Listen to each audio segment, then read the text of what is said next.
tea and hot chocolate. Those are the hot drinks that you serve, so get set. Hot cups come in two sizes, small and large to fill as the need arises. Coffee's holding time is 30 minutes, that's so long. It can stay there before it starts to taste too strong. Hot, hot, careful when you pour it. Hold it steady upon the counter, let it sit. Pour it in until the coffee reaches the line. Pop a top on it, gets a lid every time. Wendy's coffee tastes so fine.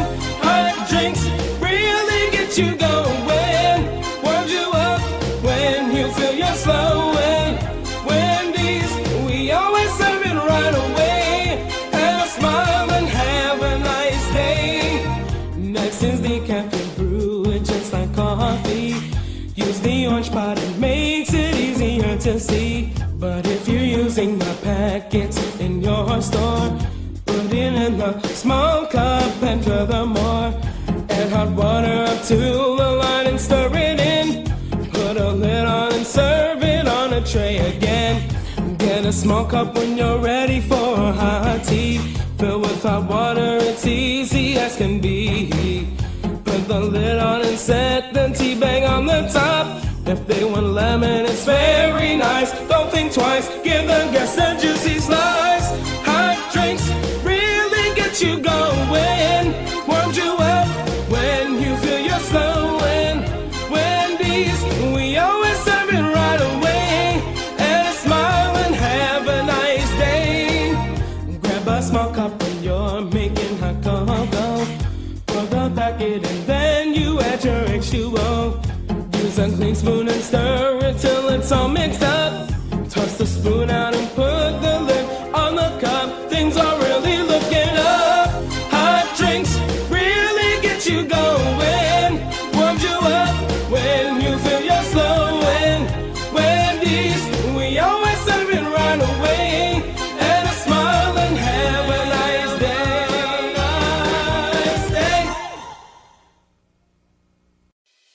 In Springfield, they're eating the dogs, the people that came in. They're eating the cats.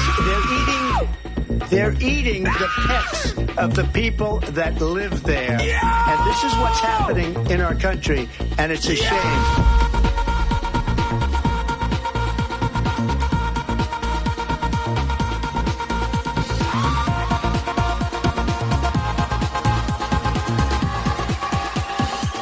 They're eating the dogs.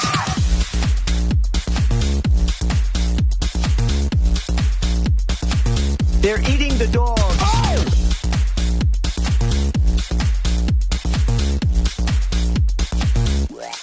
And this is what's happening. Dogs.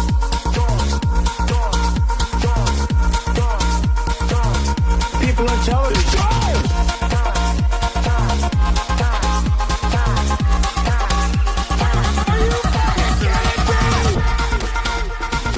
There have been no credible reports of specific claims of pets being harmed, injured, or abused by individuals within the immigrant community. Well, I've seen people on television. Let me just say here, this is... But people on television say my dog was taken and used for food. So maybe he said that, and maybe that's a good thing to say for a city manager. I'm not taking this from But the television. people on television saying the dog was eaten by the people that went there.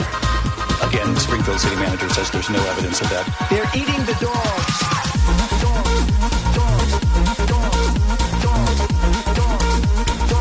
They're eating the dogs.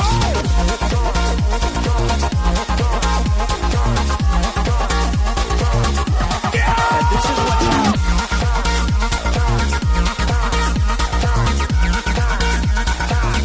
People on television.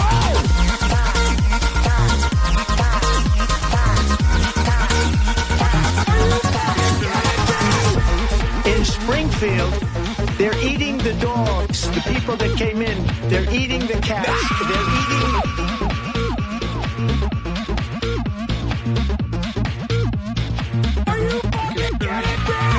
People on television say my dog was taken. Yeah, that bitch tough.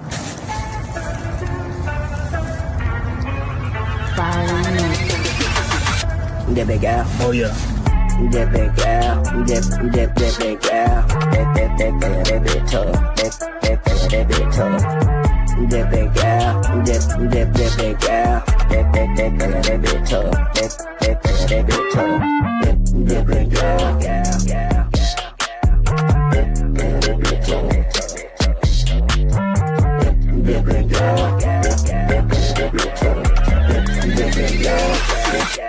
that big tough. That big gal, that big gal, that big tough, that big tough. That big gal, that big gal, that big tough, that big tough. That big gal, that big tough. Oh yeah, appreciate you, brother. Yes, sir.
What? Hello. Tales from the Dorkside special Spielberger with cheese episode. We're going to talk about every Steven Spielberg movie and then some. We're going to rank them all. I got a few guests here. Got a bunch of y'all in the chat. What's up? IB the Ebb already came in as what Leon likes to call a pre-stream legend, sending $5 before the show even started on Ko-Fi, saying, I like the stream before it even started because I'm confident in Sir Canned Fish Zo, giving us all a good time tonight with many penises all around him. It's a goy slop and gizzy Sunday night, y'all. We're going to be talking about all the goy slop that our favorite Jewish director Steven Spielberg likes to make. In a word, schmaltzy. I think that's the best way to describe Steven Spielberg movies. And I can safely say, except for some early stuff he did, I've seen them all. I've watched every theatrical Steven Spielberg movie, and even one or two of his TV stuff. Pretty good. Overall, pretty good. Psyop. It's a psyop. Well, let's go ahead and celebrate this IB the Ebb pre-stream $5. What did he reference? Penises all around me. That's what he wanted. I got it over here somewhere. In these folders and folders of penis references. This is the hardest time ever. He was kissing his own penis. When your mom and dad are breaking up, You may not even know what's going to happen. What the fuck? What happened here? Wait, that's the wrong video. This one. I'm gay and I love penis in me and all around me. I'm gay. You're in the clear. Yeah. And I love penis in me and all around You gotta break me. that down. I'm gay, that's right, and I love penis in me, right up in me, and all around me, surrounding me. Ba-dum dum bum ba-dum biddy dum, 'cause I'm gay, that's right, and I love penis in me, right up in me, and all around me, surrounding me. Ba-dum dum bum ba-dum biddy dum. We have fun here. Let's get this guy in here. You know him. You love him. He's back. It's not who you think it is.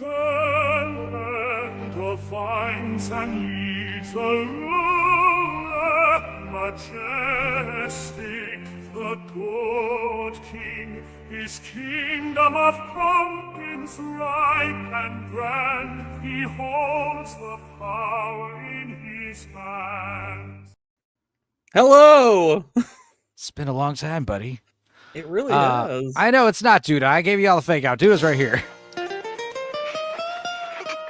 Hey, dude. It's a little wild and a little strange when you make your home out on the range. Start your horse and come along, but you can't get it right if you can't hold on. Singing, yippee-ki-yay, Yippee-ki-yay, what? I'm sorry, Dudicus. I didn't mean to do that. Dudicus was away for the weekend. He had a bartending nightmare at a wedding. You weren't bartending. You had a shitty bartender. Is that right? Yes. Was it open bar? It was open bar. That's good. Cash bar is always like, I don't even want to go to the wedding if it's cash bar. Anyway, what was the bartender doing? First of all, was it a guy? Was it a girl? Was he young, attractive? It was two old men. Okay. Two old men. All And right. I don't think I understand how portioning works. Are they giving you weak ass drinks? But no, the other way around. They were way too fucking strong. Oh, what is way too strong? I mean, one and done's always good. All right. If I were to ask for a whiskey Coke, what would, if you were to make one, what would you say the ratio is on that? I mean, I kind of like half and half, honestly. It's the half Coke and half. that's bad for you. The Coke is The bad. half and half. This was 90% whiskey and 10% A little Coke. splash of Coke. I could not Okay. taste the Coke, and I had. I think it all depends on which word you say first. If it's a whiskey Coke, 60-40 whiskey. Yeah. Yeah, I'm not like blue collar drinking. Like, he drinks a lot of liquor, but God, he drinks a lot of soda too. It's like, stop. Anyway, I got another gentleman here, but I figured out what's a good intro video for him, and I've had it all along. It's right here. It's this one. This is perfect for him.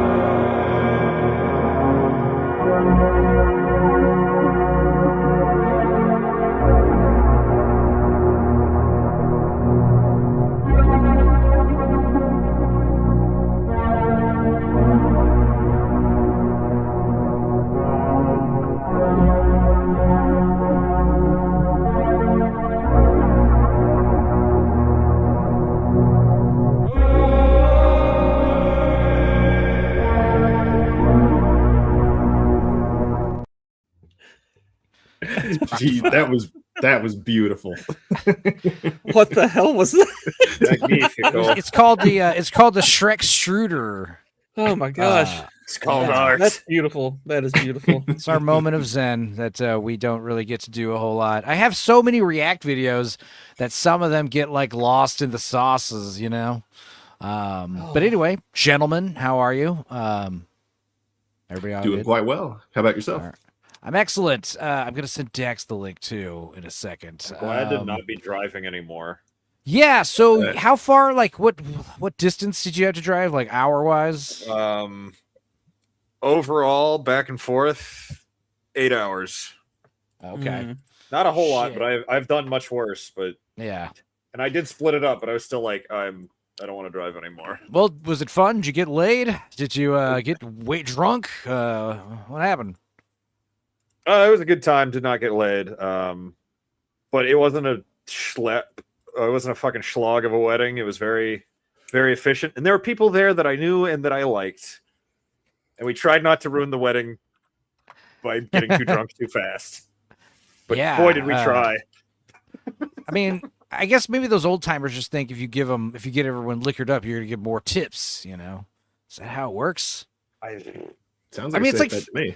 It's so the really strong drinks are great for like cash bar. This is where you can do that. If it's a free bar, like, dude, I can have, pace myself a little, please. Like, I got a shot like way later, and I was like, this was way nicer than the mixed drink you gave me earlier. This was way easier to handle. Judicus was chased by cops twice for driving a stolen vehicle. Hey, the Sugarland Express. I guess tonight we're going to do something old school. We're going to talk about Steven Spielberg movies, all of them. If you hate that, the $150 goal for tonight is we will stop talking about Steven Spielberg immediately. I will go inside and chug a 32-ounce beer, and we will go to a normal Dorkside crap and watch weird shit. So that's the 150 goal for tonight. Everything else is the same. You know the rules. Also, I got to order that Floby. For now, I guess if we get 20 Ko-Fi members, maybe that'll be I need to order the Floby fucking immediately. Classic. But shit, I need to do it right now. I did order the Hot Ones hot sauce. It did arrive. I did get 2 sauces that were duplicates. That's weird. But we'll do that on Dad's Day, Father's Day, Sunday. Yeah, I don't know. But Gordo, what have you been up to, man? You're been popping on some streams, talking some random movies and crap. Yeah, doing various streams, working on video. My car died today, so that's why my schedule's off. But it enabled me to, be here. Yeah, you figured that one out. It's literally it just needs a new battery, I think. Oh, okay. Well, that's easy. Okay. Yeah. I was like, your car died. It's pricey, but so it's still not convenient. Today's a work day, so I had to forfeit a work day, which really sucks. That makes today awfully expensive. But, I know Dudicus usually sticks around till dawn, like usual. Proctofile says he's going to be here for about a few hours. Yeah. What about you, Gordo? Are you free all night? You going to be up all night? What do you think? I mean, probably not all night, but just I don't know. I don't know how long this is going to take. Yeah, I mean, So if I start to get tired, I'll be like, okay, I'm going to bow out. But yeah. Well, I'll probably try to save myself a little bit of time to finish editing a portion of the video I'm working on, just because I'm close to it. But that's what are you talking about? My audience really wants me to keep doing Rings of Power, so I'm like, fine. Oh. I hate this show so much. Here, I was hoping you'd finally be getting around to Samurai Jack. My audience just wants me to eat and drink weird crap, which I'm not opposed to, but some of the stuff is like, no, I'm not touching that. So, okay, before we get into the whole Spielberg shit, some news. I mean, there's, what is it? First of all, what's his name died? Classic what's his name? Good man. Died. Good man. Oh, no, that guy. He was Gene everywhere. Shalit. Gene Shalit died, but also did Oliver Tree. He died today in a helicopter crash. I saw that. Who's that? But he's a musician. Yeah. He's got some fun, weird songs. But also, this is interesting. Oliver Tree recently released a video shitting on Atlantic Records for announcing his separation from the record company. Now he's dead in a helicopter, quote, accident. Atlantic is controlled by Israeli investors and CIA culture warrior Tommy Mottola. So people are thinking he got COVID'd. But then there was like another helicopter or plane crash today where like a bunch of skydivers died. And then there was that other woman who got thrown off a bridge in fucking Mexico or somewhere. Brazil, yeah. Bungee jumping in Mexico is terrible. Brazil also. That sucks. It is our buddy Seabrew's birthday. It's Donald Trump's birthday, too. He's having a shindig at the White House. There hasn't been a terrorist attack there, right? Yet? No. At all? No. Nope. All right. Okay. I think that's it. And like I said, there's a lot of shit to talk about, but we'll save it for Sunday or Thursday if we hit $100, And yeah, I'll keep the grifting to a minimum because we've been doing great, and Big Ship hates it. Let's see here. I'll send you the link right now, boy. But first, let's do a little pre-subject. This is kind of more in tune with what we watch on Dorkside. I was like, I got a bunch of these. I figured I should knock one of these out. This is Whenever You Use a Keurig. And this is by John Charles, and he says in the subtitle, the description, "This is my finest work." Let's see what this is here. Exciting stuff.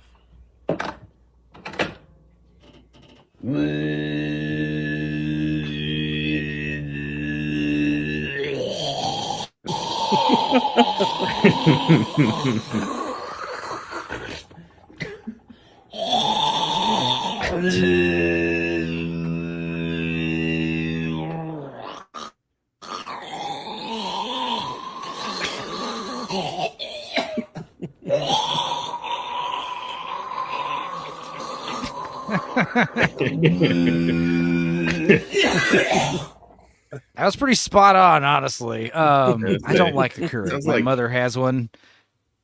It sounds like Ace Ventura trying out Mongolian throat singing for the first time. Yeah. I swear he like laughed at one point, right? That was good. A little bit. Yeah, the Keurig. Yeah, Rabdad has a Keurig. Gonna use it now. We had the little reusable, cups that you put coffee directly in, which is better. But because most of them are disposable, right? Those are terrible. Yeah. My mom, she loves. I make cowboy coffee on the stove, but I think we're retiring the Keurig, and I got her a little 5-ounce Mr. Coffee kind of thing, just fucking do it old school style. But yeah, Keurig's no dice. I need to buy a big percolator, like from fucking Hateful Eight, like those big old school coffee pots you just put right on the stovetop. That's what I want. The percolator. I was say, isn't that just Damn it! I watched that the other day. What was that? Nobody tell him. What? No, it was a cat. It was like 3 cats and what? What is it from for you? Twin Peaks. Oh, okay. Okay. All right. That is what it is. Literally earlier today. All right, that's what it was. It was like I saw like a weird animated 3 cats in suits talking about coffee. I was like, "What the fuck is this?" And I was like, "Where do I know this from?" It's from Twin Peaks. Duh. Okay, so that's not the Hateful Eight. This makes sense. All right, we got a 5th guy here. I don't know how versed he is on the Spielberg. It's the Daxi. The bestest hot sell in the whole damn world. The drunkest hot sell you've ever seen. But he's our Daxi. Our Daxi. Here comes the Daxi. Let's do it. Good evening, everyone. All right. Hello. I just realized how fucked up Do those you cigars light your are. cigar from both ends? Yeah. Yeah. And do you have telepathy over alcohol in general? What's your opinion on heroin? One at a time, please. I do not light my cigars at both ends. That seems ill-advised. Yeah. Especially when you got fur to light on fire. And Are you now, or have you ever been a communist? No. I mean, I'm a Californian, so I guess I was close at one point, but I like to think I'm a pretty base furry, as far as I know. But Furby, nice. Yeah. Gordo, you've been turned into a Furby by Miss Sparkles. It's her thing. She likes to do that. That's amazing. It's pretty good. Yeah, she turned me into one recently. She turned you into a baby. She turned us all into babies recently. That was fun. But her Furby version of me was fucking great. Like she found me in a closet after I got into all the edibles or something. Just like high as shit, just smirking at it. Like, do with me what you will, for I have already won.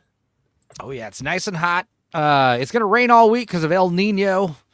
That's apparently what El Nino does. I was like, it's not even that hot. El Nino causes rain. All right, fuck. Storm system, yeah. Yeah, it's gonna be. It might flood. Who knows? That'll be fun.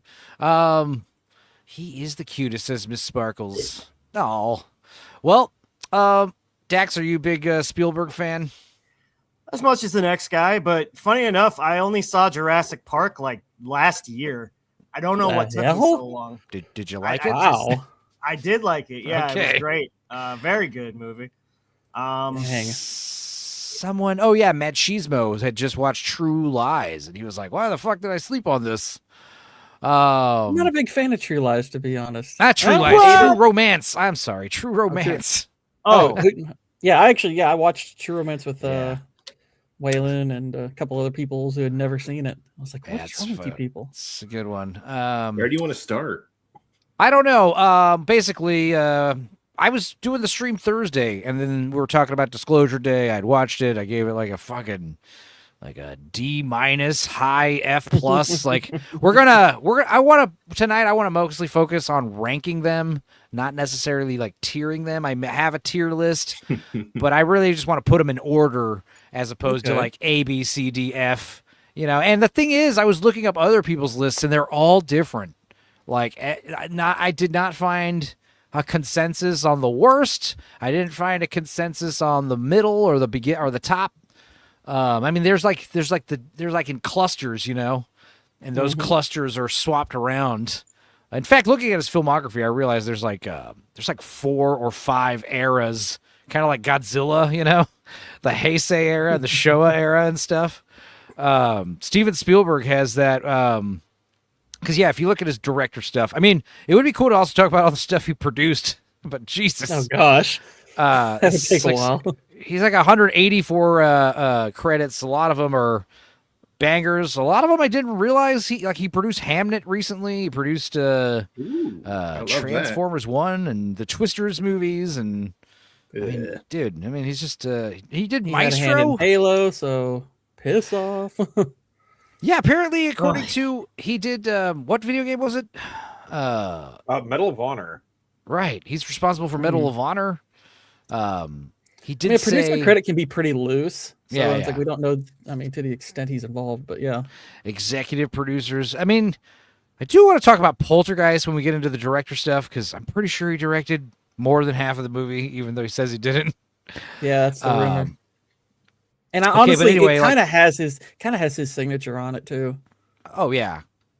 Copa was sharing that clip of him, the hill on the graveyard overlooking the neighborhood. Like that shot is just so Spielberg, you know. Looking at stuff, he loves to capture close-ups. He says the most powerful tool is the close-up. It's the most powerful tool in the arsenal, you know. But yeah, I guess like his first era. I mean, I guess like Era 0 would be the first 7, which are the stuff he made when he was a kid, which are listed. Fireflight apparently is his first actual film. It's incomplete. You can't find it. Apparently it was like lost to time. We'll talk about that in a little bit. But he's got like, this is like the stuff that the Fablemans kind of alluded that he directed. But if you lump that all in with the early TV stuff, you know, that's basically phase 1 up until, I guess, Sugarland Express, his first theatrical movie. And Duel. Well, Duel was the TV movie he made, yeah. Duel, I think, is the only one that's on the list that we've seen, and I think it's going to go high up on the list. But yeah, I he did the first Duel. I need to watch it. Dude, I'm going to put it in the fucking A or excellent in the A tier. I'm pretty sure it's badass. Especially even today, like, you know, I got all the trailers in order too. We'll just like put those on and talk about each movie, you know. All right. But yeah, like he did like the first one of the first episodes of Columbo. He also did a few episodes of The Psychiatrist that was converted into a movie, some Western or something. I don't know. Not a Western. He also did a couple other movies I have not seen. There's 2 TV movies that are on the list that I haven't seen. Something Evil and Savage. And then there's Sugarland Express. You got me. Yeah, and then like that's like the, you know, that's like the early days. That's Era 1. Then Era 2, which I think is my favorite, the 70s stuff. This is when he was like a rebel filming outside the system, trying to get recognition. And I would say that goes all the way up till Schindler's List, you know, where he finally gets those Oscars up until 93. And then there's like the late 90s, early 2000s era, which is like, okay, there's some bangers there, but it's like he's already mainstream at this point. And I think that ends around Indiana Jones and the Crystal Skull, right? And then the fourth phase is like Grandpa Spielberg phase, where he's just an old man making old people movies, which, you know, not necessarily a bad thing. And it's not like, you know, there's definitely like, he's just making old people movies, like the Post and Bridge of Spies. Like, as of like Wednesday, were the only 2 movies theatrically that I had never seen, and I watched those. Oh wow! And I was like, wow, I have seen them all. And I gotta say, West Side Story might be my favorite of this era. Honestly, I know it gets, which is love or hate West Side Story. That might put things into context. Fabelmans, did you like Fabelmans, Gordo? Oh, I haven't seen that. Like the last movie of his I watched was Ready Player One. Okay, Procto, you watched Fabelmans today. I gave up. Yeah, I watched it just a few hours ago. It's all right. Yeah, it was a weird one. Like everything. I know. Like the cinematography is fantastic. The acting is pretty solid. The story, though, it's like he's just telling his own story, and it doesn't really go anywhere. It's just like, yeah, I had a rough life, and now I'm a director. Well, what's also cool is you could also structure Spielberg's career in 2 eras, which is before Janusz Kaminski and after Janusz Kaminski. Schindler's List is like where he first worked with the guy. The guy basically just got out of film school, made a few movies. He did Little Giants after Schindler's List. Nice. That's a hell of a jump. He did. Yeah. He did Vanilla Ice, Cool as Ice. We watched it recently. The Discord. Wait, what? Yeah, he's the cinematographer for that. He's the reason why that movie looks so cool. Like it is filmed amazingly. I mean, it looks pretty cool. It looks like a goddamn music video. Yeah.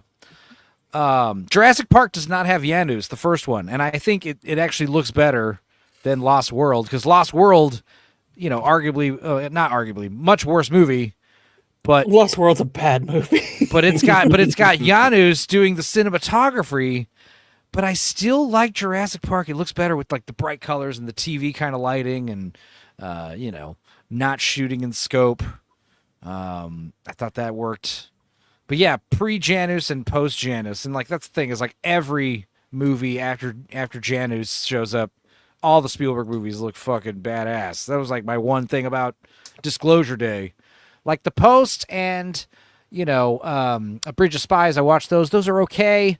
The cinematography is also okay. It's Janusz, he's doing his things, but there was no shots that actually blew me away. I was watching Disclosure Day, and there's like a few times where I was like, fuck, Janusz is like on fire in this stupid movie.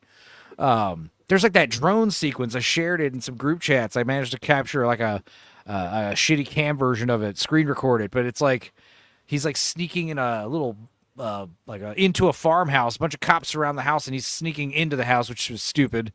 But the camera, I assume, is a drone, because Steven Spielberg was saying the drone is awesome in terms of replacing the crane.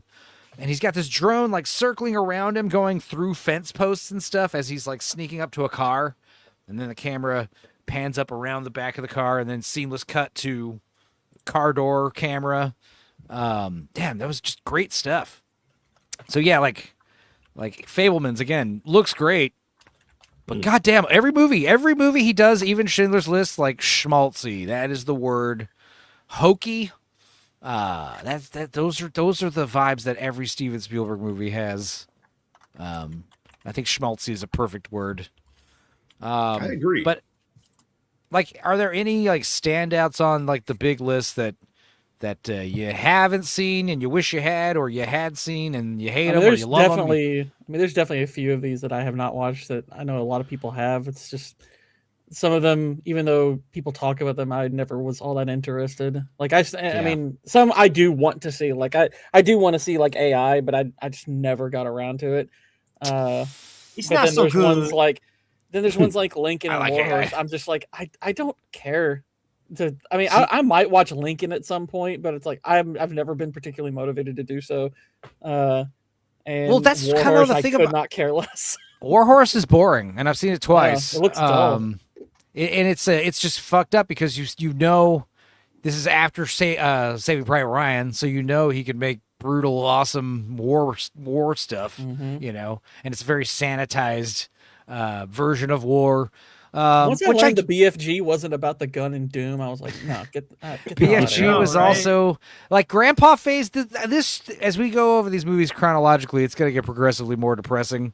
Because for me, like the 70s, the Showa era if you want to call it that. That's when Spielberg is like a rebel. He's doing whatever the fuck he wants. Fuck the system. They're not going to recognize me. I dropped out. I wasn't accepted into film Straight off the school Holocaust survival, not a care in the world. He's just, just doing whatever he can. He's inventing new shit. And like I said, once Schindler's List happens, he's done it. He's made it. Now he's calling the shots, and he's respected. Because, like, in the 90s, he was on fire. It's like Will Smith was peaking then. Jim Carrey was peaked then. Robin Williams. There's a lot of people in their prime during the 90s. Spielberg, I think he was in his prime, but his 70s, 80s stuff is just so much more. You could almost argue that his timeline, it's almost like looking at Hollywood's just progressive decline.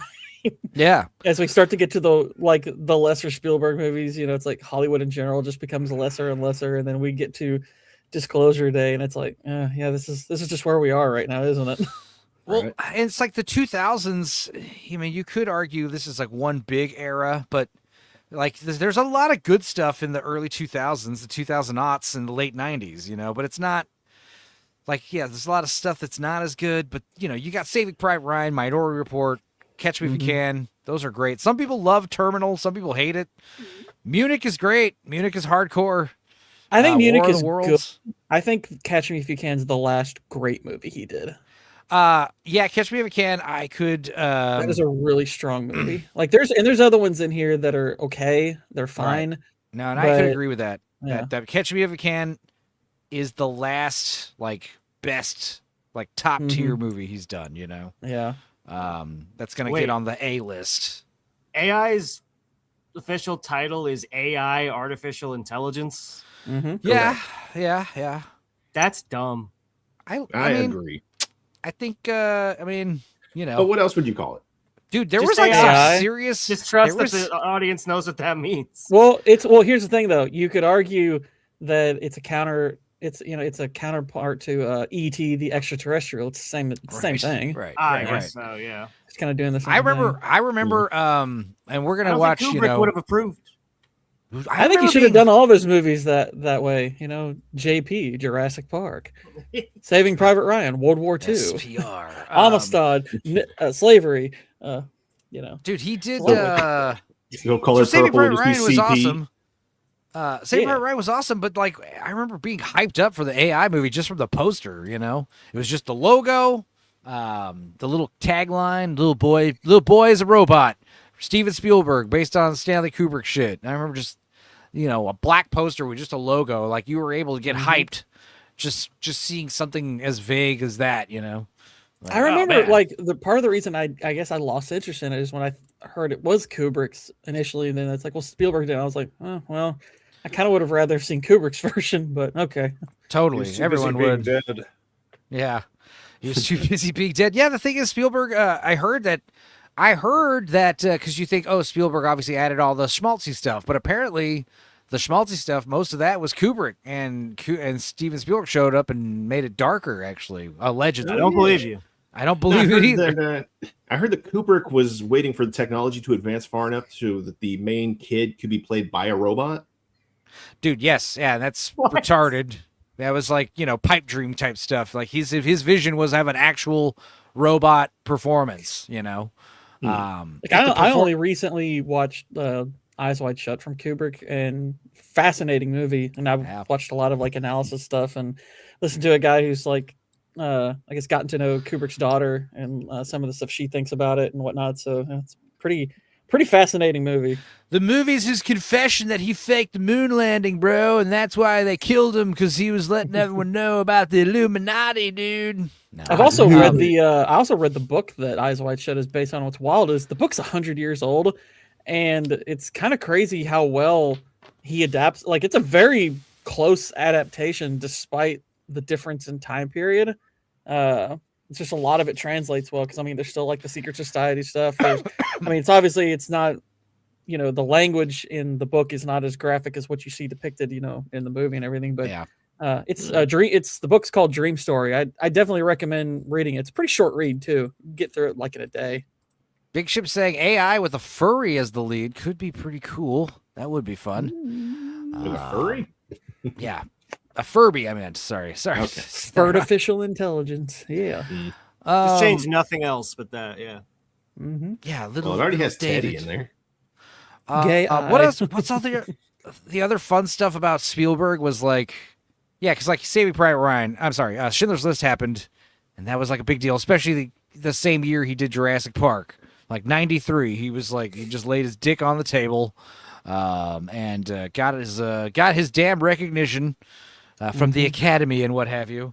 And then yeah, like apparently he finally went to film school, and submitted Schindler's List as his thesis. You're supposed to submit like a 12-minute short as a student filmmaker, and he just submitted Schindler's List. The audacity, like the pretentiousness. What a flex, Jesus, man. No, it's Calm if down. I was, it was like one of those things where he got like an honorary degree.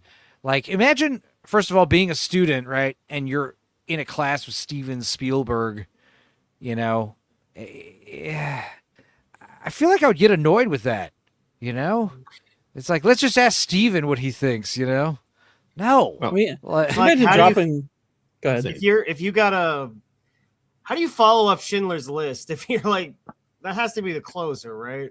When he's got Jurassic Park that same year, it's like that scene in like Nightcrawler where he brings that huge story, he drops in her lap, and he's wanting all the money for it. And he goes, "Oh, by the way," it goes, "Okay, you know, just to sweeten the deal, I'll throw in this other story that'd be a lead any other night." That's what he did. It's like, here's Schindler's List. Oh, and by the way, I'll throw in Jurassic Park. That'd be the best thing of the year any other year, right? What actually happened was he wanted to do Schindler's List, and they said, "Well, we'll let you do it, but you got to do Jurassic Park first." So he did. Man, nuts. And I want to see like, the crossover. It's like, what I want to see the camp that's full of dinosaurs. That to me would be the ultimate. No, all the Nazis in the camp are riding dinosaurs around. You know. Yes. They have like dinosaur. They have raptor guards of the Auschwitz concentration camp. Instead of like the helicopter ride, it's like a train ride. Isn't this a Whitest Kids You Know sketch? That'd be sick. I mean, it could be. It could be. Oh wait, no, that's the Civil War and dinosaurs. Dude, also what was annoying was when Spielberg graduated and got his film degree, the music orchestra, they started playing, what was it, Indiana Jones or something like that. Like he gets his own special walk-off music. Like it's all a big joke. Like, oh, Steven Spielberg's going to film school. Ha ha. If I was the teacher, I would be like, no, I'm not accepting Schindler's List. All right, you got to make a new video. Okay, it's got to be 12 minutes long. You got to follow the fucking rules, Steven. Don't make me fail you. All right. I don't give a fuck how many movies you made. I mean, yes, Schindler's List is an amazing movie. Good for you. Give me. Rules. I want my own 12-minute video. All right, that way I could profit off of it later by uploading it to the internet. Yeah, but then he gave us the Lost Story, and it's like, you know what? Maybe we should let him gas more Jews. That's what's crazy is like he has a few of these breaks in his career, where like that's also a part of the eras. Like if you go back to when did he do? Well, so he pretty much made a movie every year, but he takes a 2-year break here for Jaws. So Sugarland Express, Jaws. But then if you go up to Schindler's List, he takes like a 4-year break, which is pretty long for him. Yeah. And then he takes another break. After Crystal Skull, it looks like. Yeah. Yeah, another 3 years or so. Mm-hmm. I mean, 3 years in between these, but yeah, he's pretty much like making a movie every year or every other year, you know. And every once in a while, it's a break, but he puts out 2 movies after that 3 years. So right. It's not really a break, but that bastard. But yeah, like I assume he's getting his film degree some point around here. Lost World, man. Yeah, I mean, especially following up Schindler's List, you know, with the Jurassic Park sequel. It's just, you know, what are you gonna do? It's like, then he did Amistad. Like you backed off for 4 years after Schindler's List, then to come back for Lost World. Oh gosh, it's not really a good comeback. Not a good look. Yeah, Amistad's also not, you know, not great either. I mean, it's got its moments, but. Then he just knocked it out of the park with Saving Private Ryan, which, you know, is in the conversation for his best movie. Well, yeah, so Saving Private Ryan and Schindler's List are at the top because they're the most, like, you don't know Spielberg has this kind of shit inside of him, you know? Because all of his movies are schmaltzy, and even those two movies are schmaltzy. You have a fucking Holocaust movie where it's schmaltzy. That was like Terry Gilliam saying only Steven Spielberg could give a Holocaust movie a happy ending, you know? Which is accurate criticism, you know? Well, they did it in Life is Beautiful also, although, I mean... Yeah. I might need to see Life is Beautiful again to be fair to it, because the first time I watched it, I did not like it. It's a good movie. It's feel good. He dies in the camp. Feels good. Yeah, I know. That was like the best part. Sorry. No, but I mean, Schindler's List is so hardcore, but it's still got this like schmaltzy. I assume like the reason why we're making a movie about this specific story in the Holocaust is because it's the one of the few stories that allegedly has this happy ending. You know, he saves like 1,000 factory work. He saves 1,000 Jews by putting them to work at his shitty factory. You know, it's a good movie. And I rewatched it, and yeah, it's up there. But same thing with Saving Private Ryan. Like, you don't realize like this guy can make movies that are this fucking brutal and this hardcore. You know, by schmaltzy creamage, it means like, you know, like sentimental. Yeah, hokey is another word I like to use. Sentimental. Yeah, I'm saying schmaltzy specifically because it is a Yiddish word. Yeah. Schmaltzy is definitely a great... I'd imagine Spielberg probably, like, sometimes, you know, self-defines it, some of his movies as kind of schmaltzy. That's the vibe he's got to be going for. It's the vibe of kids with an alien in their bike, like, with the moon frame behind them. That's... I mean, if you have I do appreciate that his movies are largely optimistic. Yeah, I do appreciate feel good. There's nothing wrong with feel good. I do movies. appreciate that. It's like, even, you know, like Saving Private Ryan, you know, that ending is probably like among his more honest ones, but you know, like the happy part of the ending, it's like, okay, but there's an emotional component to it that feels earned, you know. Yeah. So it's like sometimes he does not accomplish that, you know, with his happier endings, but it's like, I do at least appreciate that he goes for, you know, the more optimistic outlook, because a lot of movies in a lot of shows these days are just so, you know, ridiculously nihilistic that it's just like, it just drags and drains you. It's like, the cynicism gets old. Effect, yeah, it does. Yeah, it's the same thing with you know, like we're gonna rank these movies like best to worst, but you know. Like, you know, I can't stand it when a movie's decent and it's, you know, it's the worst thing ever. No, it's fine. But how do we what? Sorry. How do we feel about Hook here? Well, we'll get. I mean, I like Hook I quite like that. I am in team like Hook. That's the thing I was talking about when I was looking up lots of lists. I looked up the Rotten Tomatoes lists. You know, they're listed in order from critics score. They're listed in audience score. Those are totally different lists. I was looking at various Hook other. Is an odd one because I can understand why it might not be a person's cup of tea, but it has one of the most bizarre, like, rotten scores. So I'm like, right. I don't know. I don't know how you watch Hook and come away from it objectively thinking this is a bad film. Like, again, it's like I would understand if you're like, it's not really my kind of humor or kind of fun. Wow, 37%. Yeah, I'm like, really it's like I understand if it's not somebody's cup of tea, but I'm like, just coming away from thinking this is a bad movie. It's like, you're out of your mind. This is a well-made movie. Well made, yeah. I think the script could have been tightened up. A lot of the world building's very questionable. I mean, it's a weird. Yeah, I mean, I don't think it's a great movie, but it's like, I think it's good.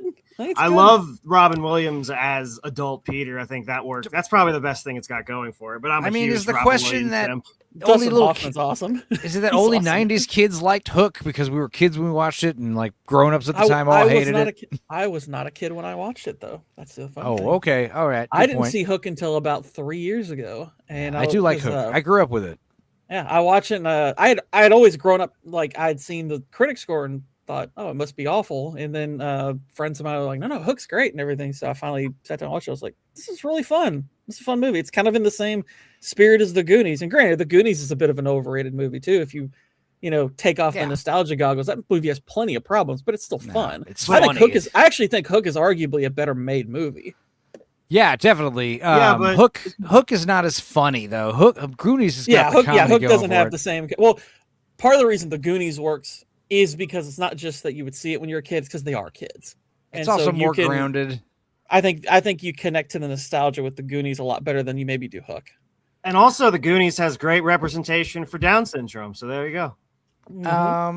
Is that what Sloth's problem is? He has I don't Downs? know. I mean, he's probably. I would imagine Yeah. the Down syndrome is stacked onto the deformity. Something else. It's a We'll touch litany of something else. thing. Yeah, But he's got that retard strength, so it's all good. for sure. Like, what do they feed that guy, dude? roots. Yeah, Onions. there's no way. But yeah, apparently, Spielberg is a fan of video games. He has He's been involved in creating some. He directed his fucking child's birth at the hospital. That's lame. What? He's like, he was directing a childbirth scene.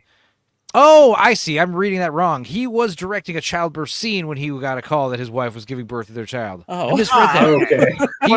He was like That's a weird way could to you say imagine? conceived a child. He just Could wheels you the imagine? IMAX Right. camera into the room, like, Screaming at the "Hey, baby, honey." remember your lines. It's Because that would be funny. That would be hilarious if, like, Steven Spielberg likes to film like family events and parties, but he's like treats it like a film shoot. A director telling people where to stand and how to act and stuff. That'd be annoying. Exactly, Gru. It's like lighting. It's like put the baby back in. The lighting was off. Let's get another take Camera was from a different angle. smudged. Put it back. Get Phil Tippett in here. He can make this look good. He's telling his wife when to breathe, how deep, what she should be feeling, what her motivations are. When he was a child, he snuck into a lot of Universal Studios during a tour and befriended an editor who showed him a few things about filmmaking, mostly molestation, probably. Allegedly, according to me. He was supposed to direct Rain Man. He developed it for 5 months with Ron Bass, but he had to commit to Indiana Jones and the Last Crusade and gave all of his notes to Barry Levinson. He also almost directed, off the top of my head, Mask of Zorro and Deep Impact. Nice. He also didn't want to direct Big because his sister wrote it, and he didn't want to steal her thunder. She co-wrote it with Gary Ross. Oh, that's nice of him. Yeah. He may or may not have done some terrible things to the girl from Poltergeist, according to internet conspiracy theorists. He's the godfather of Drew Barrymore and Gwyneth Paltrow. Who's Gwyneth Paltrow's famous parents? I can check real quick. Somebody. She's also a Nepo baby. They're all Nepo babies. His dog Elmer was in a bunch of his movies in the early days. Blythe Danner and Bruce Paltrow. Blythe Danner, I know who she is. See, Bruce Paltrow, I'm a little less familiar with, but Blythe Danner, she's she's Robert De Niro's wife in Meet the Parents. Oh, he was supposed to direct Cape Fear, and he recommended Scorsese do it. That's neat. I know at one point he had the rights, the film rights to the game Shadow of the Colossus, but never made a movie of it. But damn, I don't know that you could really adapt that game very well. I think you could if you did like Studio Ghibli style animation. I think that would be the that movie would have to be animated. I think. I don't know. Familiar with the leaked script? No. Oh boy, it's garbage. Explain. It's been a while since I heard the story. It's like they just explaining like who Wander and the girl is, and you're like, I think this is better left unexplained. This is awful. Oh right, yeah. They're big monsters. Who gives a shit why they're here? There's Colossus. We gotta destroy them. There was another fun trivia I read earlier. I can't find it, but it was like James Lipton pointed out to him, later on in his life, like in one of his later interviews, like Close Encounters of the Third Kind. It's music and math being used into language, right? But James Lipton pointed out to Spielberg he never noticed this, but his dad was a computer scientist and his mom was a musician, and he realized like, oh man. Like, yeah, is that why I put that together? Like that's pretty. Like James Lipton, what a silly bastard. But yeah, the Fablemans was very pretentious and weird. But his name's Sammy Fableman, and it's a bunch of stuff that you don't know if it's true or not. It's like the Weird Al movie. What was that movie called? UHF. No. The Harry Potter one. Oh wait, no, the one with Daniel Craig. Yes. No, not Daniel Craig. Daniel Radcliffe. Damn it. Daniel Craig is Weird Al. That'd be amazing. Wow. I think it's just called Weird, the Al Yankovic I think story. so. Yeah, it is. Yeah. That was a weird one, but that was funny because you don't know. A lot of like half the stuff in the movie is like based on reality, and a lot of the obviously half of it is obvious bullshit. It's very funny. Yeah, there's some other good trivia here about the guy. He's had a long life. He's got grandkids. That's the other reason. The thing about the eras is like there's no kids. There's like obviously you are a kid. Phase 1, Phase 2, no kids. Phase 3, kids. Phase 4, grandkids. Grandpa Spielberg, you know.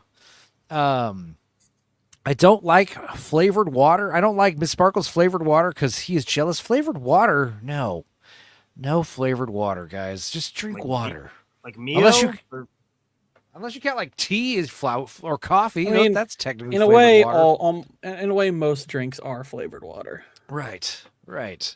In a way, the human body is flavored. Are water. we not Devo? Yes. No, I am Mio. All right. Well, I guess let's just get This into brought it to you by Mio. chronologically. So yeah, Firelight is the first full-length movie he did, and it's actually pretty interesting because it was destroyed or lost. It's like a student film he did in '64. I think only like 3-4 minutes of this like exists. I think this is the only part of it that exists because I guess some guy he gave the reels to some guy to like show around to people, right?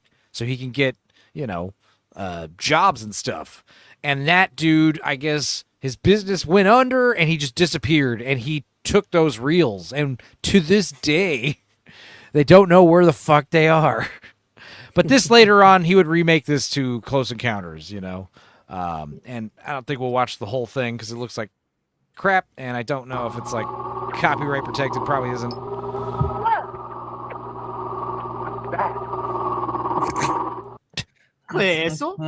What the?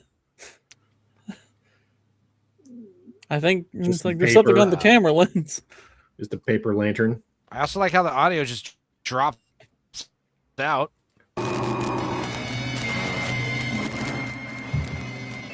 Yeah, this is definitely like Fableman's vibes. Like this seems like something that little kid made right after high school. Listen. I know we're not supposed to judge a book by its cover, but there's not even audio for this. That's insane.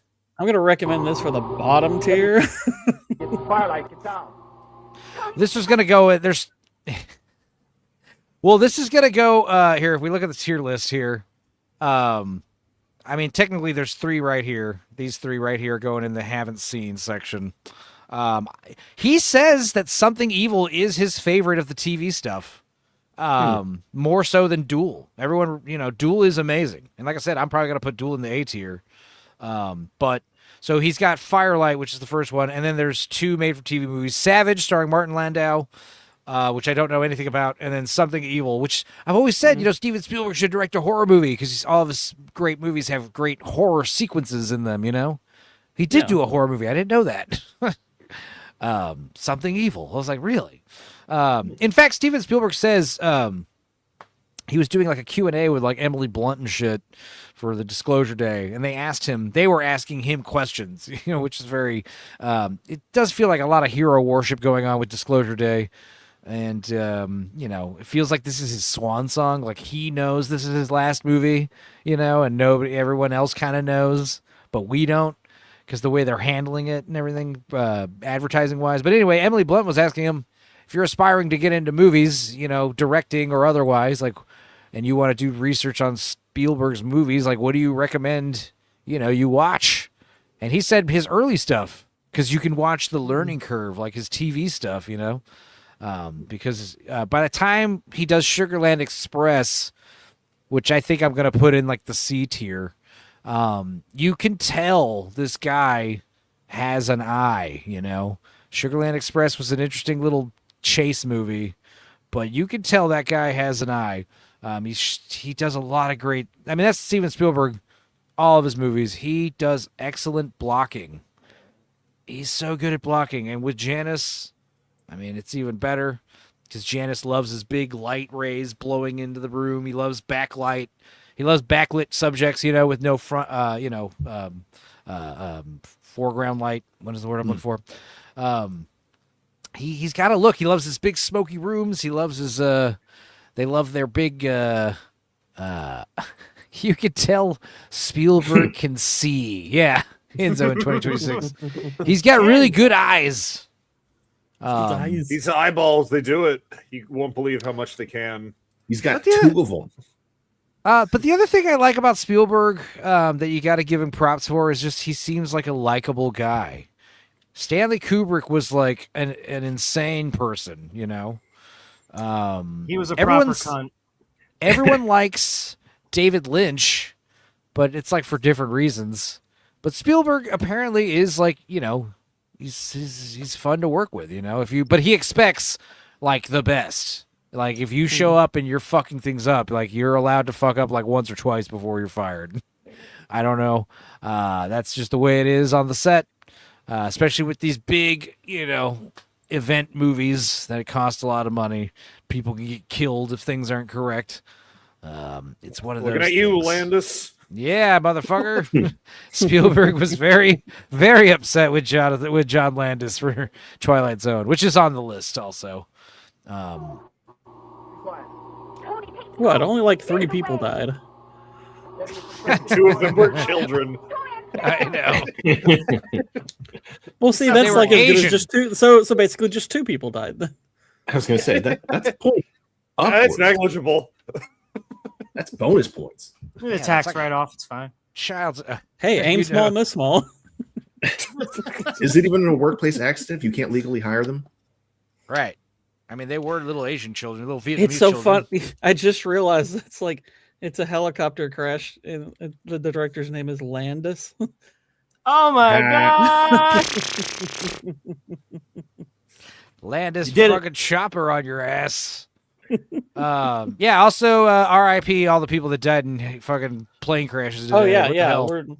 I'm assuming it's a coping mechanism. Well, with the plane, right? Well, I'm assuming like when I hear, yeah. Well, there's 12 people, skydivers died today in a plane crash, and what's his name? Humpty Dumpty, Eggman. What was his name? Tree Singer. Odd Job, Underbrew. Humpty This guy with a mullet. Eggman. Bolt cut, chicken head. I just said. What are we talking about? Who's the guy that died at the beginning of the show? We talked about him. He's dead. The singer. Oh. Sunglasses 30. Oliver Tree. There you go. I'm sorry. We got there. I don't mean to make fun of his name. I was just like trying to think of his name based on his You appearance. kept referring to all these other things. I'm like, what are we talking about? Oliver Tree's dead. I'm sorry.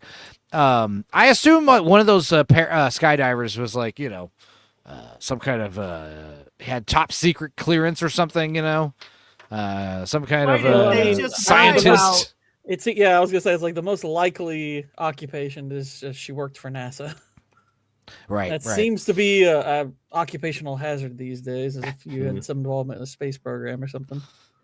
There is a fun thing where like if you're talking to me, I can remember names and movies and stuff like this. But if I'm hosting a stream, if I'm on a stream, it's not a problem. If I'm hosting a stream, like fucking names escape me, words they escape me. I don't know. And people wonder why we have to turn down the radio when we're looking for things in our car. Right. His own on Ethan was pretty awesome. Oliver Tree, Ethan Ralph. Is that the Ethan you're talking about? Probably.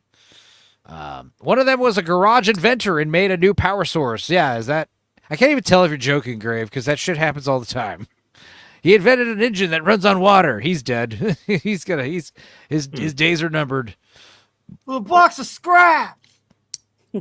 Yeah, Oliver Tree, helicopter crash, bunch of skydivers, plane crash. But it's okay. It's also Seabird's birthday. And he's in Chicago. Seabird's in Chicago. Jesus Christ. He's in Chicago doing shots of Malort in the motherland. Like, that's awesome.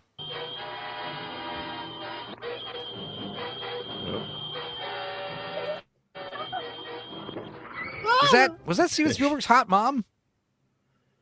Was it? Behind I the didn't know you had a hot mom. that could be one of his sisters. He apparently had a few of them. All right, well, behind the scenes photos. That's not what we were watching. I don't know. We're not gonna. Oh my god! Like I said, we're gonna put. Yeah, I'm gonna. Yeah. All right, so we got these 3 movies at the bottom of the list. Haven't seen them. Haven't Duel, seen I'm already gonna / put it have up in seen the enough. A. I'm already gonna put Duel up in the A tier. No, I S would put tier. Duel either at the bottom of the A tier. Yeah, Is is it there an what? S? He's American. No, there isn't. Like I said, I'm not really focusing on the tiers. I'm just trying to put them in order, you know. Right. So we'll see where this lands. This but is just a definitely, sorting like, mechanism. some of his better stuff, Duel, and it still holds up so well. But yeah, a guy I always thought growing up was Sonny Bono. It isn't. It's what's his name?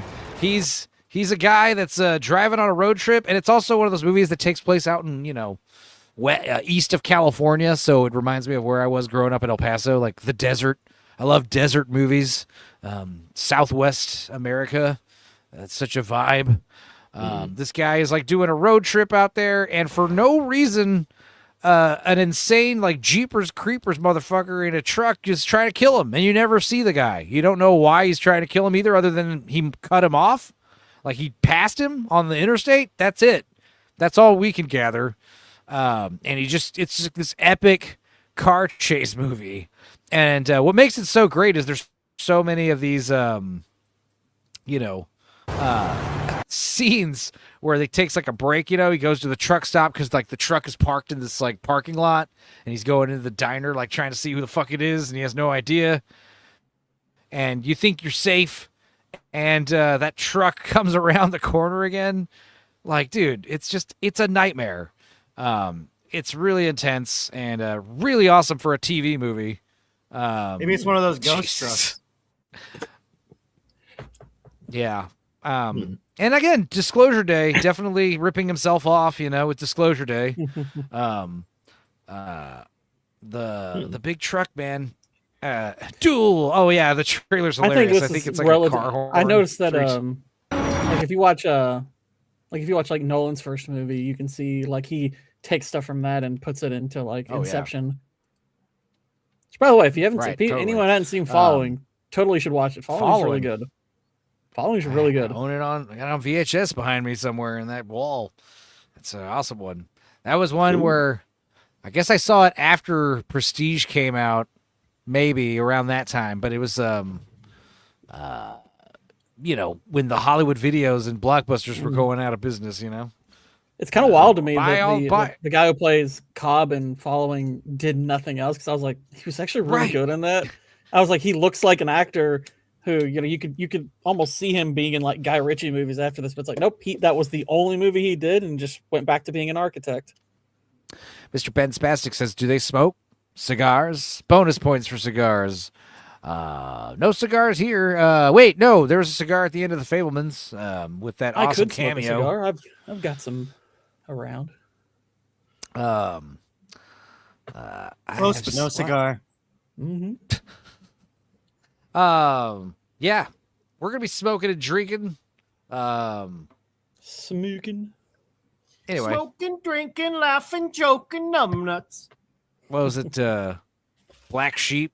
Smoking, snorting, toting, drinking, shooting, snorting. Yeah. Horse shit. Kill Whitey! And all those radio guys are like, no, no. Yo.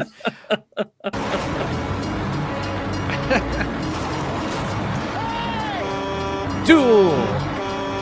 I just he has to get out of the car at that point, right? I mean, Yeah. So has nobody here seen Duel? Dudicus, you've seen Duel. I've seen Duel, yes. All right. Do you agree that it's an A-tier Spielberg movie? It's a pretty good movie. It's one of those 70s movies where you're just like, if it shows up on TV, you're like, you sit and watch all of it and you're like, that was a good time.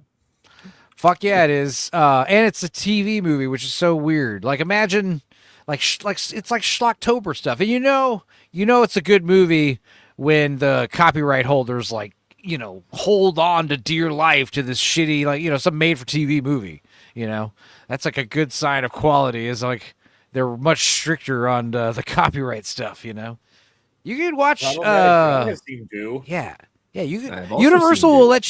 Universal will let you watch Willow. They'll let you watch A Cold Night's Death. They'll let you watch so many of these like movies, made for TV movies, especially too. They don't fuck around with Duel. They want the rights to that thing. And nobody here else has seen Duel besides me and Duda? Nah, sorry. I have not seen it. Nope. It's a hard. I'm gonna be hard a huge recommend. disappointment because I haven't seen a lot of these. That's okay. I wonder if it's on Tubi. I could watch it that way. I think it's on YouTube, honestly, if I'm not. Oh wow.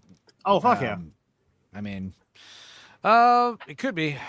So yeah, Something Evil. This is something I didn't watch, but yeah, this is like, I have no idea what it is. This is TV horror movie. This is the one he said he likes the most in his TV days. I think this trailer's underwhelming, if I'm not wrong. I haven't seen it.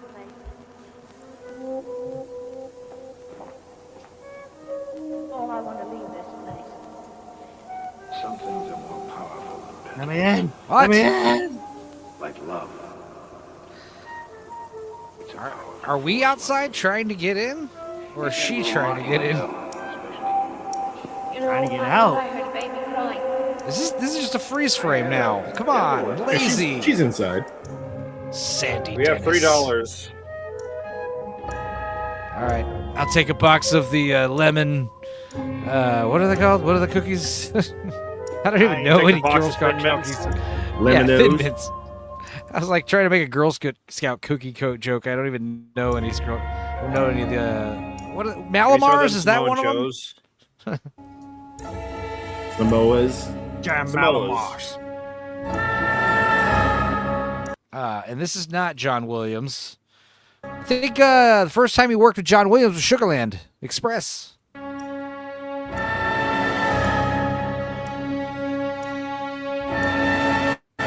Nice way of saying Honestly, this trailer is minimalistic.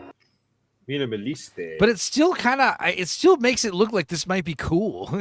It's still creepy. The music's doing all the heavy lifting, obviously. I hate this title card though. This sucks. What is that about? Also, I can't even tell if this is authentic from the 70s or some guy on YouTube made it recently. I can't tell. I don't have a trailer for this one, but it's called Savage. I don't even know what it's about, really. It's some kind of a courtroom drama, some kind of a, I don't know, Martin Landau trying to do a Michael Clayton thing or something. There are some, like, The you know, fuck kind of gun some interesting little, puzzle is that? you know, there's some. I think That is a bottle of hot sauce. It's a microphone. Oh, listen. I even convinced I myself. don't know what it is. There is. I skimmed it, and there is some interesting stuff. Like do I Just see made it out of any shit kind he of found on set. Spielberg-esque? I mean, a lot of these. Something Evil, I think, like is on. I think Something Evil is on YouTube. Cool. Yeah, Something Evil's definitely on YouTube. So is Duel this. is not. Duel, like, I mean, Duel you'd have to pay for. Something Evil you can just watch. All right. Like I said, they're real protective of it. Anyway, all right, that's it with the stuff we haven't watched. Everything else is getting ranked. Starting with all right, Duel. Now this is the first theatrical movie he made, Sugarland Express. I watched this for the first time a few weeks ago, actually, and it was not bad. It's a good C tier. It's the whole movie is a chase scene. The problem is the chase scene kind of wears the third act is kind of running a little. The plot's running thin. Also, it's one of these things where like they're like a Bonnie and Clyde. You've got a young Goldie Hawn and her husband, who's the bad guy from Biodome. Oh my god. Well, you mean Dickless? from He's young. Ghostbusters? He's in prison. I think that's him. Is that him? I mean, I can't tell. Not close up. That's Yep, him. that's him. Right That's there it is. Dickless. It's Dickless. John It's Dickless. Peck. Yeah, him. I knew she was a lesbian. He's in prison, and the movie starts with Goldie Hawn going to visit him and telling him, "Hey, guess what? Like they took our baby away because I just got out of the slammer myself, and my child has been taken by I think a relative, and I'm going to break you out of prison, and we're going to go get our son. So, like, the whole plan is stupid, okay? And it's amazing because it's the 70s, and it's Texas. Actually, like, around my neck of the woods, too, which is crazy. Like, Sugarland, you know, it's near here. It's like a few hours from here, but Sugarland's where all the rich people live out in Texas. You know, I think that's where Chuck Norris lived. Cool. It's one of those areas. But yeah, the whole movie's like this car chase. The cops are totally just like a Disclosure Day. The cops suck. The cops suck big time. They're easily duped, easily outmaneuvered, and it just makes no sense. They actually take a cop hostage, which is so stupid, and they make the cop drive them around. And then, of course, the cop gets like the Stockholm Syndrome. Big Ship, what happens at $150? We stop talking about Steven Spielberg immediately. I chug a beer, and then we just do standard Dorkside crap. Watch, some weird videos I got queued up. It also unlocks Thursday and 3 karaoke songs and 7 shots of Malort. Fuck. Damn. Oh, Jesus So yeah, it's one of those things where like a lot happens at 150. You know. Here, I got it right here. I got the ticker right there. All right. So this movie was fun though, because like I said, you could totally tell Spielberg's got like this style. You know, you could tell he's like this new voice. You know, on the scene, and the fact that he follows this up with Jaws is, you know. Like, if you were a film buff in the 70s, I think you'd be like, keep your eye on this guy. But like I said, the problem with it is it's very unbelievable. It doesn't have a satisfying ending. And one of the things I don't like about it is they're kind of treated like heroes. They drive around. They might show it in the trailers, but towards the end of the movie, they start getting treated like these legends. You know, people are like waving at them and trying to get pictures with them and interview them. They're like celebrities, and I'm like, why? Have a Bonnie and Clyde thing going. Like, they didn't really do anything except break out of prison, kidnap a police officer. Well, they're trying to kidnap the baby, and it's like it's one of those things where you know it's not going to work either. Like, what are they going to do? Get the kid, and then what? So it's like they're going for the Bonnie and Clyde, but they didn't earn it. Sounds like folk it works hero better in Natural Born worship. Killers. Yeah, great example. I mean, that's kind of how. I mean, granted, I'm not remembering super well, but isn't that kind of how like Badlands is? Yeah. Well, yeah. Holding the stream hostage. The thing is, I was struggling to think of like a 150 goal because it's like chug a beer and blank, and I want it to be something we can do right now, today. I don't want it to be something that can do, you know, Not next tomorrow, week. You know, today. Yeah, Well, the yeah. movie Badlands though that's like based on a true story too. Right. So yeah, Ship. I'm sorry. I was just trying to think of something that was like, I know. I'll give something for who doesn't want to hear us talk about movies, because I know Miss Sparkles complains about these episodes a lot. But whatever. She complains about everything. Let us nerd out tonight. William Atherton. Right. Atherton. Even the Yeah. Women. missed all that sweet talk. Oh, I know. It's just like, if by hour 3, if we're barely like 10 movies in, someone could be like, all right, fuck this. Look at William Atherton. We could all macking on Kurt Russell's lady. Oh yeah. I know.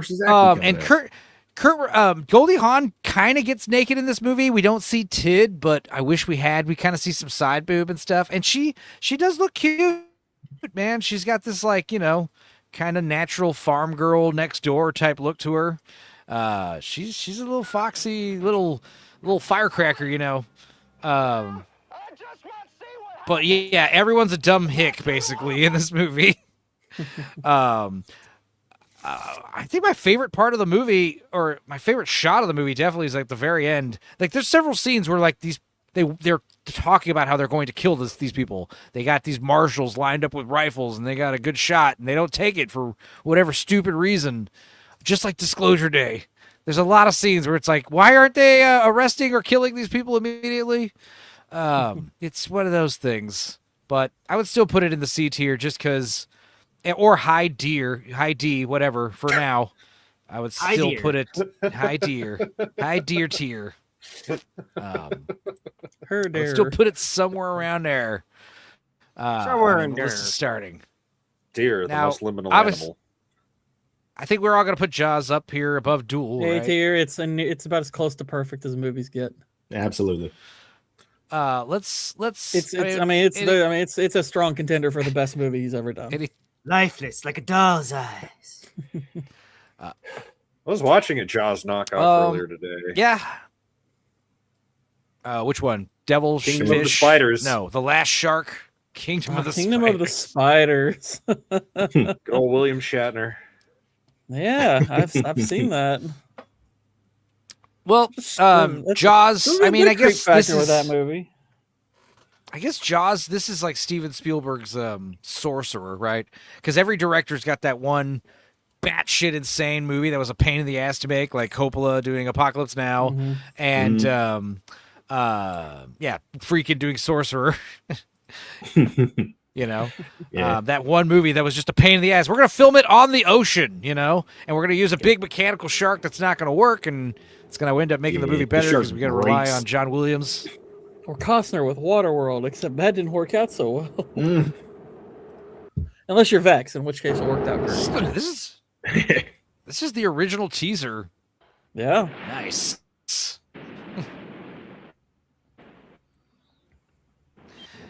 Scare first. We're This getting is the real first music, movie though, to in the actually trailer. first movie to scare me. When the water is warmer. It's because you're peeing yourself. I was saying, that's a I've terrible never seen tagline. Jaws. Terrible tagline. Get the hell out of here and go watch Jaws. Rabbit says, I've never seen Jaws, and then Molly says it's overrated. Yeah, I mean, some people, that's the thing, is like some people, that's the one thing I got to repeat, is I looked at like 15 tier lists. I watched like a big YouTube video, all the movies ranked, at least up until The Fabelmans, There's a whole lot of them. And some of them put Jaws like in the fucking C tier. Some of them put it in the A tier, the best of the best. If you have Jaws in your C tier, I'm sorry. I'm not going to listen to you talk movies ever. You have nothing to say that's worth saying. I mean, I don't even care if you dislike the movie. It is one of the greatest movies ever made. I mean, it's kind of I've said many times, I don't particularly like Citizen Kane. I would still rank it as one of the greatest movies of all time because I recognize that it's great. It's just not for me. There is a creature alive today. It's like, even if Jaws is not for you, it's like, tell me objectively what's wrong with it. Too much water. I think the general consensus of what's wrong with it, and it's not even a big problem for me, but a lot of people think it kind of, the third act on the boat is where the movie falls off. I actually like the third act. It's like same thing with third act's the best act what of the the fuck movie. are you talking about? That's not even an objective critic. It's like, okay, well, what's wrong with the third act? It's a bit repetitive with the barrels and shit over and over, but it's like, yeah, it's hyping up the tension. It's hyping up the tension. Oh my gosh, they shoot 3 barrels in 2 different scenes. It's so repetitive. What I thought was interesting about Jaws was what was I going to say? I don't know. I was too busy thinking of like, what were some of the, because like I said, there were a couple people where they didn't put Jaws in like even the top 10. And like the criticisms I read were third act gets repetitive. Put onto a train. Well, I was going to say, like with Stanley Kubrick's Full Metal Jacket, like most people don't like the second half as much as the first half, but the more you watch it, I think the more you realize the second half is the better half. It's the same thing with Jaws. Like, I think the theatrical environment really helps intensify the viewing experiences of Jaws. Yeah, I mean, it needs to be loud, it needs to be dark, it needs to be big.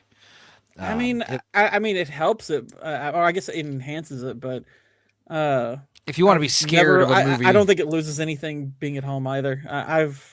I've only seen it. I saw it in theater one time. Like they were showing it. Molly says it's boring. Yeah, I mean that's the thing. Is like boring. a lot of the younger kids calling it boring. That's subjective. That means it's not really for me. That's fine.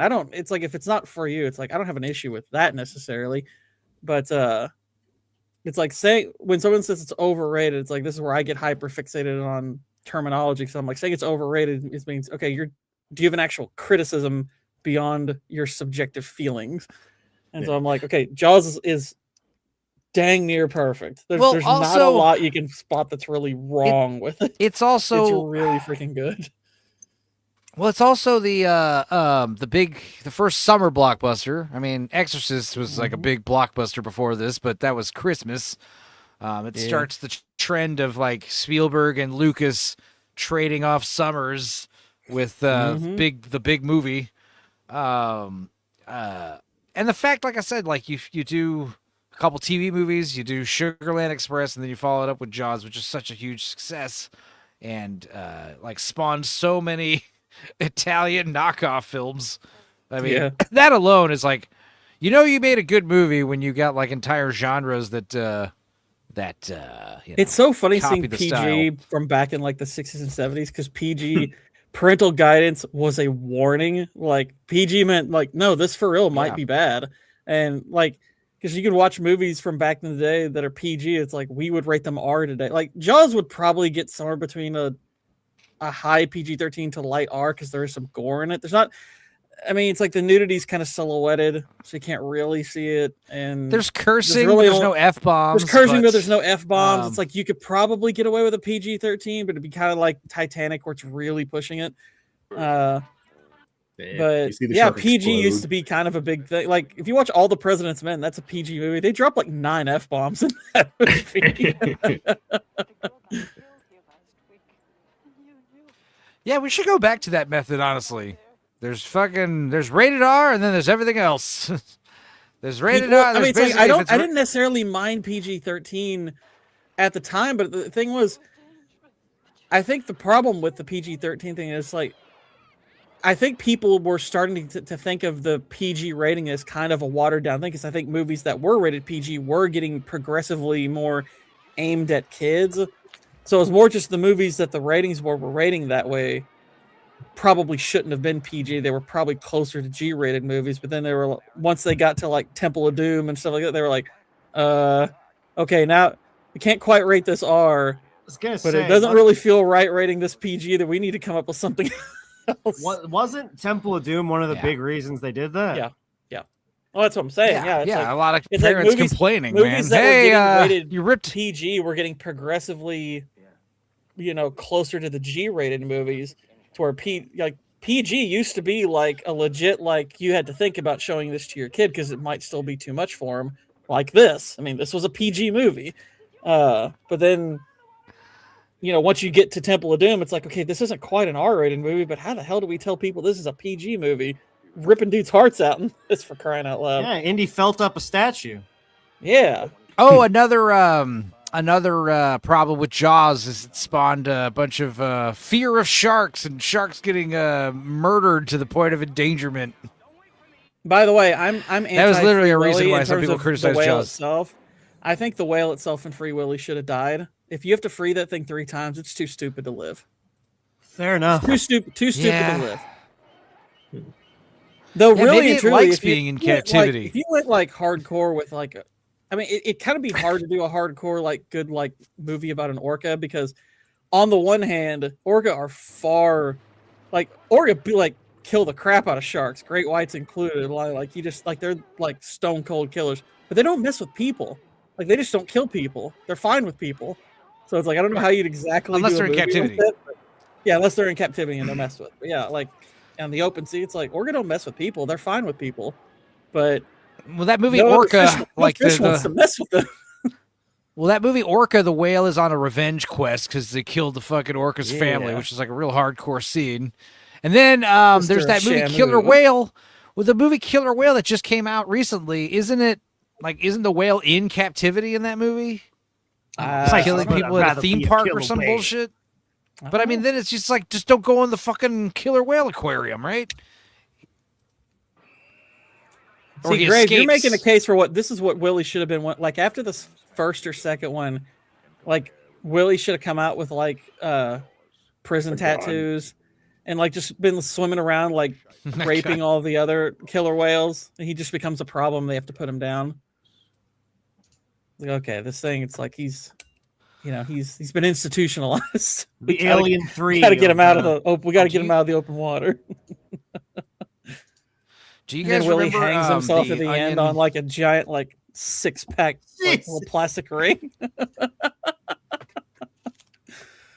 Do you guys remember the Onion film standard? The Onion, Peter Rosenthal. I don't.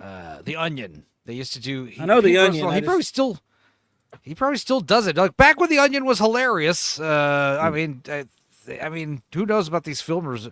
Does Peter Rosenthal still do shit for the Onion? Anyway, he has a bunch of these videos. They're fucking funny. But here's the look back at Jaws from the Onion. This is one of my favorite film analysis for Jaws I've ever seen.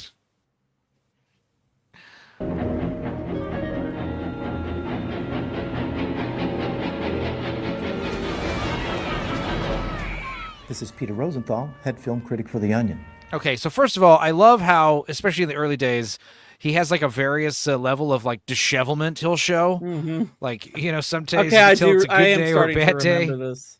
I am starting to remember this now. Yeah. Yeah, the twist is he always does the movie review. It's like it never goes the way you think it is. You know, he's always got some hilarious spin on it. I guess I forgot In that it was today's the Cinema Onion. Classic segment, Yeah. I'm going to be looking at... Yeah, the Onion used to be funny, dude. The Onion movie is funny as fuck. Agreed. Remember that shit? Was awesome. Yeah. Oh yeah, it was a fucking awesome. Just like 2016 happened, and It wasn't everything good, started but it to was suck. awesome. It was funny as fuck. It was stupid as hell. In today's Cinema Classic segment, I'm going to be looking at Steven Spielberg's 1975 film, Jaws. A psychological thriller about a closeted gay man whose fear of coming out to his friends and family manifests itself in the form of a ravenous killer shark. It manifests itself as a shark. The warning signs were there all along. Blockbuster. Jaws tells the story of small town... Dude, listen to this. It's actually pretty spot on. Hollywood blockbuster. Jaws tells the story of small-town police chief and severely repressed homosexual Martin Brody. In the movie's opening sequence, a young woman swimming alone is violently attacked by a bloodthirsty great white shark. A shark that viewers quickly realize is actually the physical projection of Brody's paralyzing fear of his own sexuality. Oh my god. Deadpan. Obviously, audiences immediately picked up on this very striking metaphor. Absolutely. In his struggle, Brody is aided by his shipmates Quint and Hooper, brilliantly portrayed by Robert Shaw and Richard Dreyfuss as two men secure in their own homosexuality. The edit there of him just nodding. Dude, you got to also watch Peter Rosenthal's. Maybe when Christmas rolls around, I'll show you guys the Home Alone one. Evidenced by the fact that their minds never manifest killer great white sharks. The three gay men make many attempts to entrap the creation of Brody's psyche, to no avail. When they shoot harpoon lines attached to flotation barrels at the great white, the shark drags the barrels down into the water. Repression. However, because Brody's desire to sleep with and have relationships with men is so powerful, the barrels always resurface. He's so unhinged, like the way he looks right at the camera. Has Creamage or Shippy, or who else is Australian that's here? But has Shippy or Creamage, have you guys ever seen a great white? Do you guys ever go to the Australian beaches? What is like the most dangerous animal you've encountered out there? I'd like to know. Literally every animal out there. I mean, great whites like there's- goldfish to them. There are cities, that don't have sharks in them. There's no sharks in the cities. My aunt Rosalie says that she lives out there, and she says the funnel web spiders, like if you find one in your house, it will like rear up on you. It'll like chase you in your own house, like charge you. You have to fucking like just step on it. Like Jesus, they're mean. Chip says kinda. They make us get out of the water when they rock up, but I've seen a fin. Sick. Yeah, I mean, who else gets... I mean, we get great whites on the West Coast, right? I think down south, maybe. Yeah, I mean, East Coast at all? Or is that a great white place? I don't think so. Africa gets them. Australia gets them. Where else do they go? I guess New Amityville. Yeah, I mean, Atlantic Pacific, you can technically find them there, either of them. No, they don't kill people, but they're assholes, I hear. I hear they're fucking aggressive. Apparently they can show up in my area. Sick. Like extremely rare, but they have been seen in the Puget Sound. I mean, yeah, they're giant sharks. They can kind of swim wherever they want. Takes them a while, but they'll get there. Yeah, box jellyfish. That's pretty freaking dangerous. Yeah, that's the most dangerous animal. That's the most dangerous jellyfish for sure. They're huge too, aren't they? Aren't they like fucking gigantic? Oh yeah, they're fucking massive. Blue ring octopus and stonefish. Yeah, those fuckers. They suck. The platypus. Oh yeah, they're bastards. Platypus. Oh, yeah. They're venomous. The males are. Oh yeah. I heard platypus venom is like platypus venom. Vitamin D. One of the platypus venom is like one of the most painful neurotoxins that you can get poisoned with. It's pretty awful. Painful. Fucking weird creatures. Never is the thriller's tension more palpable than in the iconic scene featuring the gigantic shark continually slamming his body into the wooden hull. With each and every pound, the physical embodiment of Brody's barely contained arousal for the two men in his company. In fact, when Brody's secret carnal desire for Quint reaches its feverish climax, Brody can no longer control his latent gay tendencies and, in the guise of his shark alter ego, consumes the burly sea captain. In the end, Brody does finally kill the physical embodiment of his sexual repression, sending its bloody remnants sinking to the depths of the sea. He emerges a man, free to pursue a homosexual lifestyle, and swims towards the shore with Hooper, who is all but certainly a future lover. That's fucking so good. I mean, I wouldn't it's call funny it because I can't really disagree with it. It's pretty funny. Will modern audiences find the portrayal of closeted homosexuality as a ravenous shark somewhat dated? Perhaps. But for the 1970s, they'll fucking love it. Are you kidding me? This was an ambitious project. And Spielberg himself was well known for chronicling his own struggles with his homosexuality in nearly all... Calling Spielberg himself homosexual. Of his movies, whether it was the two gay velociraptors Repressed to in this day, Jurassic those Park, or grandkids the little stand girl testament. wearing the red coat in Schindler's List. For the What the hell? Canyon's film standard, I'm Peter Rosenthal. Peter Rosenthal, his deadpan is so good. I don't even know if that's. I assume this is this man's real name. I don't even know if he's an actor playing a guy named Peter Rosenthal. I don't really want to find out. You know, it's just Peter Rosenthal. Let the magic anyway. be. Yeah, I think his actual name next? is Ronnie Rains. That's his actual name. Okay. Yeah. Well. Yeah. He's probably all right. But Peter Rosenthal, we salute you. Yeah, we do. All right. Next is Close Encounters. I mean, the thing is, you follow up Sugarland Express with Jaws, then you follow that up with Close Encounters. I think like Close Encounters more than Jaws. I think I can rewatch Close Encounters. I think I don't. I'm kind of the opposite. I don't find Close Encounters all that rewatchable. I watched it once and I was just kind of underwhelmed. I was like, it's fine, but it was like a 6 or 7 out of 10 kind of movie. I was just like, it's fine. I think at the time it's just like you have to understand. Like I don't think people had seen anything. Star Wars hadn't even come out yet. And Close Encounters was like, Close Encounters was the same year, 77. Like I think there's interesting like symbolism and stuff like that in it.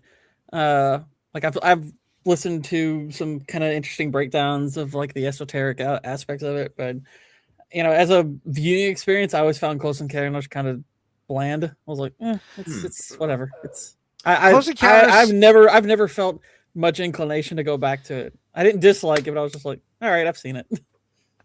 I think it's much more cut and dry of a story, but there's just way more of a spectacle going on with than Jaws, I think Jaws is a better movie. I think Jaws is a much better story. I think Close Encounters is a more impressive movie, though. Like I don't know what's impressive about it. What's aliens? I mean, it's not even just the aliens. There's so many shots where it's like fucking real helicopters flying around, actual cars driving around. And just like when you see like just, you think about like how hard it would be to do all this. Like it wasn't like Jaws where nothing was working. Like Close Encounters, like he was doing some crazy shit director wise. And also, like I said, like people seeing that and Star Wars that same year, like audiences, like their imaginations were like lit up in America. People were going apeshit over that kind of stuff. Like you'd never seen anything like that. I guess I can appreciate the technical qualities and everything, but it's still, I guess, like I don't consider those to be of the utmost importance. Like, yes, that can be highly impressive, and if it's utilized well, within the confines of the story, it can be a big enhancer. Like with movies, you have like Mad Max and stuff like that. But I don't know. It's just the actual story itself. I'm just like, it's fine. It's kind of, it's like I just kind of watched it with her. I was like, all right. Because to me, it's like, okay, if I come to the movie without knowing that stuff about how it innovated, like on a technical level, what holds up? It's like, because that's why to me, it's like storytelling and characters, like that's going to be the more important aspect, because that's the stuff that, whether you know everything about the other stuff or not, that's going to hold up. That's why Jaws, I think, works so well, is because it has great characters, it has a great story, and even if you know nothing about the technical aspects, you can be impressed with that. Close Encounters, like if you know nothing about, how Spielberg was innovating, all you're left with is the story and the characters, and how did those hold up? And to me, they're just like, they're fine. Yeah, I mean, Jaws is based on an award-winning book, right? Best-selling novel. No, it's nothing like that. It's not very much like that book, funny enough. Well, who? Because like Spielberg obviously is more involved in writing Close Encounters, which again is why Close Encounters is so hokey, much more schmaltzy than Jaws. The schmaltzometer is really high on Close Encounters. Like I wouldn't rate, like if I were like doing a top 10 list of Spielberg movies, I would not have it in my top 10. I mean, it's like less of a movie, and it's more spectacle than actual story, Yeah. But it's all about, all right. what do you, what's this wild shit about? I mean, will we put Close Encounters under Duel? Dudicus, what do you think? I mean, I can't put it under Duel because I haven't seen Duel yet. Based on what you, right? I mean, I think Duel looks very interesting. It's like I definitely would be excited to see that. Like Duel is badass, and like I wouldn't describe Close Encounters as badass. You know what I mean? Like I am kind of leaning towards putting Close Encounters under Duel. Like, I mean, I'm personally fine with that. I wouldn't have an issue. I mean, with Duel. it. I mean, the thing is, I rewatched Close Encounters today, and it's like, again, it is just very schmaltzy, but it's it's just like just Disclosure Day. Like to watch it for the technical aspects is like Disclosure Day, not so much, but to watch this one for just like thinking about how they made that is like, god damn, I could watch it. That's why I think it has more rewatchability factor. Because, the problem with Close Encounters is, like, the ending. That's the one thing Steven Spielberg, ever since he went into grandpa phase, he regrets the guy leaving. He abandons his family to go be gay with the aliens. Is that who said that in the chat? Yeah. It's like, I'm going to go fly away and do butt stuff with aliens for the rest of my life. Yeah. Okay. He left his wife to be gay in space. It's pretty brave for that point in time. Yeah, I mean, that was weird. And I kind of agree with Spielberg where it's like, that is a bit much. You gotta, I don't know. You gotta give him a reason to abandon the family too. Like make the family suck somehow. Yeah, I was thinking. I was like, when he left, I was like, he's leaving. That was the one part. I was just like, wait, what? Why is he leaving? Like, okay, sorry. I mean, at the time, his logic was there's nothing you could do that could separate him from the aliens. That's why he's going to do everything to get to the mountain. So once he's there, he's going to go that extra step, I guess is the way Spielberg was thinking. But once he had his own kids, like I said, this is before he even had his own children. Like he had children, that's why the stuff in the 90s, early 2000s is very, kids are very important. Families are important. Spielberg, he loves to have children introduced in the movies and quickly throw them in insane danger. Hello, Sherry. What's up, Sherry? That was like a Hello, Sherry. That was like a common Riff Tracks joke, where little children in a Spielberg movie. It's gonna be just a few more moments before they are screaming for their lives. George, une rencontre plutôt inhabituelle. I want to launch a complaint. A close encounter with something very unusual. What the hell? Also, I did like. I think the other thing about Close Encounters was this whole, the government's lying to you. They're gonna do all kinds of stuff. Yeah, that's the best. That's the best aspect of it. To me, that's the best aspect. Like of it. this, we're in the Nixon phase, where maybe the government doesn't have our best interest in mind. I mean, like because watching Close Encounters for the first time, their election, just to see that they're still winning. Yeah, I mean, because I understand when you say, "Oh, I watched Close Encounters," for the first time just recently, and it's okay. But there's so much that rips off and is inspired by Close Encounters. Because that one in Star Wars that same year, fucking, like I said, dude, to watch it for the first time in the 70s with everybody else. It was alien fucking fever, man. Spielberg fever. It just took off after that. This is where everyone was like, who is this guy? Who is this Jewish man making all these movies? With this repressed homosexuality. And it's also one of those movies where everyone involved knew they were making a big deal. Like I said, this wasn't Jaws, where they didn't realize Jaws was going to be such a big hit. And they were really struggling with Jaws. Close Encounters is... And like I said, also he's remaking his long lost child movie, fresh out of high school movie he did, which I think is also cathartic. But yeah, Close Encounters is a massive success too. Yeah. Plasmoids actually will kill your engine and have weird effects on people, like time dilation. That's what all those glowing things are. That's a really cool CIA activation phrase you just said there. Mm-hmm. Yeah. Plasmoids. Yeah. I mean, the thing is, it's the spectacle. There's a lot of set pieces. It's about the headlights of the car, going upside down and turning around. It's about the window shattering when they... the end of the movie is it's literally just a concert, and then everyone just says hello and they leave. It's kind of anticlimactic, except it is pretty climactic because we fucking... Yeah. That's it's when we meet the alien. That's the third type of encounter. What is the first type is where you see them. Second encounter is they leave physical evidence. Third encounter is you make contact with the entity, the living creature. What that means. Yep. Yes. Fourth is kind butt stuff. No, the fourth kind is something else. Fourth is a shitty movie from 2008.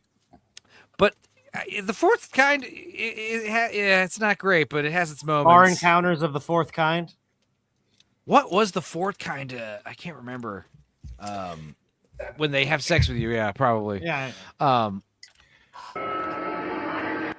Fifth type is when you actually have the baby. Yeah. Okay. Yeah. A fourth kind would be abduction. Oh, duh. Obviously. Yeah. So. Is there a fifth kind? What kind is when you have sex with them? That's fifth. That's got to be fifth. That's seventh base. Yeah, no, it's we call them Close Encounters of the first, second, and third, and fourth kind. They're calling them first, second, third base. Judicus, would you put Close Encounters below Duel? Have you seen Close Encounters, right? Yes, I have seen Close Encounters. It has been a hot minute since I've seen it, but I am leaning towards putting it under Duel. I don't remember most of it.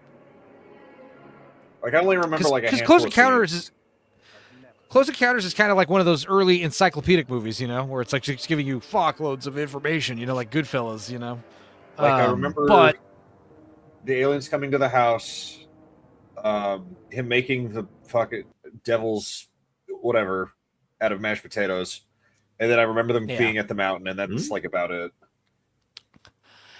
Yeah, there's cool stuff when they're driving into the area, they're trying to prevent people from coming to the mountain because there's hundreds of people, for all they know, that are having visions of the mountain. Only a select handful or two actually make it out there. But one of the deterrents is they say there's a plague, there's a chemical leak at a plant. It's dangerous, and they actually kill a bunch of farm animals or sedate them. I can't remember, but there's all these fucking dead animals laying everywhere. So when you're driving in, you see the dead animals. They're telling you, don't come in here. The air is not safe to breathe. All that stuff was, fun. Don't trust the Nixon campaign.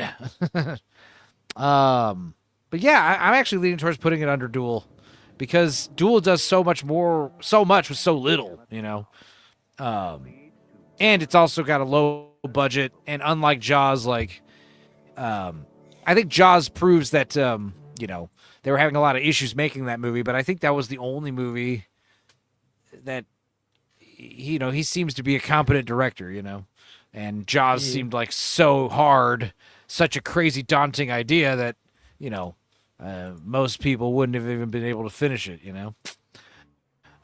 We are not alone. Speak for yourself. Encounters. All right, now 1941. This is on a lot of the worst of lists. I would put it towards the bottom for sure. Yeah, this one I never. Have you seen 41, Gord? Nope. Duda? No, I didn't know it existed. The thing is, again, it's very schmaltzy, and the comedy, it's very it's like old Hollywood style. I don't mind it. I like it, but rewatching it, a lot of the jokes. I think Melvin said it. He's like, a lot of the jokes they feel like they're geared towards like pubescent, boys, who are getting the dirty mind, and I mean, it just seems juvenile and stupid, but also not actually funny. Scary Movie 6, same thing. Not actually funny, juvenile and stupid. But he's trying to do his own Dr. Strangelove with this satirical World War II thing taking place after Pearl Harbor. In case you guys don't know what it's about. A bunch of people in California go crazy with paranoia after December 7th. To be delivered to the people of the United States by the one man capable of igniting fire in the heart of the American bosom. And it's crazy because this movie has Dan Aykroyd, John Belushi, Treat Williams, Nancy Allen. Is that Aykroyd?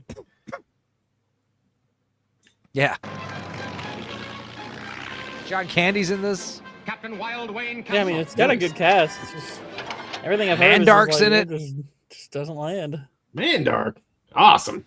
Before or after Laser Blast? Before? During. No, after. This is 1941 was 1979. Oh, okay, so it would have been after. I'm guessing. Wait, I'm thinking it's 79. It was 79. All right, and Raiders is 81. All right. Mm-hmm. Well, I guess that's cool because, I mean, the thing is, this movie is also really well directed. In fact, there's a lot of big set pieces that are pretty impressive for a comedy. There's like a scene where a fucking Ferris wheel fucking detaches, rolls down a pier into the ocean, and it's miniatures, but it looks great. There's like aerial dogfights and stuff, and it's again, it's got this like kind of almost old timey musical vibe, even though it's not a musical. You get Wild Wayne. 5. Confirm? 2 maybe. Hey, sailor. Want to help your country? Yeah, you out there. You in the audience. I think it's also like, Saturday Night Live was also like peak around this time. So you got Spielberg and Saturday Night Live people kind of coming together and trying to make a big movie. I don't know. Like I said, I think this movie is like pretty fun and charming, but it's pretty revered also. I would not put it at the bottom of the list. I already know what I think is the worst Spielberg movie. So we'll see. It sounds like from what you're describing, it's like a D tier movie, but no, I mean, I would put this at the bottom. Okay. I mean, that's the thing is like, is it even, does Spielberg actually have any Fs? Like, is it like one of those things where? Yeah, I think he has. Yeah, he does. Yeah, he has a couple Fs actually. Now that I think about it, he does. Yeah. You think of the grandpa phase, and you're like, man. Abe's here. Also, Sherry's here. Oh God. Today, right now. Forget about the fitting of your new zoot suit or the dance on Friday night, or that strawberry blonde with a permanent wave. What? Your country needs you, son. You gonna let her down? This trailer's insane. Think your best girl look good in a kimono, eating teriyaki off a straw placemat? Here you go, Wayne. I'd like to eat sauerkraut for the rest of your life. That sounds terrible. She sounds pretty all right. I'd like to drive to work one morning. But this is also not funny though.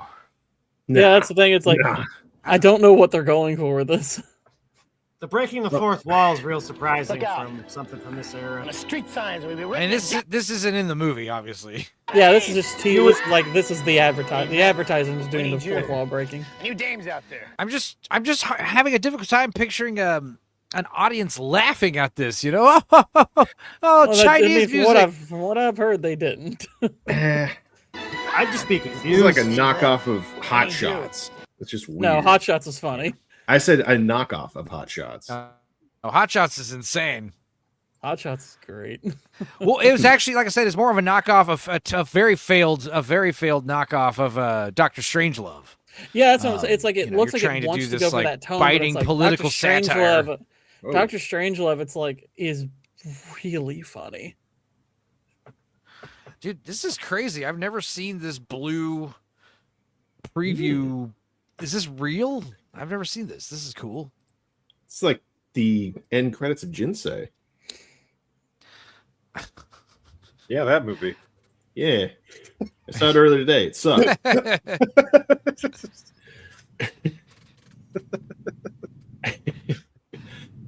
And then the credits hit, and I was really thrown off because just Again, like, another a weird trailer map that blue. doesn't tell us anything. God. Here's a teaser. I gotcha.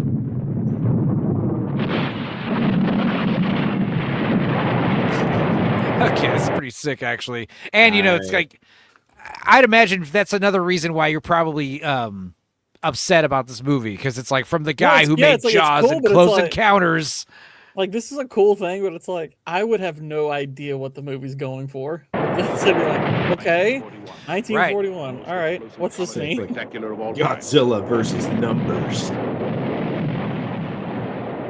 1941. Oh, no, this is America versus math. It's coming to your city for Christmas. I mean, yeah, I'm going to be real. If this was 1979, I would have been so hyped for this movie. Oh, my God. The Saturday Night Live people and Steven Spielberg are making a World War II comedy? This is going to be epic, right? That Close Encounters and Jaws movies were great. Ned Beatty, John Belushi. Yeah, it's just one of those trailers. Fuck this. All right, here's the actual trailer to show you some footage of the movie. Hopefully. God. There, that's what I'm used to seeing.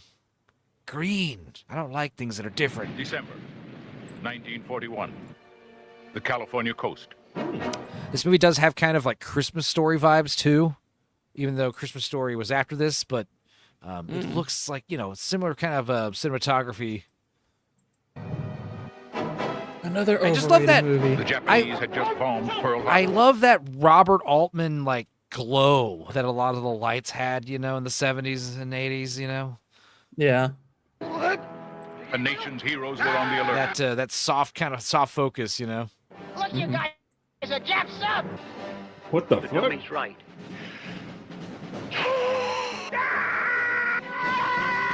California. Yeah, this one at least is giving us comedy vibes. What'd you say, Procto? Was that guy in blackface? Or was that Dudicus talking? I think there was brown face. Yeah, I think he just I has think there was a real black man. face. Could be next. No, go back a little think further. There was a guy. I think it was like a kind of a brown face or something. But yeah, I don't know if that was a real guy. No.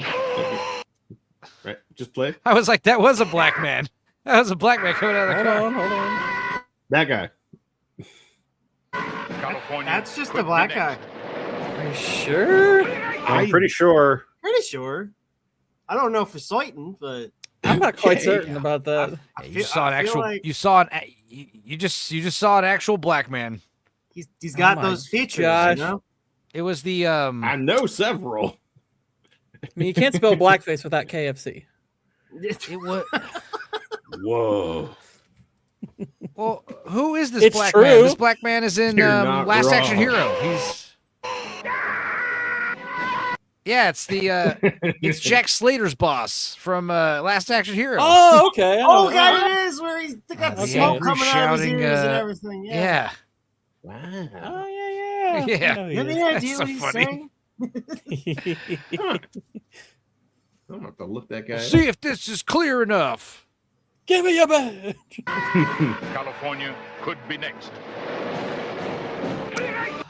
I have a feeling this might be second or third worst movie he's made.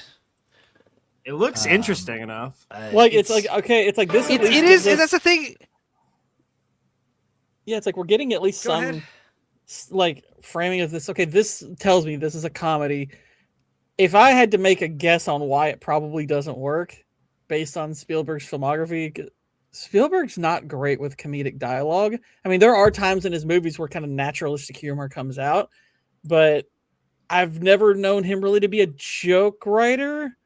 And I mean, because the dialogue in these trailers just sounds like pretty standard. Doesn't even sound like the characters are in any way recognizing this is a comedy. Which, granted, you can maybe sometimes get away with doing it that way, but I don't think he understands how to make the dialogue ironic to the circumstance. God. So that guy was that could be kind of funny. That looked like it could be a little funny too, though. But yeah, I think it's just a shame because, I was gonna say that guy I wasn't sure about was Frank McRae. Apparently, he was the same guy who played the boxer in Batteries Not Included. I love that guy. Now I feel bad. Yeah. I don't actually feel bad. I don't give a shit. Who's that guy in blackface? The black man? Yeah. Like, what the hell? Freaking racist black men wearing blackface? What the hell? Right. You ever seen their tattoos? They're always black. Again, ugh. I think, again, the schmaltz level, the schmaltz factor is so dialed up to 10 on this movie. This might be his schmaltziest movie, or one of his schmaltziest. Even though it's a comedy. Oh. There's a lot of spectacle, though. Like, it's crazy. There's like a big bomb coming. I mean, it just... I know. There's a lot of sex-related humor in this movie, too. Slim Pickens is in it. Nancy Allen's got her shirt open, her blouse open, and her brassiere hanging out. Nice. It's like things like that. Those are the memorable moments. All right, so next is Raiders. Oh wait, I guess let me put 41 down here in the F tier. I mean, has anyone else seen 41? Nope. Nope. Awesome. All right. Well, yeah, let's just do Raiders then. Let's go. I know Raiders. What's this movie? Oh, this is the trailer. Just fucking the teaser. Stars. I'll bet there's no copyright protection on this song. I've heard of Star Wars. Well, I mean, I don't really care about copyright claims. It's just like, is it going to get the stream blocked? Yeah. Obviously, now this is a Raiders. This is where Lucas and Spielberg first joined forces, right? Mm-hmm. I want to make a movie about desert people. Lucas wasn't involved in 41, was he? He might have been. That could be fun. That could be funny. Like anytime something's terrible, you just attribute it to Lucas, maybe. Just joking. I mean, that's my barometer, yeah. If you don't see red tails, you're a racist. You realize what the Ark is? It's a transmitter. It's a radio for speaking. Sparkles does not like Indiana Jones. Really? Sparkles I'm more and more realizing that who cares? It's like she doesn't like anything, so it's like okay. It's the ladies, you boys with your Indiana Jones. You and your hula testosterone. hoops and dungarees. How can you not, as a woman, though, appreciate Harrison Ford in his prime? I mean, look at him. Yeah, he can do his rubber face really well in this movie. I personally like Raiders. I like them all, but for me, I like the other two more. I like Temple. I'm out. I love Temple. I would put it's so this fucked one. up. I would put this one second behind. Like, okay, I think this is obviously A tier. I would put it just below. I would put it right after Jaws. I do think Jaws is slightly better. Really? Yeah. I definitely think Jaws is a better movie overall. I The would harder agree. one for me is Last Jaws Crusade is better versus than Jaws. I do think Jaws is better than. See, Raiders, I like but I would Crusade put Last Crusade also on the top of the list of the Temple of indie Doom. As much movies. as while I like it, I don't think that's an A tier movie because I think Temple of Doom is very silly. Like I think there's a lot of issues with Temple of Doom, even though I really like it. I think it's got a ton of issues. Yeah, I think Last Crusade's at the top, but I do like Temple best because it's so. But I still put Last Crusade above that on this tier. But like, which one do I prefer? Which one would I rather watch right now? Probably Temple. But yeah, we'll put Raiders. Temple was actually the first Indiana Jones movie I ever saw. Oh, nice. We'll put Raiders. Like above, first in the continuity Duel under Jaws. It was the first one I ever watched because like Raiders came out before I was born. Temple came out a couple years after, and it was just my parents bought it before they had Raiders, and I was like, okay, I'll watch Temple of Doom, and it was really freaking cool. Hey yo, gosh, that would have been here's a bunch of ending. famous movies with Jaws, sharks in it. I don't know. Oh no, that's true. The land shark. I knew they were in Texas. Why are they playing Big Guns from Last Action Hero? I don't know. Ties in with that blackface guy from earlier. Yeah. Yeah. Continuity. The blackface black man. Oh, that would have been great. That's how that should have ended. Fuck Rose. Oh yeah, Jason versus Jaws. Yeah. Oh my God. Took him by the head, but left the mask. Freddy vs. Jason low-key might be the best Friday the 13th movie. It is. Absolutely. It's probably the best Nightmare movie too. It's just so there's no reason. I don't think it's the best Nightmare on Elm not Street even that movie. low-key, I do think there's at least one, maybe I like two better 3. Nightmare movies. 3. But I think 3's the best one. 3 is the best Nightmare movie. Yeah, for sure. Like I think it's inarguably it's the best one. Dream Warriors.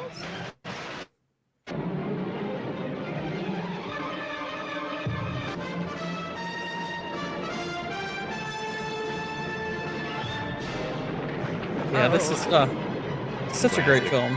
Raiders. It's so good. So do we think Marion's like the best love interest in any of these? I'd like to think so. No. Really? No. I think Elsa is. I mean, no way. But she's a filthy Nazi whore. Yeah, she's hottest. Exactly.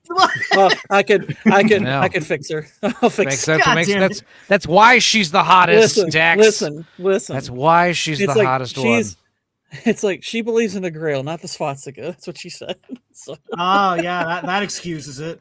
So it's like yeah, she's definitely the hottest. I do like Willie. What's her name? Kate Capshaw. She's so like fucking Willie gorgeous. A lot, and a lot of she's people funny. hate Willie. Like, I never hated Willie. It's like, I get why she annoys some people, but her I'm like, reactions seem pretty natural. Like she didn't. She's the sign up damsel for in any of distress. this. Yeah, she's the damsel. If you in guys distress, aren't so fans, naturally, if you're not fans of Kate Capshaw, watch our Space Camp commentary. She's so gorgeous in that one. Or Dreamscape. Me and Gord will watch that a while back. Dreamscape. Yeah. Kate Capshaw. She's hot as hell. Look, Marion, I get why people like that she's the most compatible with him. I get that, but let's be real. She's the closest to the feminist. She's more the feminist of the three, so I'd go with the Jum, and I'd go with the hot Jum. And she's not anywhere close to fourth wave. I don't know. that's a stretch. I hate to tell you, the first wave feminists are arguably worse than the fourth wave. Oh my god. I'll send you some reading material if you ever want, but it's like the first wave feminists were psychotic and evil. That's fair. I don't know, Marion. Imagine if in Kingdom of hold up for a second. Go back to that shadow of the arc real quick. Why are the birds like not centered on it? What? Do what now? Look at the top of the birds and how they're. Oh yeah. Well, I think that's they're probably turned somewhat, so the shadow's hitting it. The sun's just hitting it at a weird angle. Oh, I see what you're saying. Well, and hold on, go back to it. You can see it's like even Indy's clipped there a little bit by the shadow. That's why. It's because there's a ridge there. It's clipping the shadow. Gotcha. Yeah. Anyway, it's a miracle. Damn it! With the bulge. God, holy shit. The more you look at as far as hot German Nazi bitch, Davis, imagine how different Kingdom of the Crystal Skull would be if Mutt was actually Willie's Willie and Indy's love child. Oh my god! And Willie came back. Kate Capshaw came back in Kingdom of the Crystal Skull. That would have been. You know what's funny is I actually think it would have made more sense if the way he behaves. He acts more like he would be Willie's child. Yeah. Shia LaBeouf's mannerisms in that movie come off much closer to Willie than Mary. Yeah, he's a weird goober. It would make more sense. By the way, anytime somebody uses the argument that the movie would have gone down the same if Indy wasn't in it, it's like, but Marion would be dead. Oh, so y'all shit, know. yeah. It's like Marion would be dead. Yeah, So, yeah. Not quite the same. Wait, this one? Well, the argument that a lot of people make is because they're tied up at the end and they open the Basically, it's like if Indy's not in the movie, the Nazis still would have found the Ark and still would have been killed. It's like that's kind of hard to argue against. That said, it's like when you say, well, the movie would just play out the same, it's like, well, Marion would be dead. So there's that. Marion would be dead, more Nazis would be alive, you know. I mean, Well, not really. It's like they do still open the Ark, so they are going to die. Right. How does Indy get in the submarine? Sparkle says, Abe left, but I get why. How does Indy what? Get in the submarine. Ping. One ping only. I don't recall. I think the best argument you can make for why Indy had to be there is because then the Ark would have been unattended and free to melt more faces, and him being there is the reason it got. Well, no, the Ark shuts itself, if you recall. Well, yeah, it does, but more people. Andy couldn't shut it. He wasn't allowed to look. No, but then Right. Richard Attenborough shows up and comes and makes it Face Melter Park. Face Melter Park. That sounds like a great park. I go to He Face gets your Melter money Park. and you can't sue them because no one knows they're there. I know so many The people I'd perfect invite. business strategy. Now he didn't direct Poltergeist formally, and we're not going to put it on the tier list, but I thought we should still watch the trailer for Poltergeist. This movie's awesome. It does. I mean, if we were ranking tier Poltergeist, I'd probably put it in the B tier. It's fun. It's spooky. So the two big horror movies that I would always hear about growing up were this and Exorcist. I think this is better. I like this movie a lot more than The Exorcist. I don't find them very comparable. I understand they're very different, but they're the same. I genre. love I Exorcist. can compare any two movies, but I mean, I'm not saying. I mean, I'm not trying to put down Exorcist, but I always found this to be much more interesting. Now, granted, it's been a little while since I've seen The Exorcist, and I think part of my bias maybe against it was, it's a very heavily Catholic movie, and I guess at the time I was much more Protestant leaning. I'm a little bit more Orthodox leaning now, so really a lot more. So I might appreciate it a little bit differently now. But I always found this creepier. I don't know why. I just thought this was a creepier movie. I find them incomparable because the direction of the horror is kind of it like this is just Poltergeist terrible is small things happens to terrible thing I can happens compare to any a family. movies. I can always compare movies. But well, fair enough. Fair enough. Fuck it. I'll drink to that.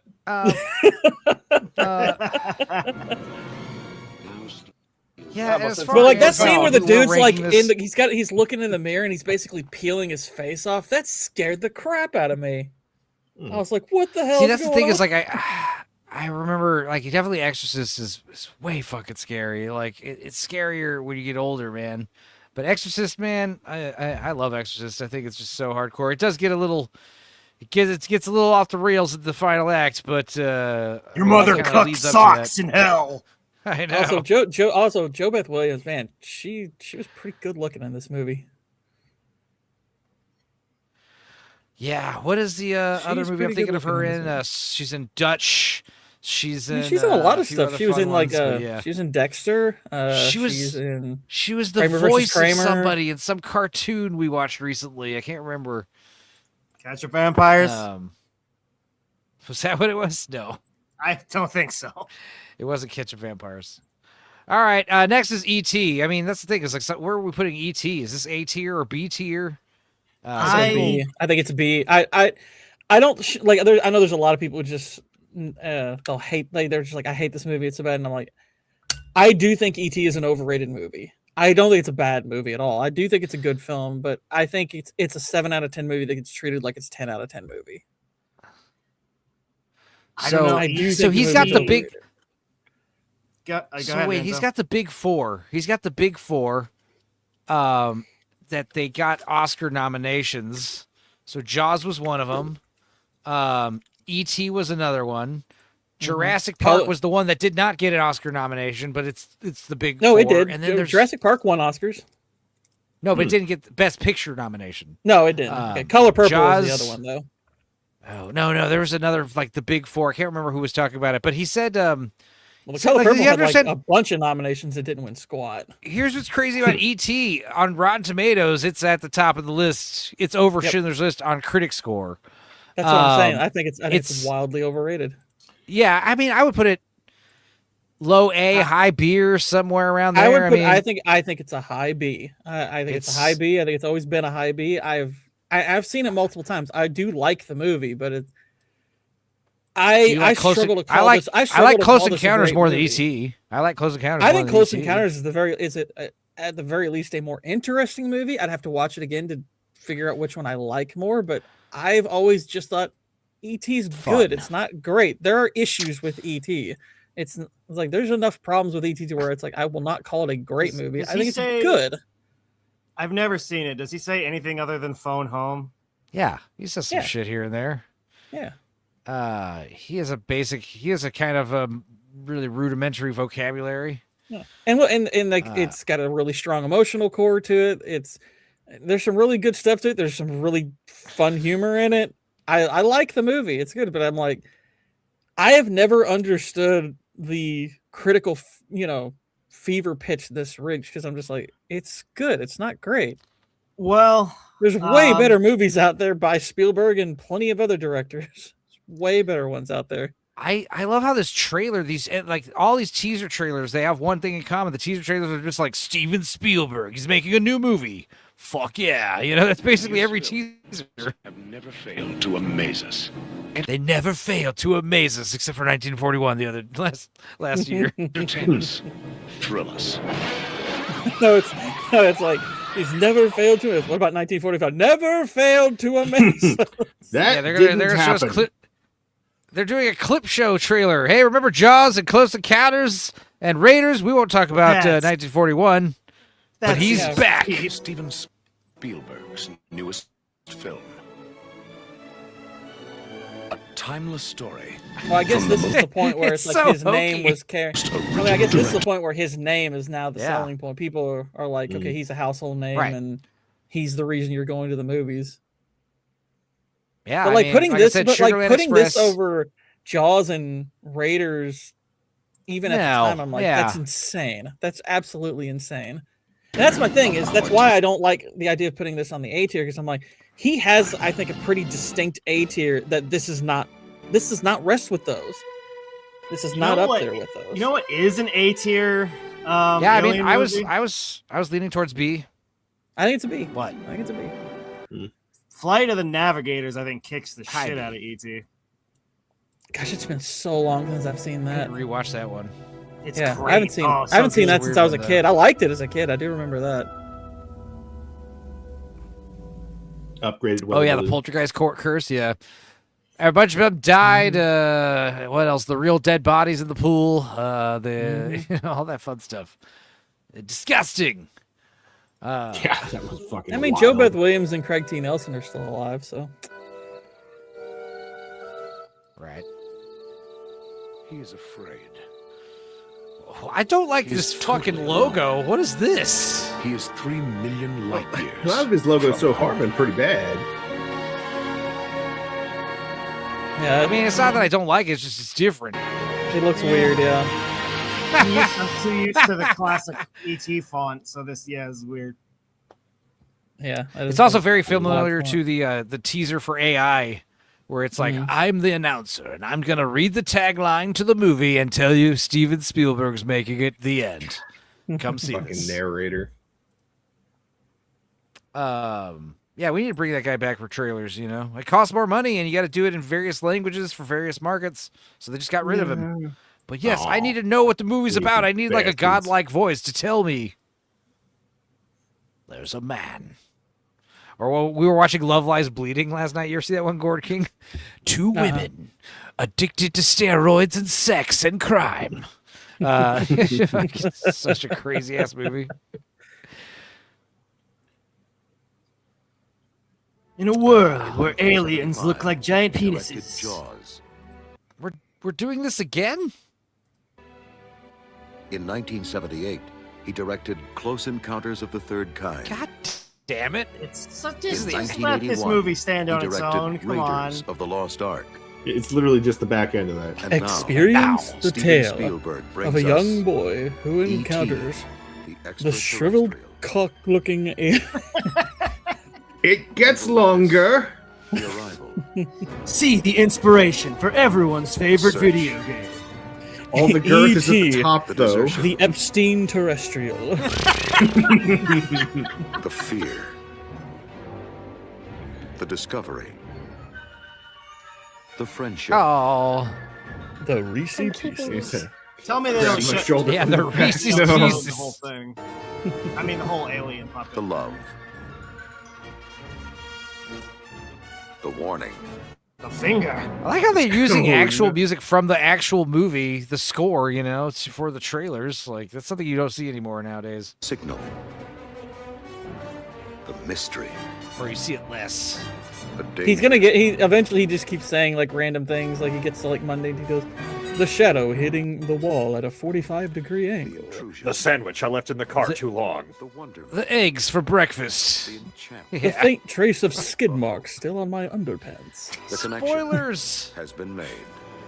The glow of his fingers on the inside of me. Universal Pictures presents. I fingered a Steven lightning bug, Spielberg. and it just hasn't gotten off. E.T. The extraterrestrial. There's that logo we love. Anyway. Hell yeah. All right, now it's a Temple. I put Temple over Raiders. I'm not putting it. I would never. No. I'm not bold enough to put it over Raiders. I just, No. I love it. I love it a if lot. I were if I judged it purely objectively, it would be like a C. I like it enough to where I'll put it on B. I'm not putting it on A. Yeah, I'll give you a B. I like the movie a lot. I enjoy the hell out of that movie, but I mean I enjoy it a lot more than a lot of these movies. But it's like I could not justify putting it on A tier because there is so many goofy elements to that movie that just really don't. Yeah, work. people have problems. You know, people obsess over the fridge from Kingdom of the Crystal Skull, and it's like, but there's also the fucking boat falling out of the airplane. That's not nearly like the boat falling fucking broken. Yeah. Come on. Those are not on the same plane. Yeah, I mean, they're both pretty. Well, they're both. They're both really bad. They're both really bad. They're both stupid. Yeah, they're both pretty bad. There's plenty of They're stupid. both pretty in bad. Temple of Doom. Temple of Doom All right, has a lot of stupid to it. I'm gonna go to Old Reliable and say realism is the language of cowards. All right, back to silence. There you go. Well, here's the thing. It's not realism that's the issue. It's internal logic, and this movie betrays its own. Well, internal also, logic I mean, pretty constantly. I guess the boat is better than the fridge because the boat is like an actual stunt they filmed. You know, that's cool. They actually did throw fucking dummies on a boat out of a plane. You're telling me they didn't put Harrison Ford in the fridge and set a nuke off?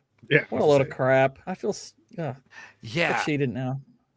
Well, it's also like they don't even like they don't even have a real explosion. They don't even have like a real explosion blast a real fridge out, you know, somewhere. Next, you're going to tell me they didn't no really stunt rip about that it, dude's you know? heart out. Are you trying to tell me they didn't rip a dude's heart out? I just love good stunt work and stuff captured on camera. You know, that's always better. You know, I do like the fact that this movie kind of like this was. A lot of people probably didn't know that the thuggy cult was a real thing. By the way, we brought up the whole first wave feminist thing. There is a connection between first wave feminism and Kali. So that's there's a pretty strong connection actually. Yeah, they made up there's a Sean lot Carr's of films, though. odd goddess worship in like old feminism, and Kali is one of them. Kali is a pretty strong feminist symbol, even going back to the early days of feminism. He betrayed Isn't that Shiva. great? Wonderful. What do I love about Temple? I love, first of all, it's the most hardcore one. Indiana Jones directly murders like 20 people, ripping people's hearts out and eating monkey brains and all that stuff's insane. Like I said, it's a movie with it's a movie that does set piece moments really well. Like, does a lot of this movie story make sense? No, the set pieces are so fun. They're so much fun. You know this what? movie is a lot. I gotta fun. say, I love. I know that Nazi bitch is the hottest, but like I said, I like Willie the best because she's like a damsel in distress and she's useless and she just causes problems. Oh yeah, I've never she punches that guy in the face real good. Yeah, I've never hated Willie. She's got a great rack. She does. I also love Short Round though. Short Round is a great sidekick. I think like when they tease that Mutt is going to be the next Indiana Jones. It's like, no, it should be Short Round because he's the one that actually wears the hat a few times. Absolutely. What's funny is like you go to like the first scene. Like the first scene is very much like kind of like a James Bond like scene, where he's got like the like the remains the remains of a lost emperor, and like they're doing the poison thing, and it does not make a lick of sense. It's such a silly scene, but it's really cool to watch at the same time. It's like you're almost willing. It's like, okay, I'm gonna switch my brain off for a second because this is really fun. But yeah, the moment you start thinking about it, it's like, this is really dumb. Kills a dude with the flaming shish kebab. Yeah. There's the bug scene. There's I love we are going to die. Yeah. I love how like I said, Short Round's great because he kind of saves the day at the end by waking up Indy, and I like how he just joins the fist fight with these bad guys. That and shit. voodoo doll scene is brutal as fuck, man. I love when they're both playing cards and they're both cheating. It's so funny. I love when she's getting annoyed by like the elephant trunk, but then like this giant snake like drapes and over Indiana's fear of snakes is back in that one, and I love. I also love how it's not with all the fingers and it's cut off. It's different because it's a prequel. It's also not a Can we talk about this miraculous. It's also not a miraculous religious artifact. That's like well, it is. Sure Christian world, I guess. Well, yeah. They made up stones. the Shankara stones. They made those up completely. Oh, it's also not Nazis. It's also Well, how many times can you kill the Nazis? But like, well, that's kind of one of the criticisms with Last Crusade is like, okay, you didn't like Temple of Doom. Let's go kind of back to the roots of the first one, with Nazis and the Holy Grail this time. It feels more like a direct sequel to Raiders, Temple of Doom is just such an outlier. It's insane.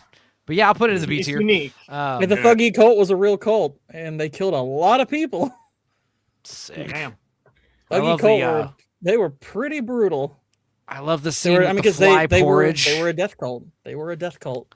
And they did some messed up stuff in the name of Kali. I love the fly porridge where he's like, you're insulting them and you're embarrassing me. Please eat that food. You think that a death cult wouldn't last very long? Brains. Oh, yeah. Do what now? You'd think that a death cult wouldn't last very long. I don't know. They must have been really good at killing people. Or, well, also, like, how are they still alive? I mean, they're so not selective with their death dealings. Yeah. Well, it's like, when you're operating in a third world country, it's probably a little. It's like you're consolidating more and more power, and it's like they had to wait till the British are the ones that brought them on, brought them down, and so it's like it basically took a first world nation to take them out. Yep. All right, so Indiana Jones on the beach. Indians step in front of trains. Color dude. purple. Just saying. Yeah, I know. They don't last long at all. They're insane. Oh, and also how many times they get electrocuted? That's pretty common. I've seen how they cook their food over there. Kali gave them purpose.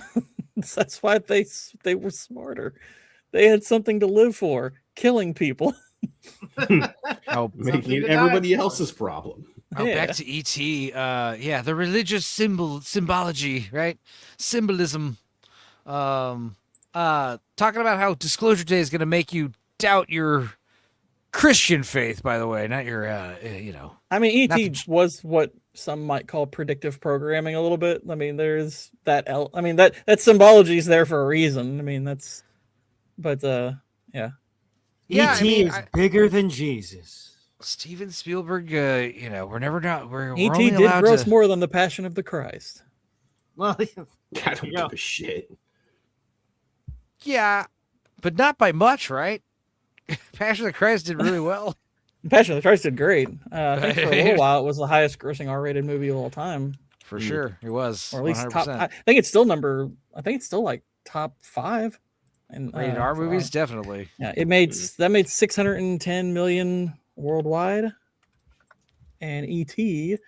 made a little shade under $800 million. So yeah. Common said, "I said pretty common, and I made common people blush." So Color Purple. This is funny because like Steven Spielberg didn't want to direct this because he thought he wasn't able to because he's not a black person.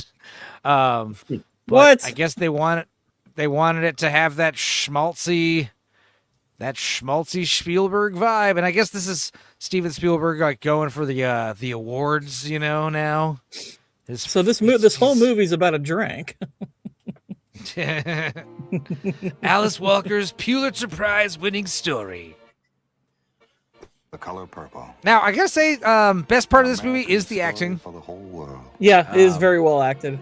But it's about. It's not a bad movie by any stretch. It also gave us that amazing This is a movie. It's worth watching. It is a movie worth watching. Nice. It's not rewatchable, but it's worth checking out. Yeah, It's not I agree. a bad movie by any stretch.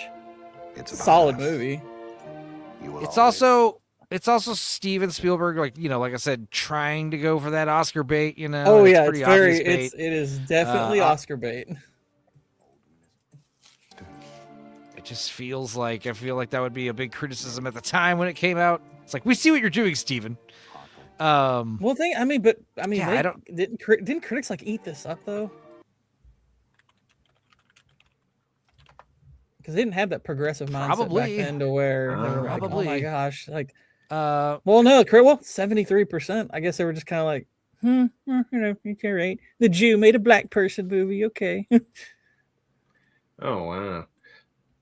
Did critics have standards? I mean, that's the thing. I mean, of course, I guess that's not too surprising. Even Forrest Gump, when it came out, Forrest Gump's critic rating is about 75-ish, which is correct. That's about putting what it above or below E.T.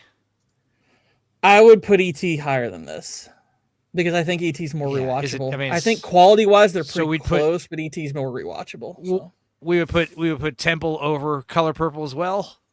Yes. I'm okay with that. I would definitely do that. I do think Color Purple is probably a better made movie, but I like Temple so much more.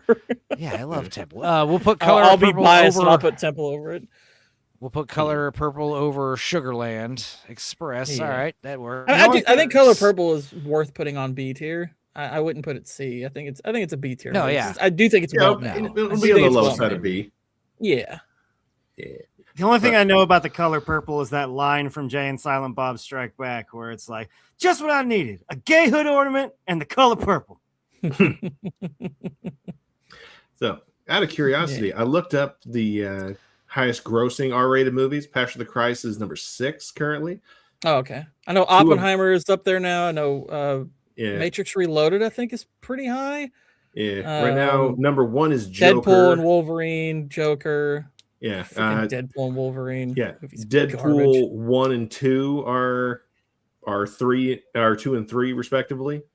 Deadpool 2, how much did that make? Really? Base. Yeah. I don't know. I knew it did well. I didn't realize it did that well. I knew the first one did really well. Wow. I didn't realize Deadpool 2 did that much money.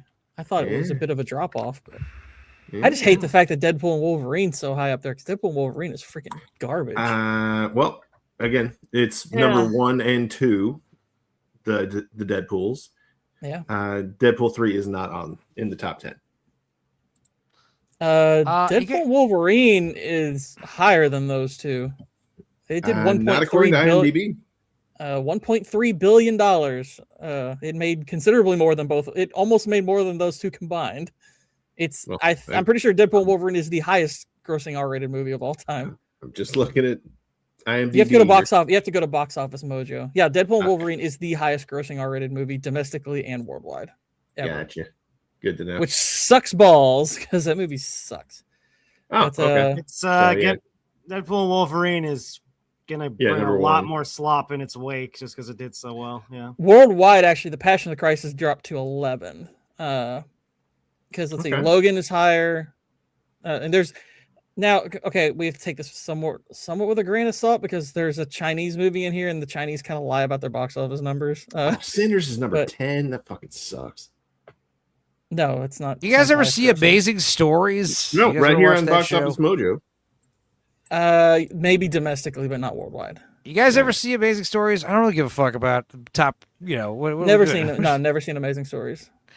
The show. I want to rewatch it, but I watched like 3 of the better episodes because there's like the TV movie where they assemble 3 episodes into a movie, and like Spielberg directed 2 episodes. He directed the very first episode, which is like old grandpa's ghost telling the little boy about the train tracks or something. I can't remember. And then he directed the episode called The Mission, where like there's a plane, World War II bomber that's going to crash. It's got no landing gear. And there's a guy stuck in the underbelly turret. And he's basically a death sentence. And he draws like little cartoon wheels because he's like a little animator. It's stupid. And then there's like Mummy, Daddy Mummy, where the guy's in the mummy suit. He's an actor. And his wife is in labor. It's like a true story similar to, what's his name? Boris Karloff. He had to like go, get his baby in a mummy outfit. That one was the best one. William Deere made that episode. And then there's a terrible one with Christopher Lloyd getting his head cut off. I don't know, man. It's like I was excited to watch Amazing Stories, and I watched like 3 or 4 episodes, and honestly, I wasn't into it. There's apparently a good episode I vaguely remember with Mark Hamill. He's like a collector or a hoarder, and he has like this expensive like Hummel that is going to change his life and turn everything around because he's like a homeless guy living out of a car. I don't remember much about it though. So I don't know where to put it on the list. We probably won't put it on the list because it's technically. And also, where are we putting Twilight Zone, the movie? Would we put that on the list? Because that's another end. No. He only directs. I mean, he did a part of it, didn't he? He did the kick the can story. Yeah. I I put it mean, C you could tier. put it. Yeah, I'd probably go C. Under Sugarland. I do love the John Lithgow Gremlin story in that movie, but yeah, again, John Landis, you idiot. Why'd you do that? That poor Can't those just go poor around Vietnamese killing children. people. I know. Did I B tier The Color Purple simply for the color coordination? I didn't even try to do that, honestly. Good point. Is Sparkle saying Twilight Zone is her favorite? Put it in. That's my put it in- favorite. Put it in D. I She's honestly just a contrarian. You Put do it in not. D. There's D no tier. fucking way she's seen the Twilight Zone. If that's Yeah, your the favorite, put it in D tier.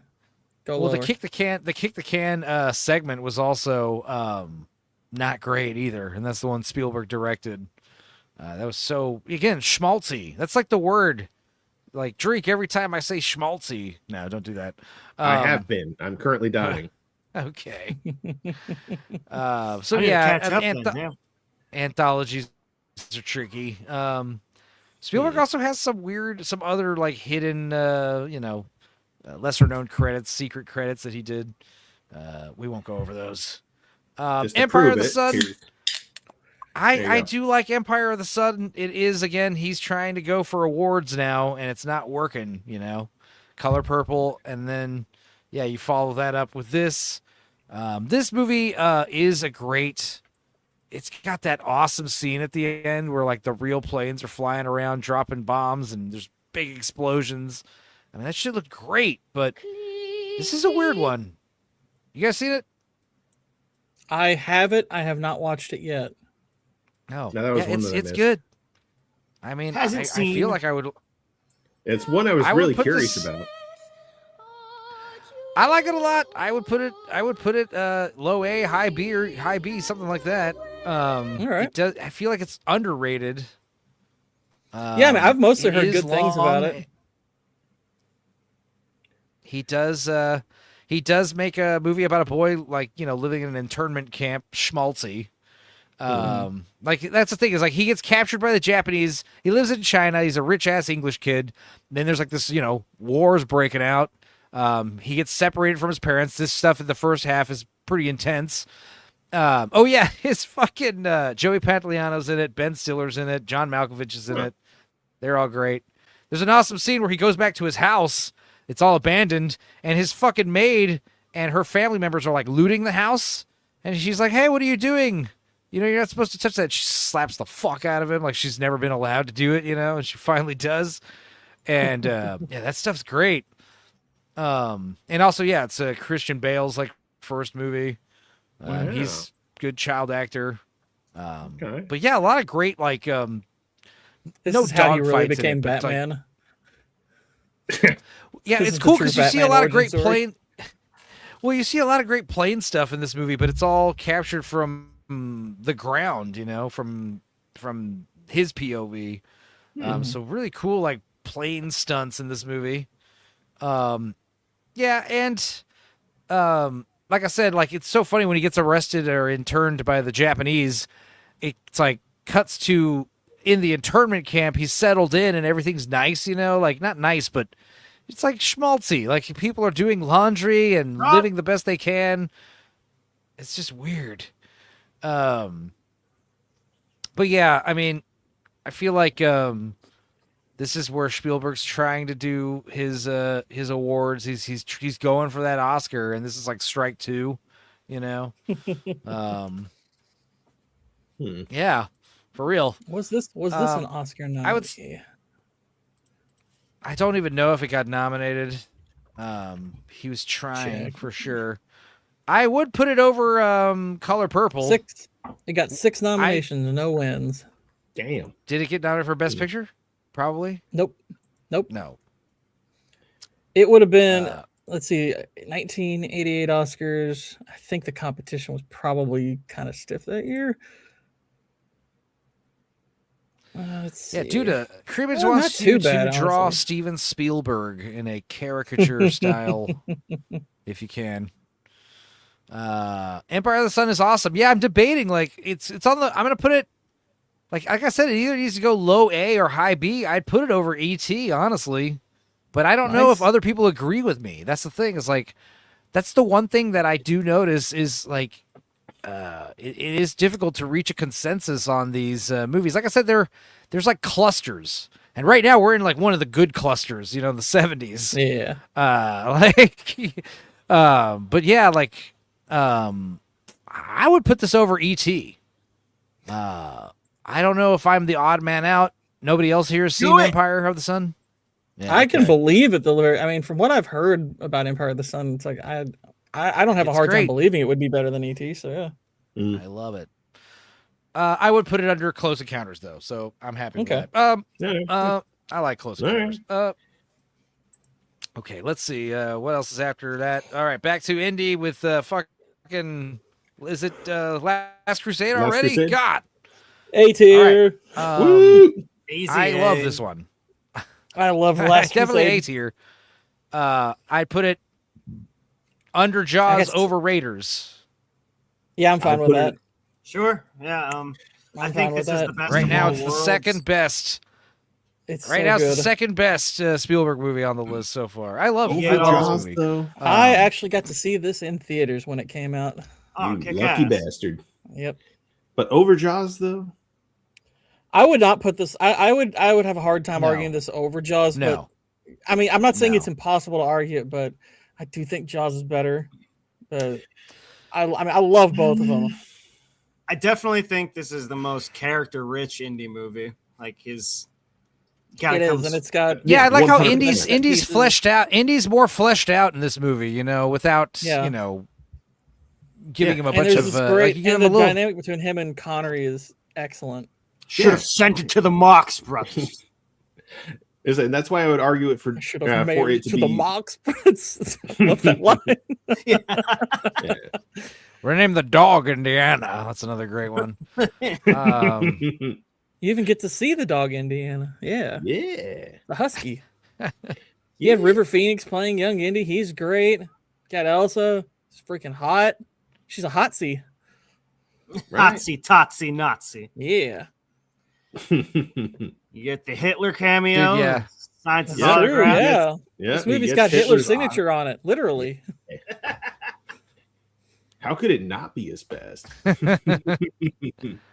You got the classic no ticket scene. I mean, it's got everything. I mean, it's got the dialogue's the most quotable, excellent set pieces. The ending of this movie is just so pitch perfect. It's like it's why they never should have touched this ever again. It's like the end of 3 is just so good. The fact that Spielberg let Lucas talk him into making that shitty Elsa Soul movie. That's how you knew he was washed. Now Elsa killed that dude on purpose, right? I dude? believe that. Absolutely. Oh, you mean Donovan? Yeah, I mean, yeah, you can, yeah, like when he takes the drink, chooses the wrong grail. Well, she has an idea that, you know, this is gonna be the wrong one. She knows him well enough to, like, because like when he takes a drink and he realizes something's wrong, they cut over to her and she's got a look on her face like my plan worked. Yeah. But also, like, if you're gonna experiment with something like this, like, have the guy that you don't like do it. Mm-hmm. It's just standard military shit. It chose poorly. Poor Elsa. Poor Elsa, nothing. Fuck that. Not even that hot. No, okay. Let's not talk, okay. Let's not talk crazy. Okay. I do think Kate Capshaw is. No, I'm a guy who I prefer brunettes with dark eyes, and I still think Elsa's like a freaking 10. Elsa is hot. She's a little wispy in the hot. wind, whatever. Hotsy. She's a hotsy. I mean, when I saw her, I was like, not thick enough. Maybe there are too many Jews. Fuck you, Rab. Maybe it wasn't all wrong. Good God.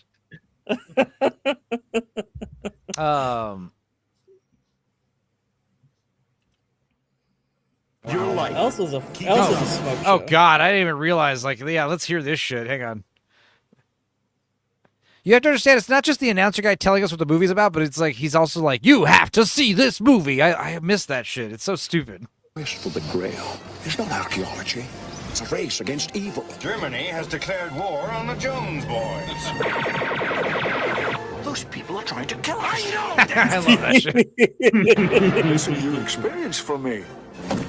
Happens to me all the time. Indiana Jones and the Last Crusade. You got John LaFontaine. Hell yeah, I love it. That's a good show. Such a good movie. Of your life. Keeping up with the Jones. Keeping up with the Joneses. Have the adventure of your life. Oh my God. All right. I'm going to say the next movie is my opinion the worst Steven Spielberg movie always. I've never seen this, but I'm intrigued already. 1941. Nothing about this got my attention. Okay. All right. Look, this is the plot. Let's watch the trailer unfiltered, and I don't know what it's about to tell us. There's 2 trailers. Okay, watch both trailers. Let's see if this movie can gradually give you an idea of what to expect. Now, we're talking about, like, there's like a correlation. There's like a graph somewhere where, like, the quality of the movie, good or bad, and then the schmaltzy level, like high or low. I want to see this graphed out because this is like high schmaltz, like highest level schmaltz, and like lowest level quality here. So this movie's insane. It also does not land like emotionally. A lot of the jokes are just cringe. Let's just go ahead and see what this trailer says. Oh God. Oh boy, wow, that didn't take long. Tanker base! Tanker base! We got a situation here! Sector K! We're cooking! Let's go, let's go! Now, best part of the movie is all the cool fucking stunt work with the planes and shit, putting out fires and stuff. It's awesome. So was this trying to compete with Backdraft? You magnificent! Backdraft, I think, was after this. This is 89. This is also before. Was it Backdraft that year? Or was that the year? Was that a year or two later? I want to say Backdraft was 90 something, 90 maybe. 91. So yeah, 91 would have been 2 years. Okay. So yeah. I was comparing this more to what was it? I had it in my head. It doesn't matter. Here we go. He's firefighter pilot. Oh my Holly gosh. Hunter. Holly Hunter looking pretty good in this movie though. For sure. Tell me you love me. Oh yeah, she does look good. Tell me. Oh, tell me. Tell me. Where'd you get that oil on your face? Where? Well, it's here. It's here. Look at this. Dreyfuss and Goodman, nice. John Goodman is very cringe in gosh. this movie. He's pretty This bad. This trailer is really cringe.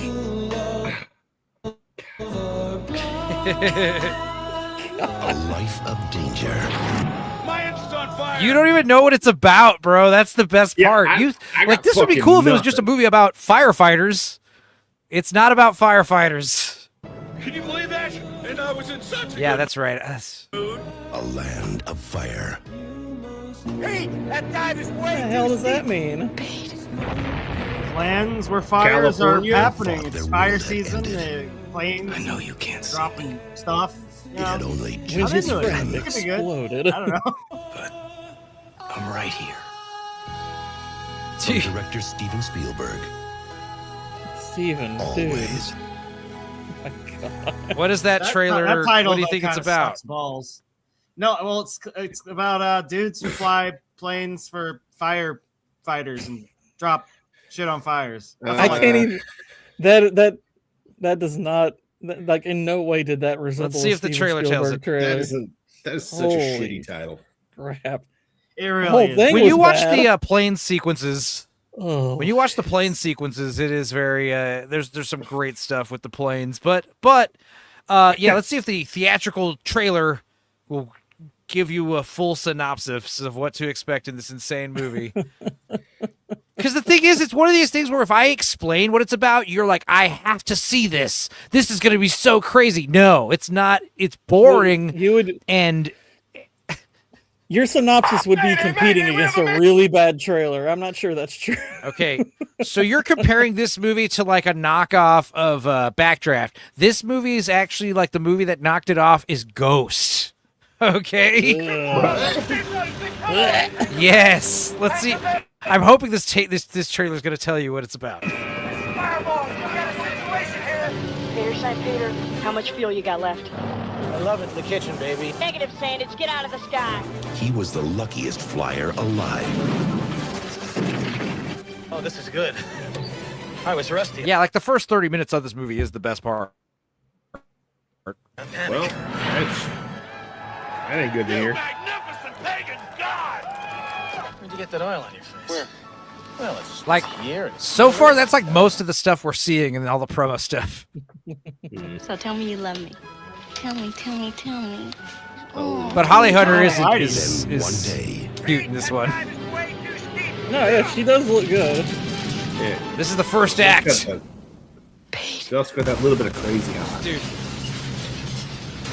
He dies in the stupidest way. It's hilarious because they're both putting out a fire and John Goodman's engine catches on fire, right?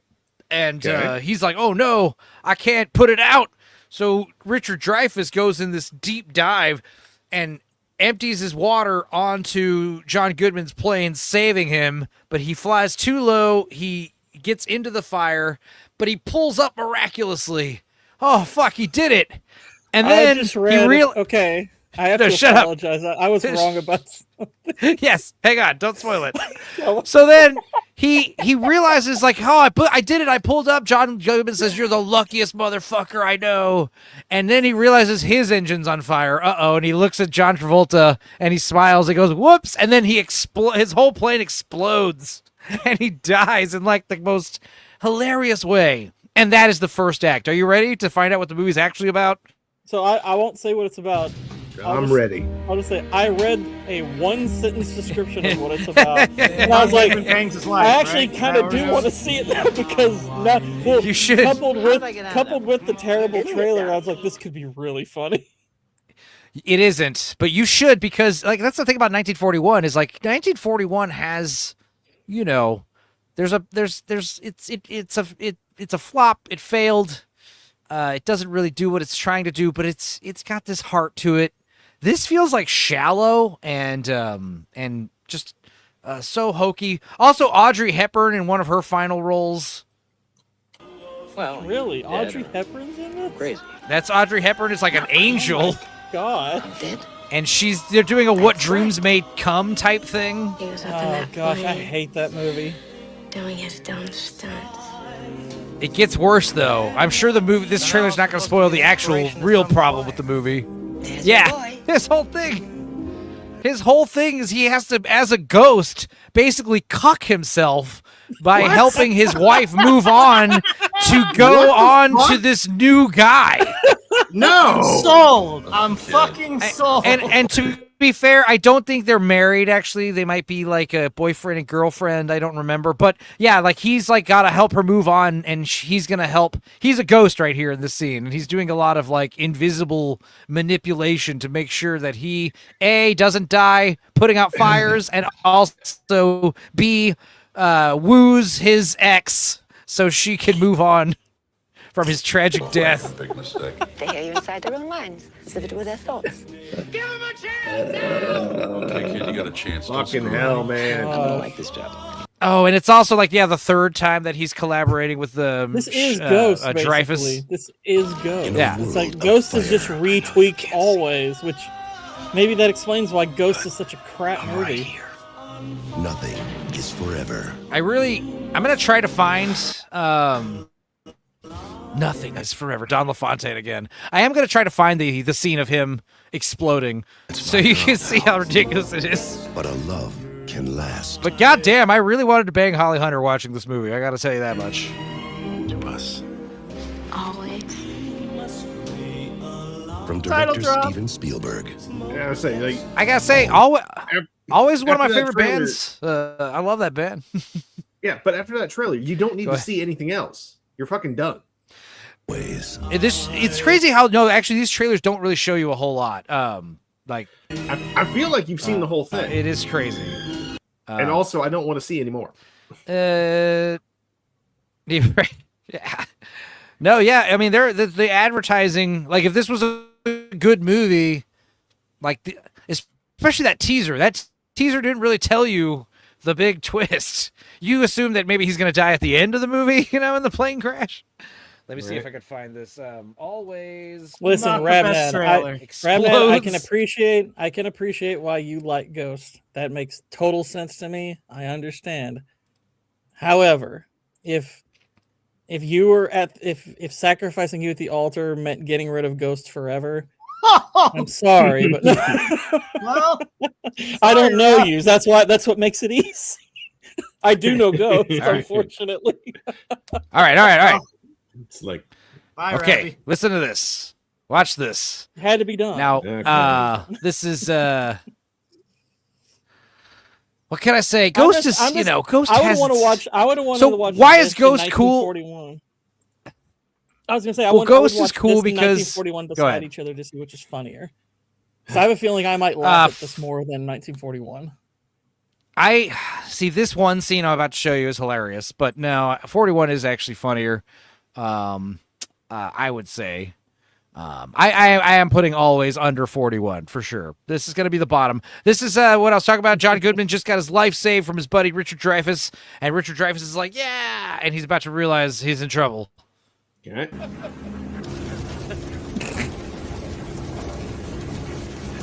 Look on his face.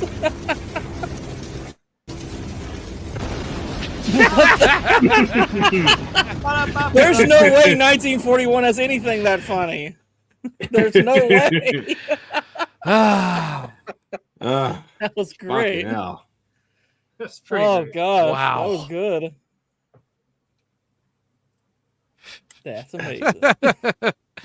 Yeah, I gotta. I would recommend watching it. Also, 1941. Hell yeah. I would say all of his movies are worth seeing. Like, that is one thing I would say for Spielberg. I love saying it's Spielberg now. It's my new thing. Spielberg. But yeah, but I would say like none of his movies are like, you shouldn't watch them. He's got. I mean, I haven't seen those two, so I don't know where. I do think he's got a couple that aren't particularly watchable. Yeah. You should watch them once, like I said, you gotta learn, like what to do, what not to do. It's like because we definitely haven't gotten to like my least favorite favorites of his. You haven't even touched those yet. We'll see if that gets claimed. If that always clip gets claimed, then I probably won't use it. But yeah, that would be a great clip to use for something. I actually got some new React videos. I'll show you one. This one's fun. This one's sorry about that. Who was it? Dex. All right. This is a fun one. Where is it? Dudicus, you might like this one. It's just one of those days when you don't want to wake. Hell yeah. That's it. The bird. What else we got? Oh, yeah, Turtle Pool. This is fun.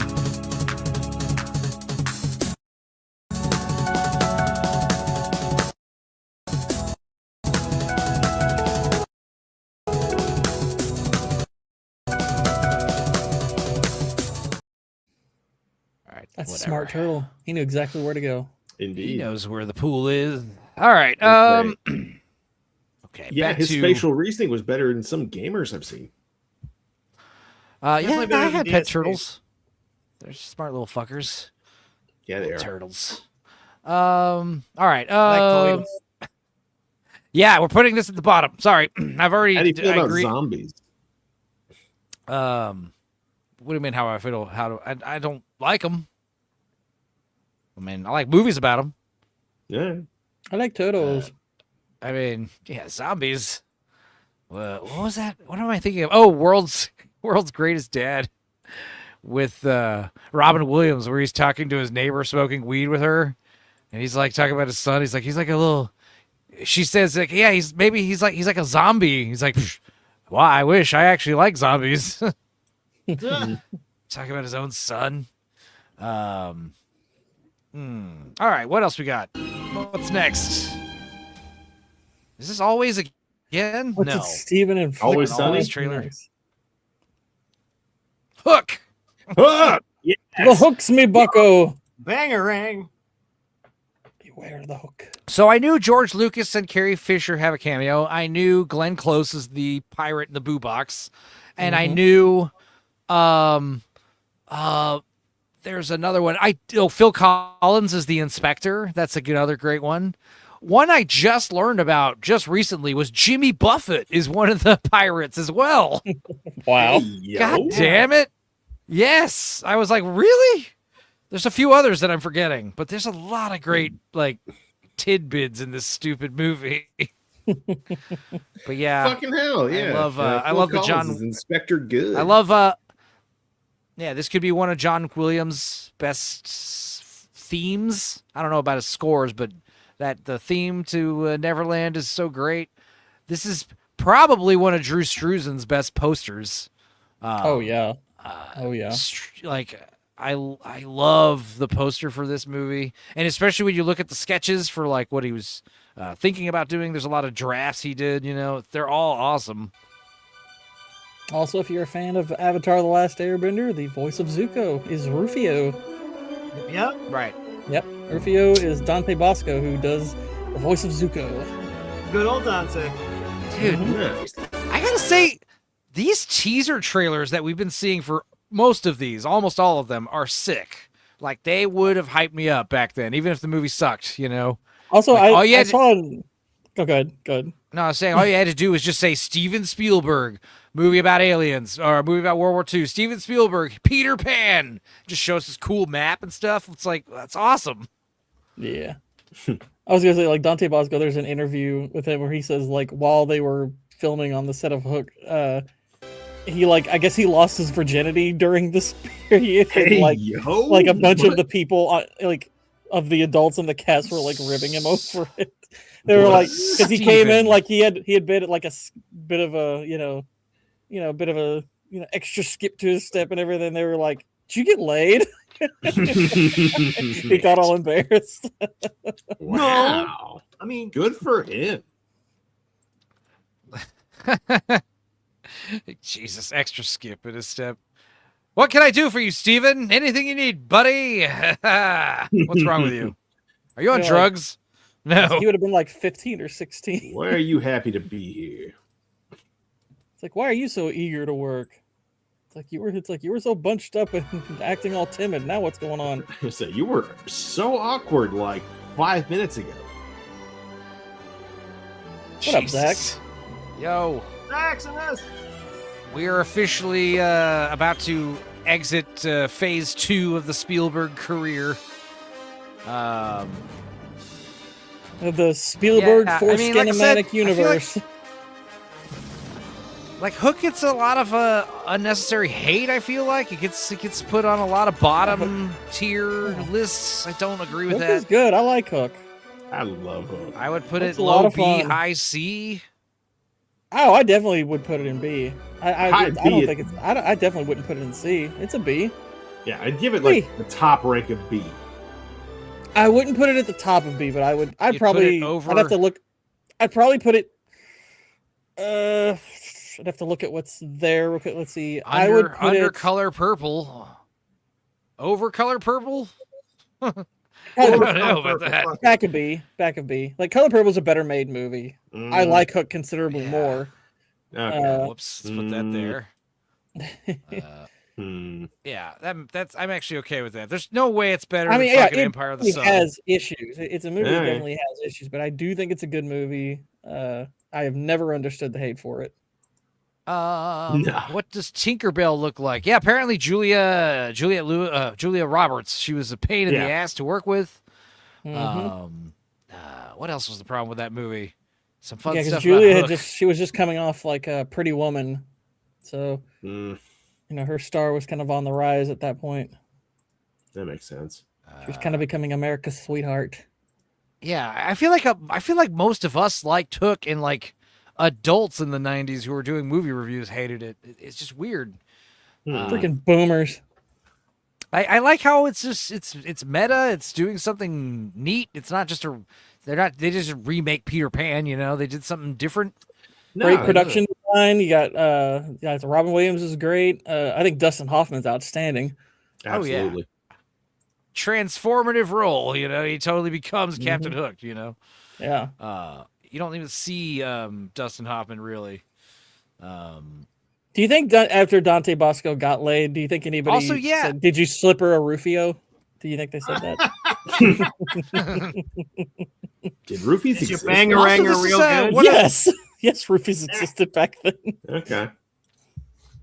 So wait, what was the last movie we did? Always. Is this where he's like already taking a forgot break it. from? He's like in the TriStar era now, where he's not really doing Universal right now for this phase. What's next? Yeah, Rohypnol's like 50 years old, just so you know. Well, okay, my bad. I've never looked into it. I just looked it up. I just now looked it up. I knew they were older than like the early 90s because I had heard of them already, but yeah. I mean, this movie is weird, but Well, like I almost feel like this was Spielberg kind of doing some of the stuff that Tim Burton used to do really well, and I was like, wow, he actually kind of pulled it off. There's a lot of like neat imagination to this. It's a cool spin on the fairy tale. I really like this movie. It does feel a little Burton, yeah. Not quite dark enough, but still. Well, yeah, not necessarily dark, but just something more- embracing kind of like create. It's very creative. There's a lot of attention to like the production design and everything. It's very immersive in that way. doing It has something kind of more almost like a family campy quality. It has like kind of a friendly. nice campy quality to it. Ooh, wait, is Always rated R? Hang on, Really? let me look this up. Is it? I don't know. I don't think so. There's a chance it might be, but I don't know. 1989. It's rated PG. Okay, good. I was like, wait a minute. Because, yeah, I was going to say, this is like, he's getting into these family kind of friendly movies, Like,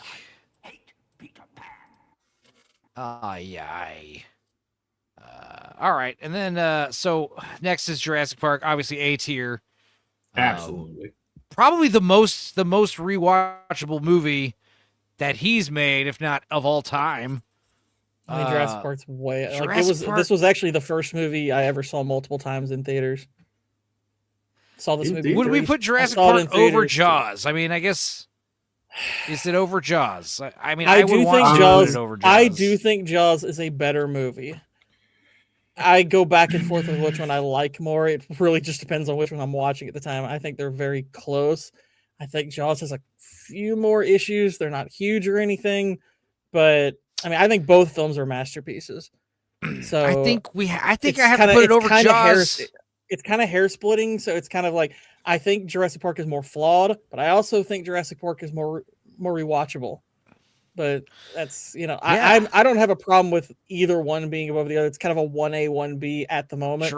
Jurassic Park is more it's more complicated, it's more groundbreaking, it's revolutionary. It's also, it delivers the blockbuster action its spectacle. Do hold up better. The effects hold up. Yes, the effects are amazing. It delivers the spectacle blockbuster stuff while also being this, this commentary, metaphor, warning of hubris and all this other deeper stuff, technology and all this great stuff. Shippy brings up an interesting point. Jurassic Park has better memes.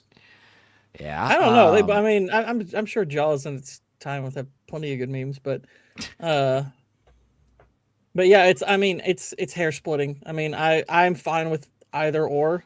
I think they're both excellent. So yeah, I mean, they're great films. They're both great films. Main character hates kids, based. So that's not based. What are you talking about? That's not based. That is anti-based. Whatever. I put it actually, over if anything, Jaws. the base part of the movie is that he comes to appreciate the notion of kids. That's his arc.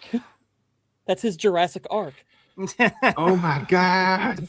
I really liked when the kid got electrocuted. That's one of my. That was a great moment. Like Jurassic Park is going on top of the list, and I think there's going to be one, maybe two on top of that. Yeah. Definitely one, but I'm pretty sure. Yeah, I do have one that I have a Arriving are going over Jurassic Park. One. Yeah, I do have a definitive one over both of these, but yeah. Yeah. But now, anyway, let's watch the teaser trailer. What is?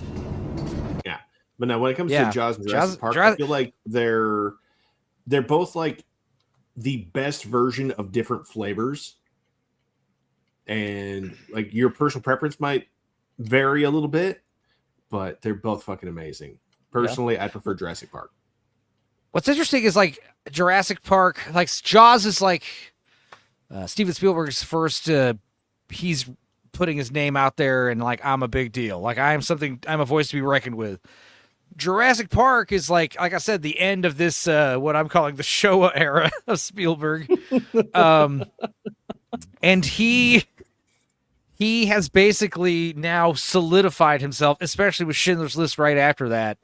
Like this is where he's literally one of the best directors out there now because of this year. Jurassic Park and Schindler's List.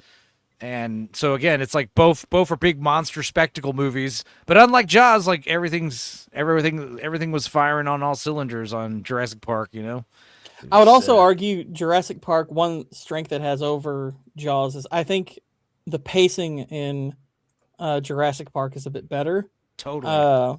And which is saying a lot because when you get to the sequence, because I remember when we reviewed this for MMM, when you get to the scene, like it's right after all like the T-Rex stuff and everything, and they're sitting on the top of that tree branch getting ready to go to sleep. You've got maybe 30 minutes left of movie, and it almost feels like the movie is just like maybe hit its halfway point. It almost feels like you're kind of just starting, and it's like, wow, the movie's actually almost over. And part of what Spielberg does so well with the dinosaurs is he knows how to hold back and to those moments when the dinosaurs arrive, the awe factor, he really knows how to play with that exceptionally well. I mean, granted, he did that really well in Jaws also, but the fact that he did it kind of consistently throughout Jurassic Park the way he did. It's really, really impressive. Well, the dinosaurs are only in like 13 minutes. Yeah, the dinosaurs are only in 13 minutes of the movie, but also it isn't like Jaws where, you know, we have to not show the shark and we're going to do the best we can without showing the shark. Whereas Jurassic Park is not, you know, they definitely give us our money shots, you know, in that movie. And unlike Jaws, you know, the Jaws shark, you know, looks pretty fucking not real, you know. Those dinosaurs still look amazing when you compare it to today's movies. I was saying Disclosure Day, the fucking computer animated animals in Disclosure Day look like shit. It's like the worst part of the movie.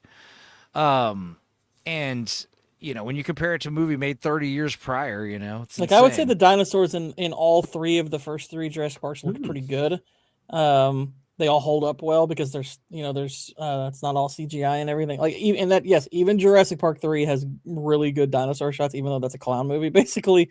But yeah, this movie looks considerably better than the Jurassic World movies.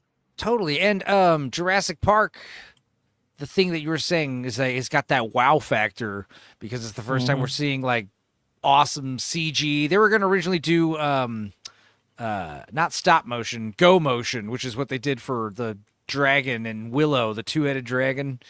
And yeah, then they decided to do the CG, so that's mind-blowing. And then dinosaurs are awesome. So that wow factor is a big part of why all the sequels, even Lost World, like why is there such a dip off? Because there is no wow factor by the time Lost World shows up. Because as soon as Jurassic Park show came out, Dragonheart and all these other fucking movies started coming out with CG characters, you know, that, you know, were inferior looking, but still it was like CG was less, less original and crazy. So the second time you're seeing the dinosaurs in Lost World, it's just that wow factor's gone, you know?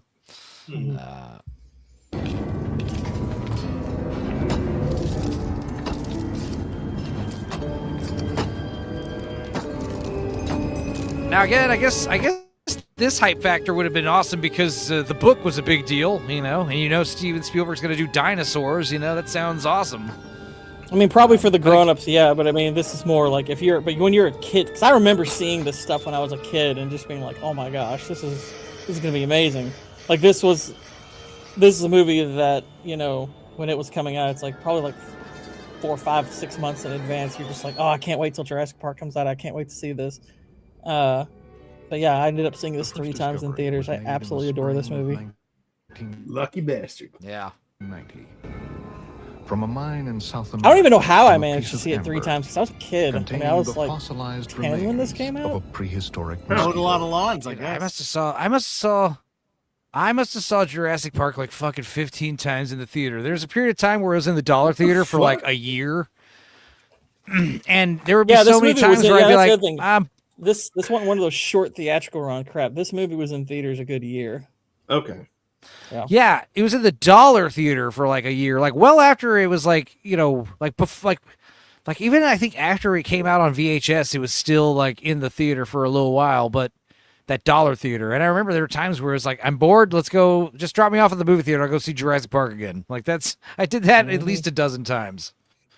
Plus when as a kid, like my dad bought this like really big like stereo system and he hooked it up to the television to where we'd put Jurassic Park on and you'd be hearing it through the speakers. We'd watch it like at night, so all the big like crashes and booms and everything be coming through on those. Oh, it was almost as good as the theater experience. It was so awesome.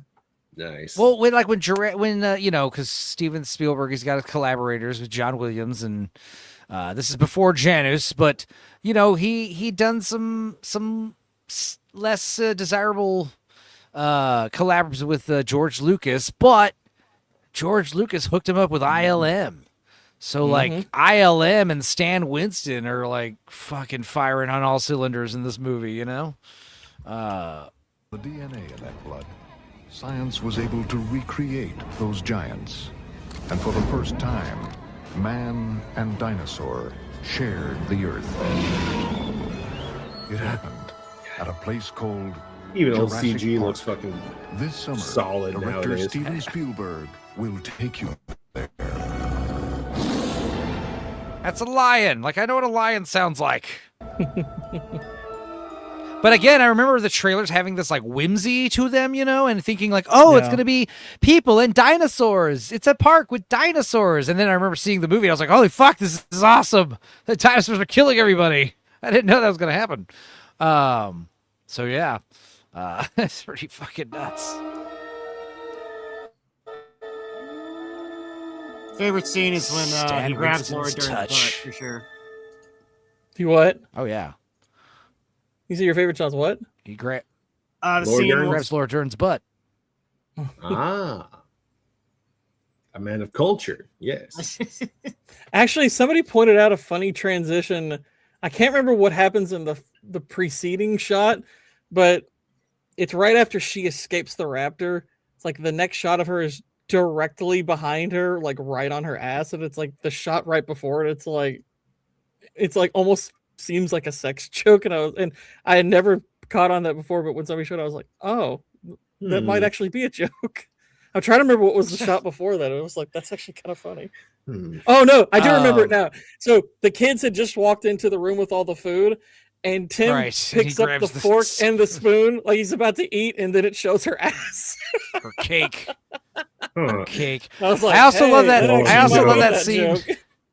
I also love that scene because they're going to they're going to gorge because they're starving, and then they just eat a bunch of sugary desserts. Oh God, nightmare. All right, let's watch the actual trailer. I remember, like I said, this trailer also. The trailer's just not really underplaying the danger in this movie. Because I guess if you had read the book, you would know this movie. You would probably be disappointed by how not violent, how not disgusting. Yeah, the book is it's weird because like the book, the character work in the movie is way better, but like the dinosaur violence and all that stuff is wild. Like if I was a fan of the book, I'd be expecting Nedry's death is horrifying. I'd be expecting this movie to be like hard R if I was like a fan of the book, you know. Dinosaur eats a baby at like the beginning. Full retard baby. Dinosaur eats a baby at the beginning. Right. Yeah.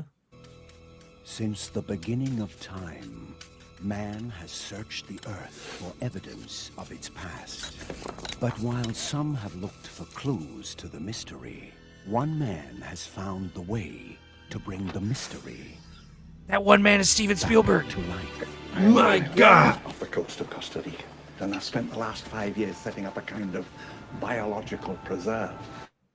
Here, on this private island. But again, I mean, that's the problem with this year. It's like he does this in Schindler's List, and like now it's like I'm the best, huffing my own farts. You know, the Heisei era of Spielberg. You know, where technically that should be like him at his best after this, but I do prefer this previous era that we're just wrapping up right now.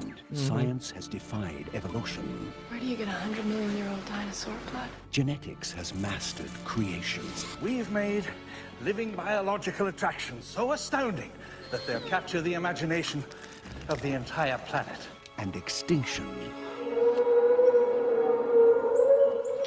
is a thing. And one fat fuck ruined it all. Welcome to Jurassic Park. Yeah, this trailer isn't going to show a single dinosaur either, except that. And it was really egg, effective. That little eye poking out of the egg. It was really effective. They got in there because the anticipation it built up was just so good. Yeah. Will open with the basic tour you're about to take. Hey, look at this. You see something? Dinosaurs and man, two species separated by 65 million Yeah, years. you're just getting little little bits, Yeah. and it's like it's really effective. Shut the fuck up, Dax. Come on down a little bit. You feel that?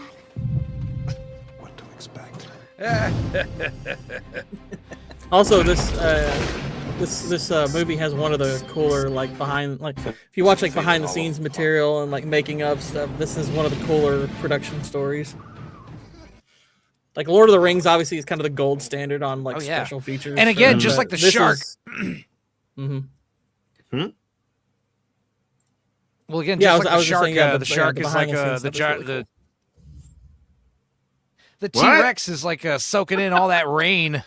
I don't know. T-Rex is like soaking in all that rain and getting extra heavy, and he can't work. Just like the shark in Jaws. There's like a lot of a lot of problems. There is one shot of the Rex over the car where you can kind of see it's wavering a little bit. Yeah, it's not terrible, but it's noticeable. Yeah.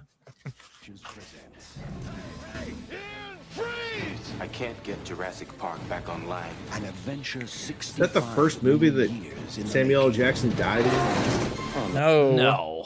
He was in Goodfellas in 1990 and got his brains blown out. Yeah, he's in True They Romance. ate me. I think A year or fucking two shark before this. ate me.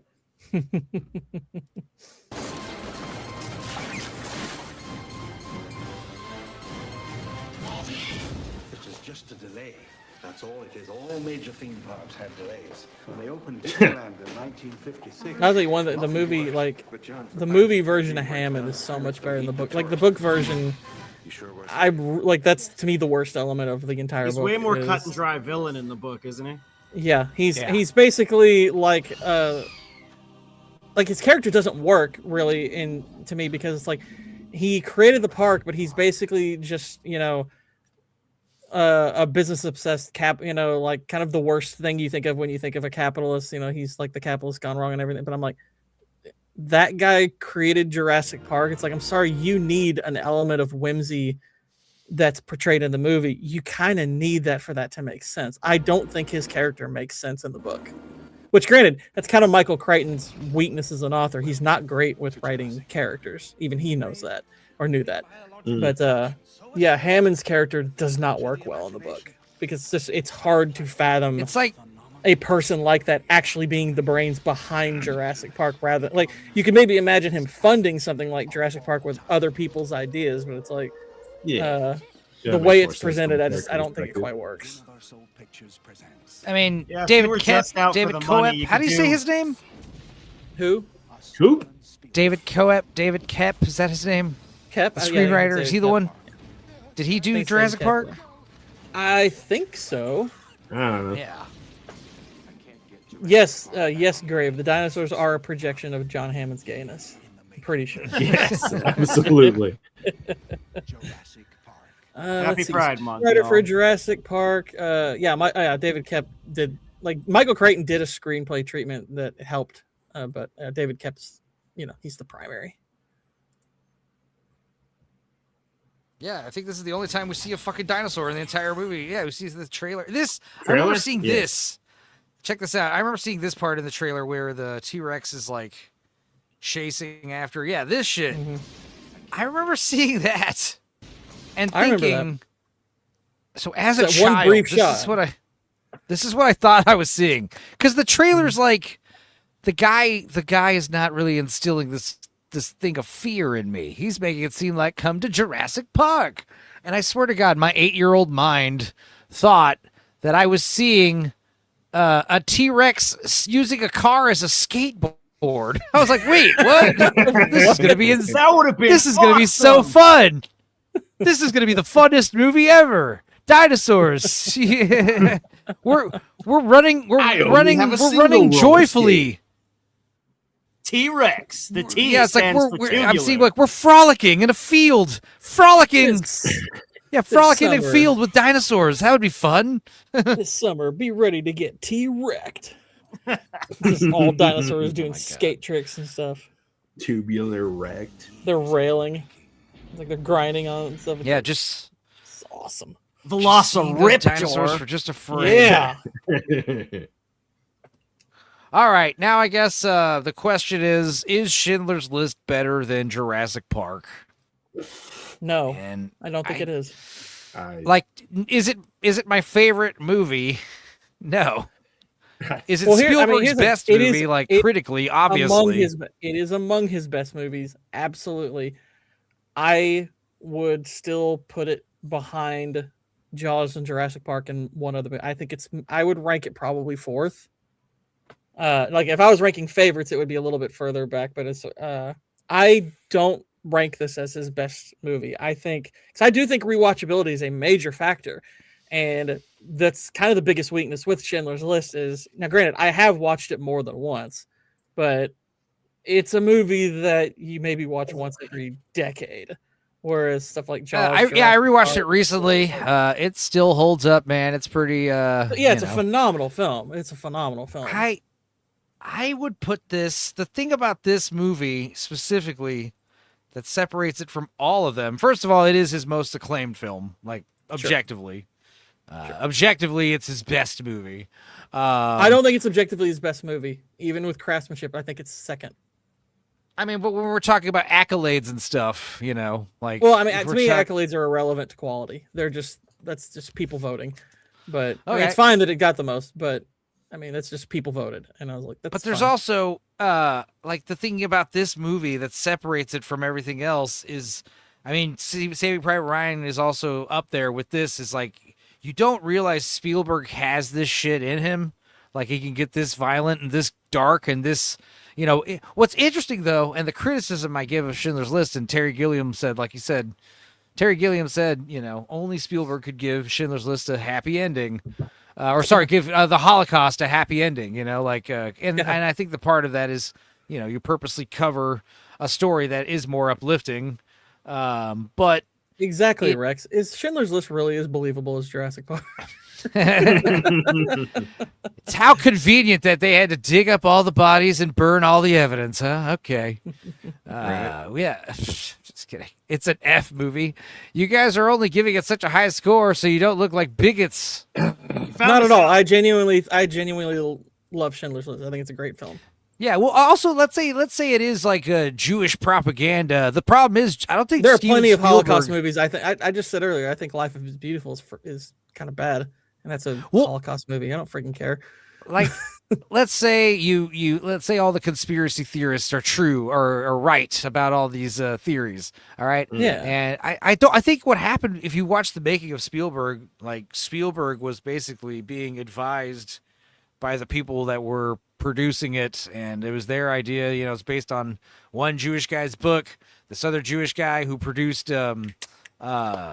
Sophie's Choice and a few other Holocaust movies. You know, they're all they were Holocaust survivors turned movie makers. You know, and it's like that's so. If you do believe that this movie is, you know, exaggerated or not true, like I think it's not Spielberg himself as much as it's like his investors and his people in his ear and stuff. To me, it's like, well, I mean, I judge this movie like I try to judge every movie. It's like, as long as you're not explicitly telling me you're trying to do, you know, X, Y, or Z historically, like The Last Duel did, for example, then I'm just going to judge you as a movie. And it's like, I'm going to judge your movie as a movie. Because, I mean, there's plenty of movies that tell true stories that are garbage, and there's plenty of ones that mess around with true stuff that are amazing. You know, it's like Braveheart is highly fictional. Guess what? It's still an awesome movie. My favorite movie is Amadeus. Guess what? It's highly fictional. And it's like Schindler's List, like how true to reality it is, whether you buy into the conspiracy theory stuff or not. It's like, look, it's an excellent movie. This movie is emotionally, that's the thing that gives it over Jurassic Park, is like it hits you in the feels. Spielberg, it definitely does that. Yeah. I'm like, I don't think it's, I guess like, where I would rank Jurassic Park higher is like, I think the pacing is better. I think it's much more rewatchable. More accessible.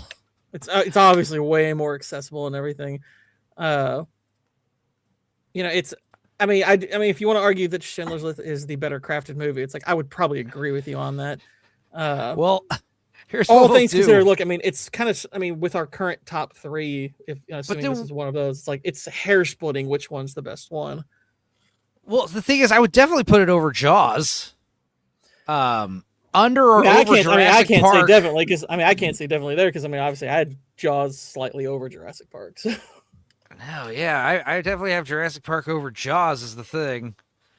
And Schindler's List, like I would be tempted to maybe tie it with Jurassic Park because it, like I said, it's this year, you know. It's not necessarily that he made it. It's also that he made Jurassic Park the same fucking year. And like the idea of tying them together at the top, because like literally this is the defining moment for the guy. Like this is to me the peak. Like these two movies back to back. Maybe if he had used more realistic animatronic Jews, I would say this is higher than Jurassic. Well, I gotta say, I rewatched it just recently, and yeah, man, it gets better with Jurassic age. Park. Oh my god! Oh There my you go. God. How did no one think of that? Do the crossover Frankenstein movie of the two of them. I gotta say, I haven't seen any of the promo material for this movie. This is one of those movies that I just heard it about everywhere, and then next thing you know, I was like forced to watch it on TV one day. I was like, okay. And I was like, wow, this movie is hardcore.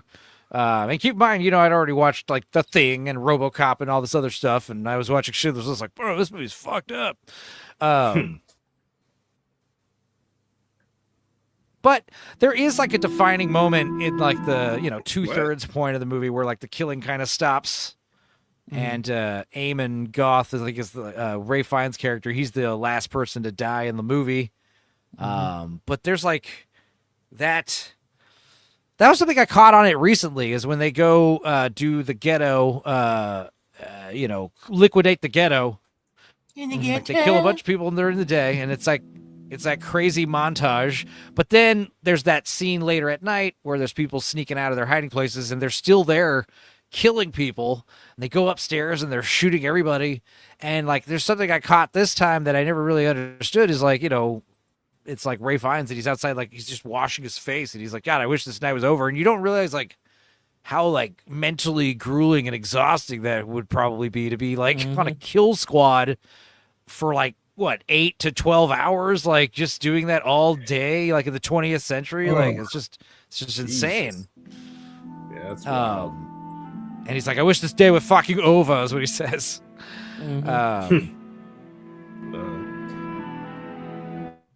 Well, on that fun note, this is time crazy. for me to get on out of here. Proc's gonna leave. Yeah, I think Gordo's gonna leave in about That's 20 a good minutes. That's a good way to send Procto out. Goodbye, Juice. Goodbye, Juice. I like the Louis C.K. bit about this girl where he's like, oh yeah, you heard that shit?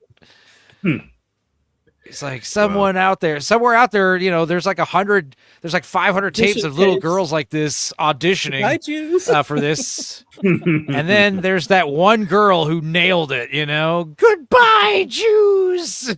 No. Anyway, goodbye, Proctfile. What's coming up?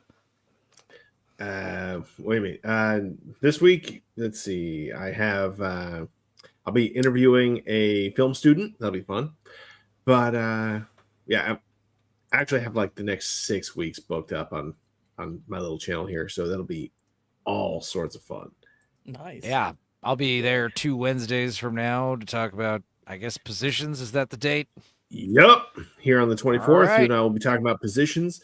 That was a fucking excellent suggestion from you. Thank you very much for that. I feel like I was annoying people for a month. Like, please watch this movie. But like, Uninspired also said, like, God bless you for recommending this movie, is what he said. No, you were the only liked person. Yeah, you were the only person that I've heard of that recommended it. It was easily like a 9 out of 10 at minimum. I loved it.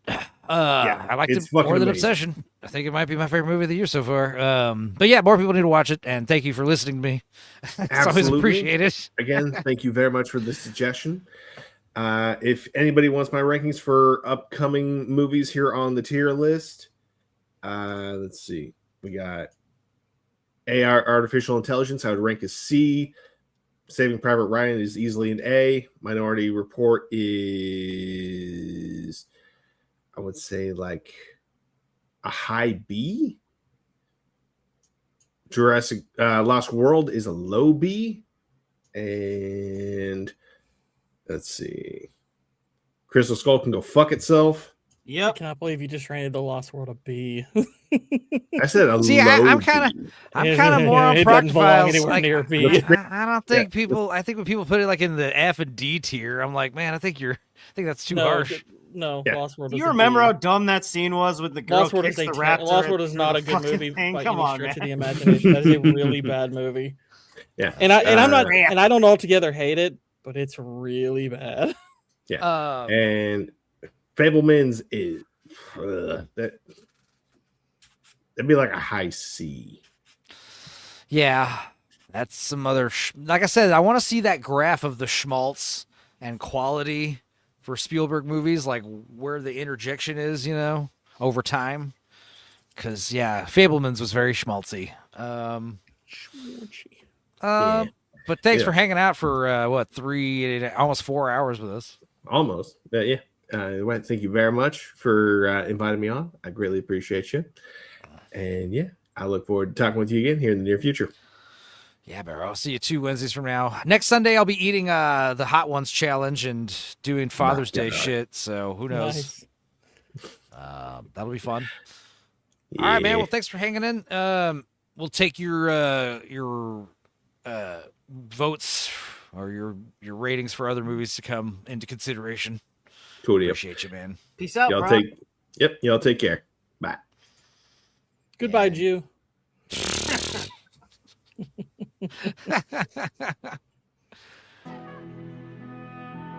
What else was cool about this movie? A lot of fucking sex too, and titties. That's something Spielberg also doesn't do.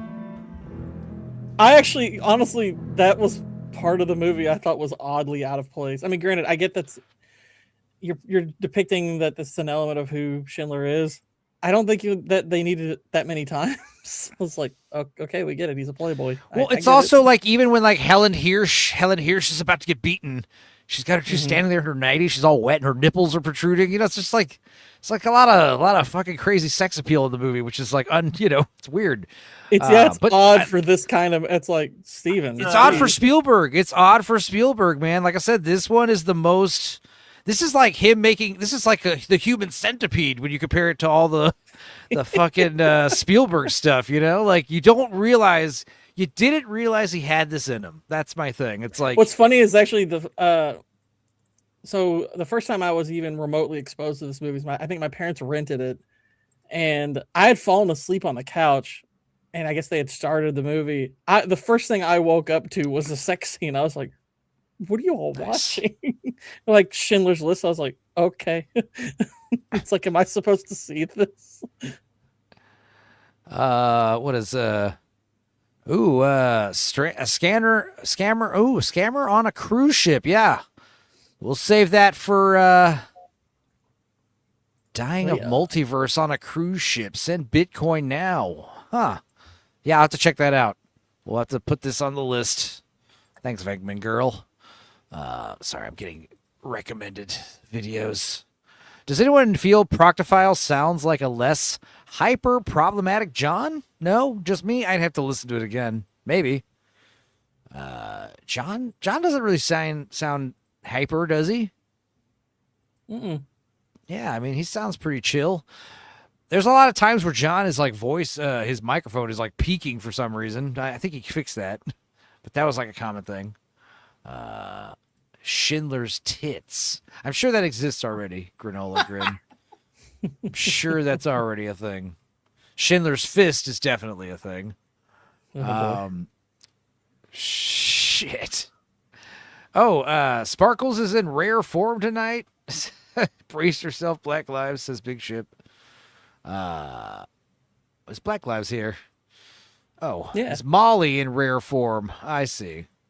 Molly's been saying some hot takes too. What was it? Jaws is boring. Kingdom of the Crystal Skull is the best one. Is that what she said? There's no fucking way. I don't believe you. She's baiting. It's bait. All right. The girls are baiting us. All right.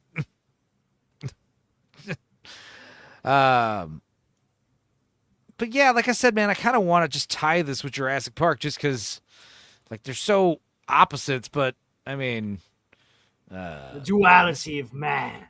This movie is insane. It's just and it is very well paced. It's another one of those encyclopedic movies where there's just a lot of information. But unlike Scorsese, like Spielberg manages to, it does feel spoon fed, but he does manage to give us a lot of information without straight up voiceover narration. Yeah. Like it I is also dense. I do think Liam Neeson should have won Best Actor. Totally. All right, he got nominated at least, right? He was nominated, but Tom Hanks won for Philadelphia, and I'm like, no. Philadelphia. No. Liam Neeson can act. This is. Yeah, but the thing is, I gotta say the crying at the end is a very good moment, but he does feel like maybe I could have gotten a better take of that. Because some actors can, really convey, losing I don't know. It seems pretty effective. I mean, I've seen a lot of people. That could just be the way Liam like, Neeson cries, in which case, ew. Ugh. But the whole I could have saved one person. For me, what gets me is right before that when they're like, "We've all signed the letter to try to explain things in case you get caught." It's like, jeez. You were a good Nazi, but he's not really a Nazi. That's the point, right? Well, no, I mean, he is. That's why it's like if he had been caught, he probably would have gone to trial and everything. But that's why they wrote the note in the first place. He was a war profiteer. Yep. Yeah, he wasn't like a murdering Nazi. He did business. Though. He did business with the Nazis. Right. I think he specifically says at one point that was a great moment. Is like when he kisses the Jewish girl at his birthday party. Mm-hmm. They arrest him for it. And then Ray Fiennes has to like testify, like, you didn't see this Jewish girl. That's actually probably the most fascinating thing is you have the interplay between Schindler and Amon Goat is like really interesting because they're so diametrically opposed in, the way they're ultimately depicted. And yet they kind of have a relationship that enables all of this. It's like, oh, this is kind of crazy. I mean, granted, and it's kind of where it's like, even removing like the whole, whether or not you believe like, elements of how many people were killed in the Holocaust, that kind of stuff. Objectively speaking, it's like, the movie is very kind to Schindler. It's like Schindler in reality was not quite as, magnanimous as the movie portrays him. It's, it's not to say that he didn't do a thing. He didn't do this, for good reasons or anything like that. But, you can listen to like historical accounts of like, his life and why he did certain things. They're like, look, the movie's really nice to him for this, which is fine. But it's like there is a bit of fiction to this. Yeah, but I mean, I guess this is finally. First of all, Steven Spielberg finally getting that Oscar. Is it out of guilt? Did he go for a subject matter that he knew they would have to? They would have to give him the awards. The thing is, you look at what it was up against, and I'm like, it's kind of hard to deny it probably was the best movie of the year. That's always good. Yeah, there were good movies that year. The funny thing is, like, they could have gone all the way and given like Oscars because I know Philadelphia was nominated. What else? Philadelphia was nominated. The Fugitive was nominated. Which The Fugitive, the interesting thing is like Ray Fiennes was obviously nominated for this, and he lost to Tommy Lee Jones for Best Supporting Actor, which I think was correct. But there's a lot of people who are like, I can't believe he didn't win. It's like, well, have you seen Tommy Lee Jones in The Fugitive? He's kind of amazing in that. So it's also like the only movie I would say that I've seen out of the nominees that I do think holds up pretty well against Schindler's List is In the Name of the Father, the Daniel Day-Lewis movie. I think that movie is amazing. I absolutely love it. But I'm okay with Schindler's List winning. It's DiCaprio that also didn't get an award for Ages, right? Yeah, he got. He got it with a Revenant. Yep. He should have got it for Wolf of Wall Street, I think. I like Schindler's List 2, says Big Ship. Schindler's Pissed, where he goes on a Rambo-style murder spree of Nazis. Also, just in case, TM. That'd be fun. Schindler's List 2. Actually, it's the funniest Oscar category that year was Best Art and Set Direction. This is such a great list. Schindler's List, The Remains of the Day, Orlando, The Age of Innocence, and Addams Family Values. One of these is not like the other. I would argue you'd put Jurassic Park over Schindler's List just because, like I said, more people would like it. And pretty much that is kind of the sad thing. Jurassic Park was not nominated for Best Picture, and it should have been. Right. It's the big one that should, like I was saying, the top 4 movies he did: Jaws, Jurassic Park. I guess Schindler's List is number 3, and what's the 4th one that was also nominated for Best Picture? Saving Private Ryan. Yeah. And Yeah, that's weird, I think Saving Private Ryan's his best movie. Saving Ryan's Privates. Yeah. Let's see. So, yeah, like I said, I kind of want to just. I have a hard time with Jurassic Park or Schindler's List, back and forth. Like I think Jurassic Park and Schindler's List, I go with that over Jaws. I mean, I just like movies that are more lighthearted, so it's gonna be Jurassic. I mean, if we were going on preference, I would go Jaws, Jurassic Park, Schindler. I'd even have I'd have several movies ahead of Schindler's List for just likability. Right. Yeah. But that's not what it's going for, clearly. As far as quality, yeah, out of what we have so far for quality, I would say it's between Jaws and Schindler's List. Because I think Jaws is a slightly better made movie than Jurassic Park. And I think Schindler's List is right there with it. But again, it's like I think those two are fighting over second and third place overall because I think Saving Private Ryan is the best Spielberg movie. Well, we'll just block these three up, as one for now. All right. And then what's next? Good God. The Lost World. So you're saying D tier? I'd say I think it's a D tier movie. It's a okay. So I remember it was one of my favorite streams that I was on. Is I was on Jacob Ironsides and we talked this movie, and I think they expected it to be a little bit more of a casual stream. I had come with notes because I have always been bothered by this movie. There are things about it I do really like, but it does so much wrong, and the storytelling's terrible. Some of the character decisions are awful. I think Julianne Moore's character is the worst. Julianne Moore, she's the worst character. Stupid. She is the worst character in the first three movies by far. And this has one of my least favorite moments from any Spielberg movie. It's when Eddie gets killed by those two Rexes. That really pisses me off.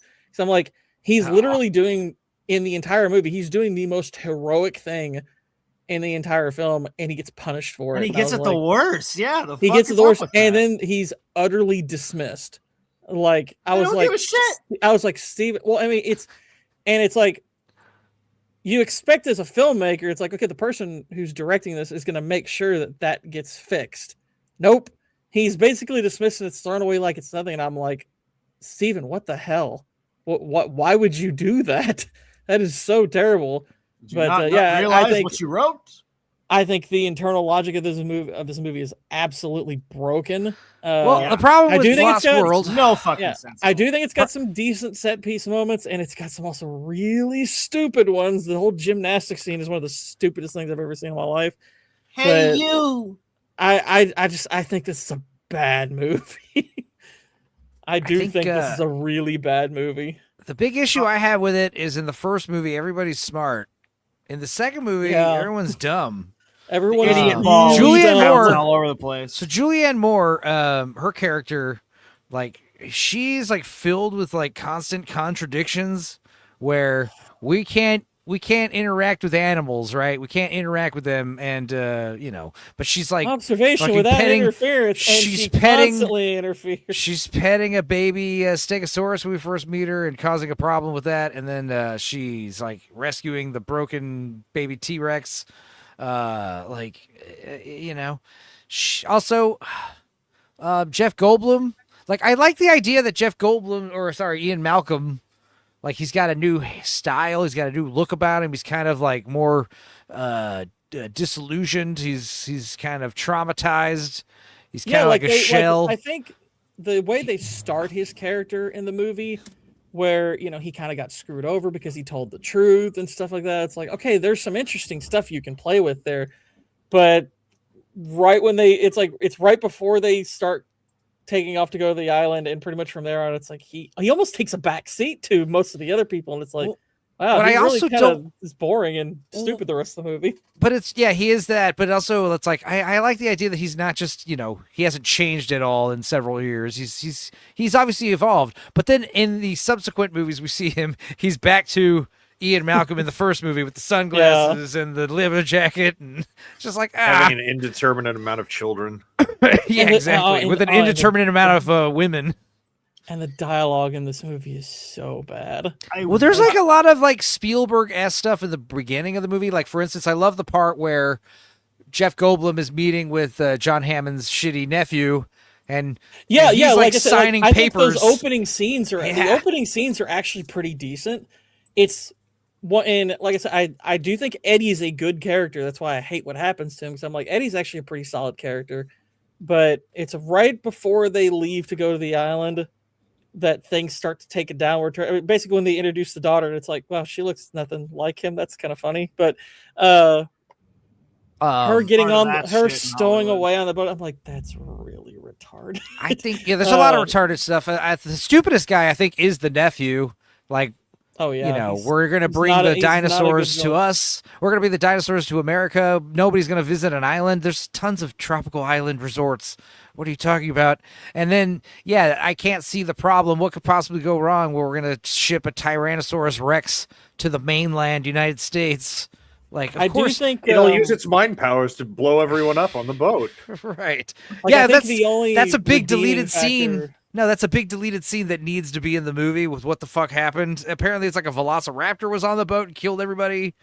Like, there is no raptor. It was on that boat. It was just the T-Rex. There's no raptor on the boat. No, that was the deleted scene. Yeah, apparently there's a deleted scene, and it's like you need that scene. You do, because without it, it's like there was no raptor and the T-Rex. Or maybe it'd make more sense if it was it's like the pterodactyls. It would make more sense as pterodactyls, they drove out of there and Shippy the Lost World. They got in a car and drove off. I do think Roland, the hunter guy, is a decent character. He's awesome. He's a great actor. You can kind of tell what they're doing with him is because if you read the book, Muldoon is kind of the most heroic person in the first book, and he lives. And obviously he dies in the movie and everything, which, does kind of suck because, he's like the one person in Jurassic Park you wish got more of because the guy playing him is awesome. So you kind of get the sense that with Roland, they're kind of doing a bit of wish fulfillment there. It's like, because he's kind of like Muldoon in a lot of ways. But I think how they finish off with his character is kind of lame. It's like his friend dies, and he just I'm done with the company of death. He captured the T-Rex, and he doesn't feel good about it. I think it would have been cool if he was the one to take the Rex out at the end. Wrangle the T-Rex up. You got to catch the one that's loose. We need him. Yeah, that would have been good. I would have been like, he should have had a heroic. Oh, and he has to work. He has to work with Julianne Moore and exactly. Jeff Goldblum. That would have been like great. He turns against the nephew, and then it's like, okay, we'll have him work with them. Why not? Yeah, and I gotta say the rampage at the end is what makes the movie like, okay, fine. Like it. I honestly don't like it. I think it's really. You're an odd man out there. I mean, come on. Well, no, it's like I don't necessarily dislike the idea. It's just it's how it happens that I'm like, this is retarded. That's really stupid.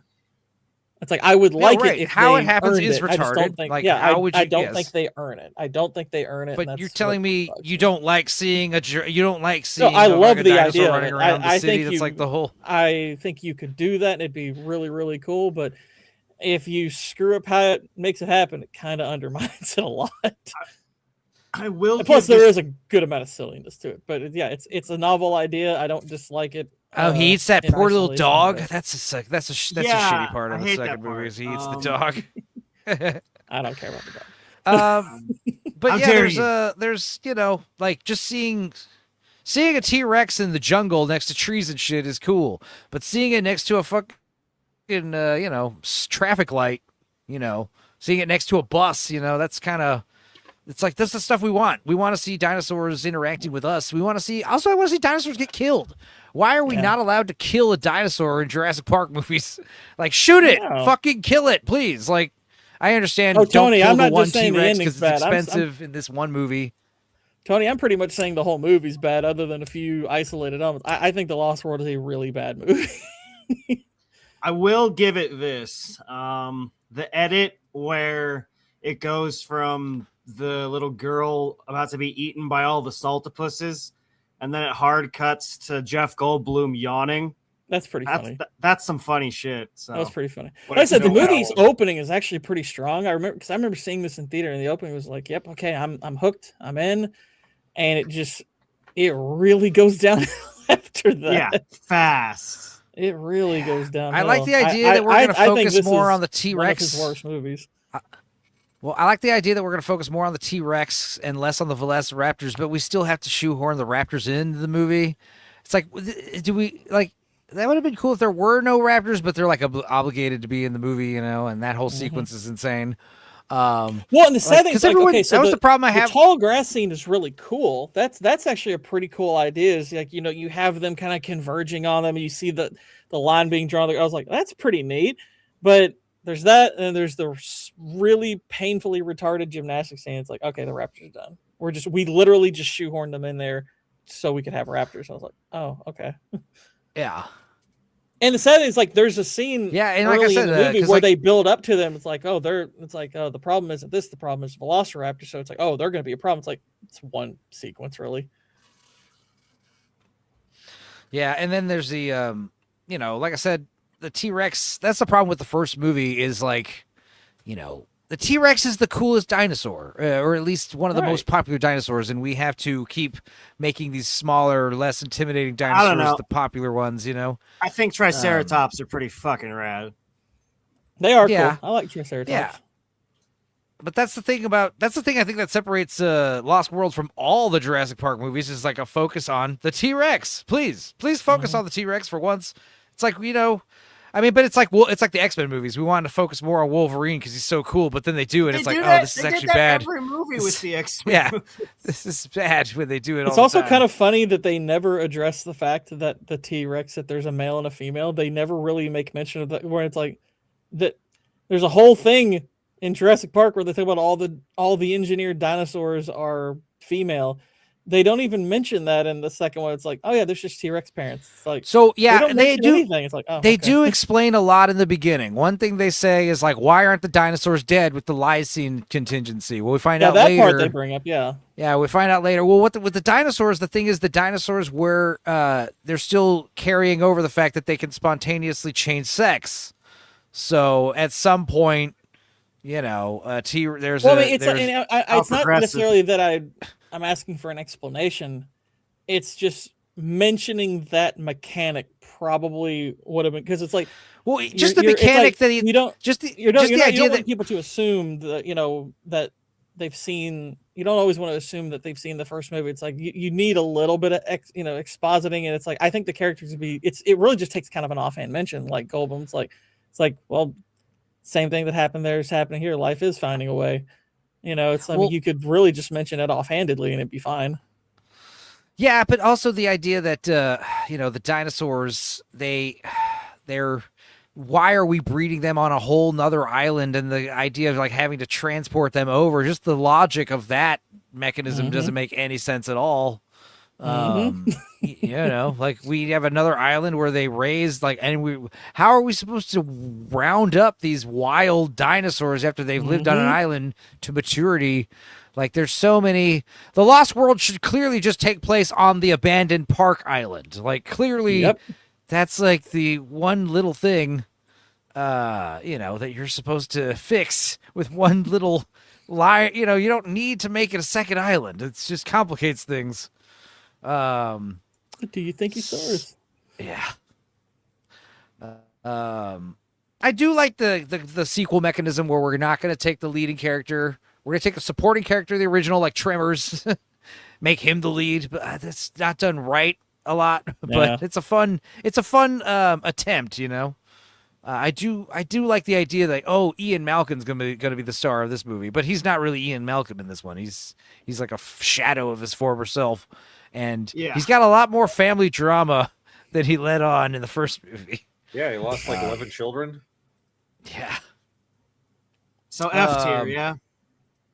I would put it in D. I think there's enough in the movie. I think there's enough merit to the movie to where I would put it in D tier. I don't think it's an F, but I definitely have this in D tier. Low D. Low D. Would you put it under Twilight Zone? Honestly, I haven't seen Twilight Zone, but I'm gonna say honestly, yeah. I think Twilight Zone's is a little better. Granted, not the Spielberg sequence, but I mean, it's the whole movie we're judging it against. So it's like I kind of think Twilight Zone's movie's a little bit better.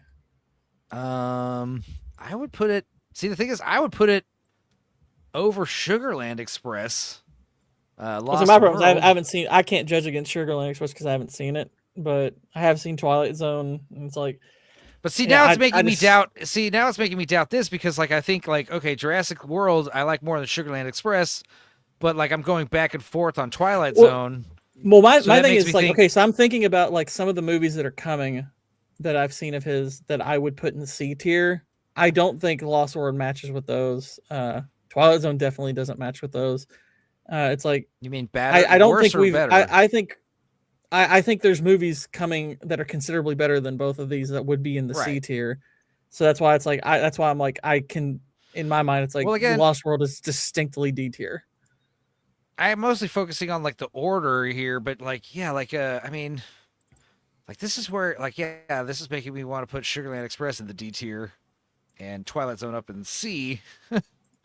Because yeah, I do like Twilight Zone, but then again, like. Yeah, Twilight Zone being in the C actually I think does make sense. It's like I think there's enough merit to the movie to where it's probably a C movie. Lost World, I think Lost World is just a bad movie. All right. So next, I guess is Amadeus. No, sorry, not Amadeus. Amistad. What Spielberg did what? You know why that happened. I have not seen Amistad though. Yeah, you know why that happened. Okay, this is more. Really? Yeah, it's okay. The best part is when the fucking slaves escape at the boat, and then they quickly get arrested, and then it's this big long courthouse thing. And John Quincy Adams, is that who Anthony Hopkins plays? He is not about letting these slaves go, and then all of a sudden he changes his mind and realizes it's okay. And Matthew McConaughey and Morgan Freeman, if I remember, is like a made-up character because we needed like a black dude who's helping free the slaves too. But yeah, all this stuff when they're like arrested or they're going on the slave ship and they all bust out in the storm and kill all the slavers, like that stuff's nuts.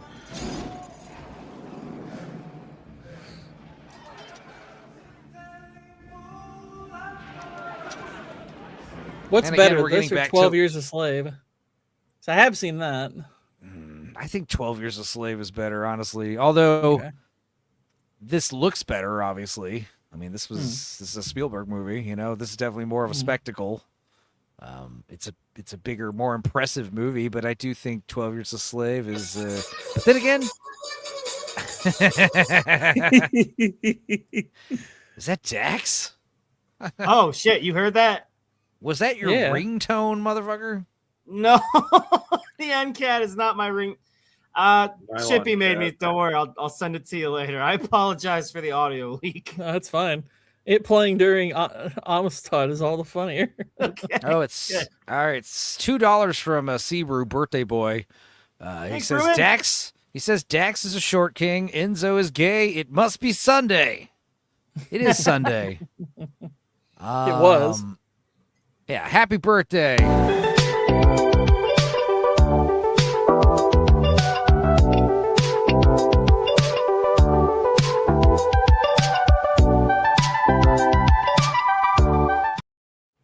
Oh, wait, I got a new one I should play here.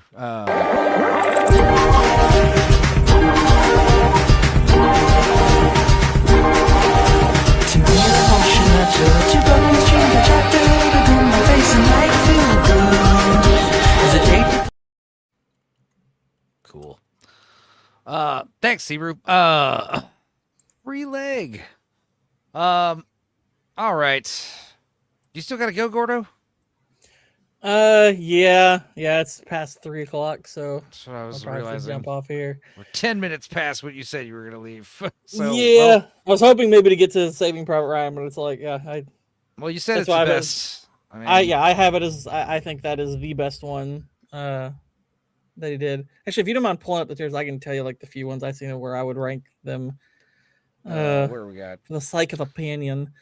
So I haven't seen Homicide. Saving Private Ryan, I would obviously put at the top. Haven't seen AI. Minority Report, I would put in B. Catch Me If You Can, I would put in A. Same. What's that one? Terminal. Terminal, I'd probably put in C. War of the Worlds, also C. Munich would be B.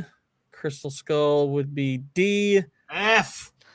I haven't seen. I guess maybe it's because I think Dial of Destiny is so much worse. But I mean, if you want to say Crystal Skull is F. I don't necessarily have a problem with it. So I didn't outright despise Crystal Skull. I was just like, yeah, this is bad.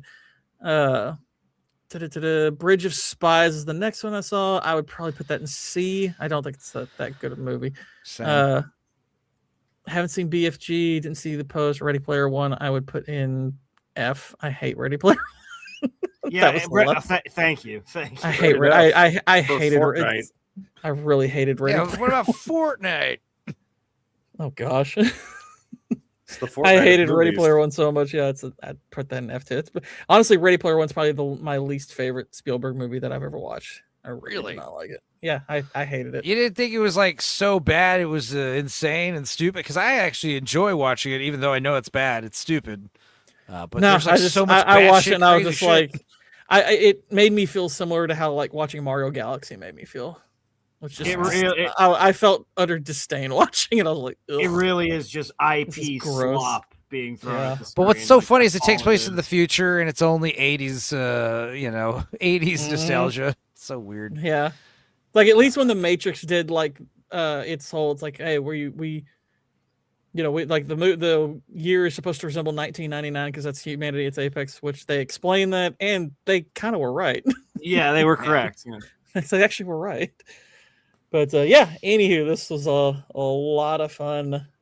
Enjoyed being back. Love talking movies, obviously. I mean, we're gonna be I guess we got the shitty, the other two, the much inferior eras to go over because you went over the first two eras. So yeah, and then a little bit of the what I'm calling the Heisei. I'm just gonna name them after the Godzilla eras. So it's like there's there's the early days, the Showa era, the Heisei era, and then the Millennium era. Yeah. All right, man. Well, it's good having you, man. Yeah, it's good hanging with you, dude. Good hanging with y'all in the future. I know Nick's birthday stream is Tuesday, and it's Tuesday, not Monday. Okay, cool. Yeah. Oh no, is it Monday? Take the back. It is Monday. What am I talking about? Okay, cool. It's Monday. That's my bad. But yeah, that's tomorrow. I'll be there for a bit, and I think that's all I have this week, other than just working on video. So there you go. All right, Gordo. Y'all have a good one. Thanks for having me. Goodbye, Jews. Catch you on the flip, bro. Goodbye, Jews. All right. Well, back to there he goes, but for the grace of Gord. For the grace of the Gord. All right. Yeah, like Amistad, I'm gonna put. I was saying like more like C tier. I mean, I guess technically it's B tier, A tier. I mean, is it better than Color Purple? I don't think so. Is it better than Hook? No. I guess I'd put it under Twilight Zone. I'll put it over Sugarland Express. But again, it's just so hokey. It's so schmaltzy. Schmaltzy number 27,000. I've never seen this one. What's it about? Slaves. Yeah, that's what I figured. I didn't want to assume, but yeah. These African slaves are basically, I mean, they're on trial for like murdering their slave captors, but wasn't that self-defense or something like that? I can't remember. In the end, they decide. The movie also has this bummer ending where it's like, we did it, we freed them, and then it's like, Kunta Kinte was later sold back into slavery. It's just like, what? That's how it ends, Digimon Hansu. It does eventually go back into slavery. What the fuck? I think it ends with him on a boat back to Africa, liberated. And then it just hits you in the nuts with that. You're like, really? Also, yeah, like I said, what's lame is like, yeah, Morgan Freeman's in it, and he's like this black dude who's helping free the slaves, but apparently he's not real, his character. And I guess give less credit to the white dudes. But there is this black dude who's an interpreter who was really involved, you know. Have Morgan Freeman play that guy. I will call into the past and beg my ancestors to come also, and help me. Digimon Hansu, it's like our first time really getting to know him as an actor. Kind of breaking out. Digimon, yes, we love him. Who? Is freedom the very nature of man? Like, I remember being, you know, a teenager and this trailer came out, and I remember, like, this looks fucking gay. You know? Like, This looks fucking gay. I remember thinking that. He will. I remember being like, nah. Lifting a little baby up. Fucking Jesus.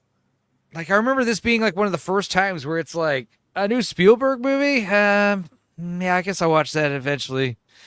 You know? It's like the first time where you're like, And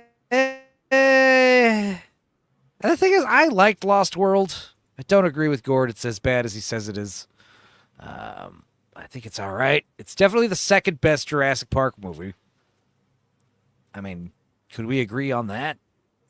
I'll give you that. Yeah. I mean, So, I mean, if it's certainly so more bad, memorable then that than means... Jurassic yeah. Park 3. That's more How dare you diss- besmirch the great Allen scene? Well, I mean, I wouldn't be surprised if Gordo liked 3 more than 2, because 3 at least takes place on the one island that should exist. The second island does not make sense. I do concede that fact. You know, it is weird. Also, the Gord leaves and Enzo is like, so anyway, that guy was wrong. Yeah, I'm going to switch everything around. Saving Private Ryan on the top of the list. Nope. Sorry. Just kidding.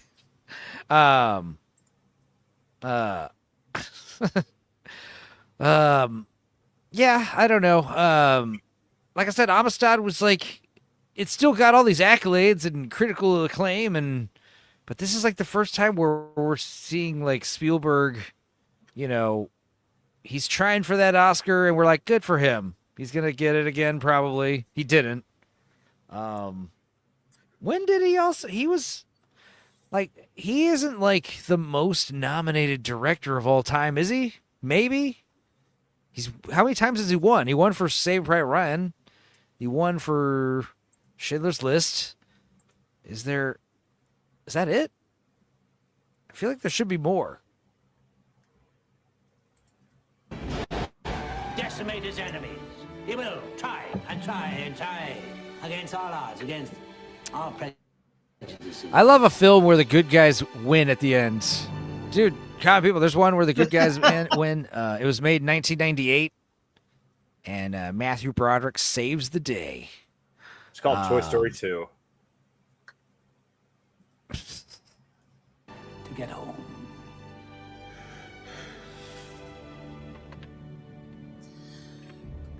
A Steven Spielberg film. I just, you know. Morgan Freeman. Jumanji Bell. What's that? Musical. Yeah, I kind of want to put. I want to put Amistad under Twilight Zone, honestly. Which this is what I said, and I'm gonna say it again. Like, everyone's Spielberg tier list is different. That's what's so crazy about this guy. There is no consensus here. Let's see here. Oh, now, and then we got Saving Private Ryan after this, which is like, okay, you didn't like Amistad. Let's do this instead. And this movie is balls to the wall. It's definitely up at the top 5. It might be number 1, according to Gord King. Might be number 3, according to me.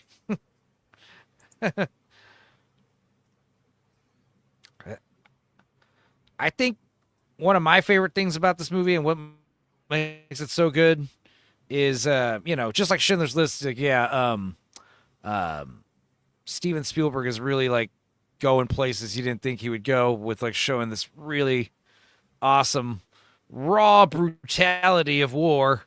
Like, no, I don't think anyone had seen combat like this except in that scene in Forrest Gump, you know, which was, you know, PG-13. And it's just like, you know, the idea that you're having a bunch of fucking bullets like being fired at you and storming the beaches of Omaha and all that.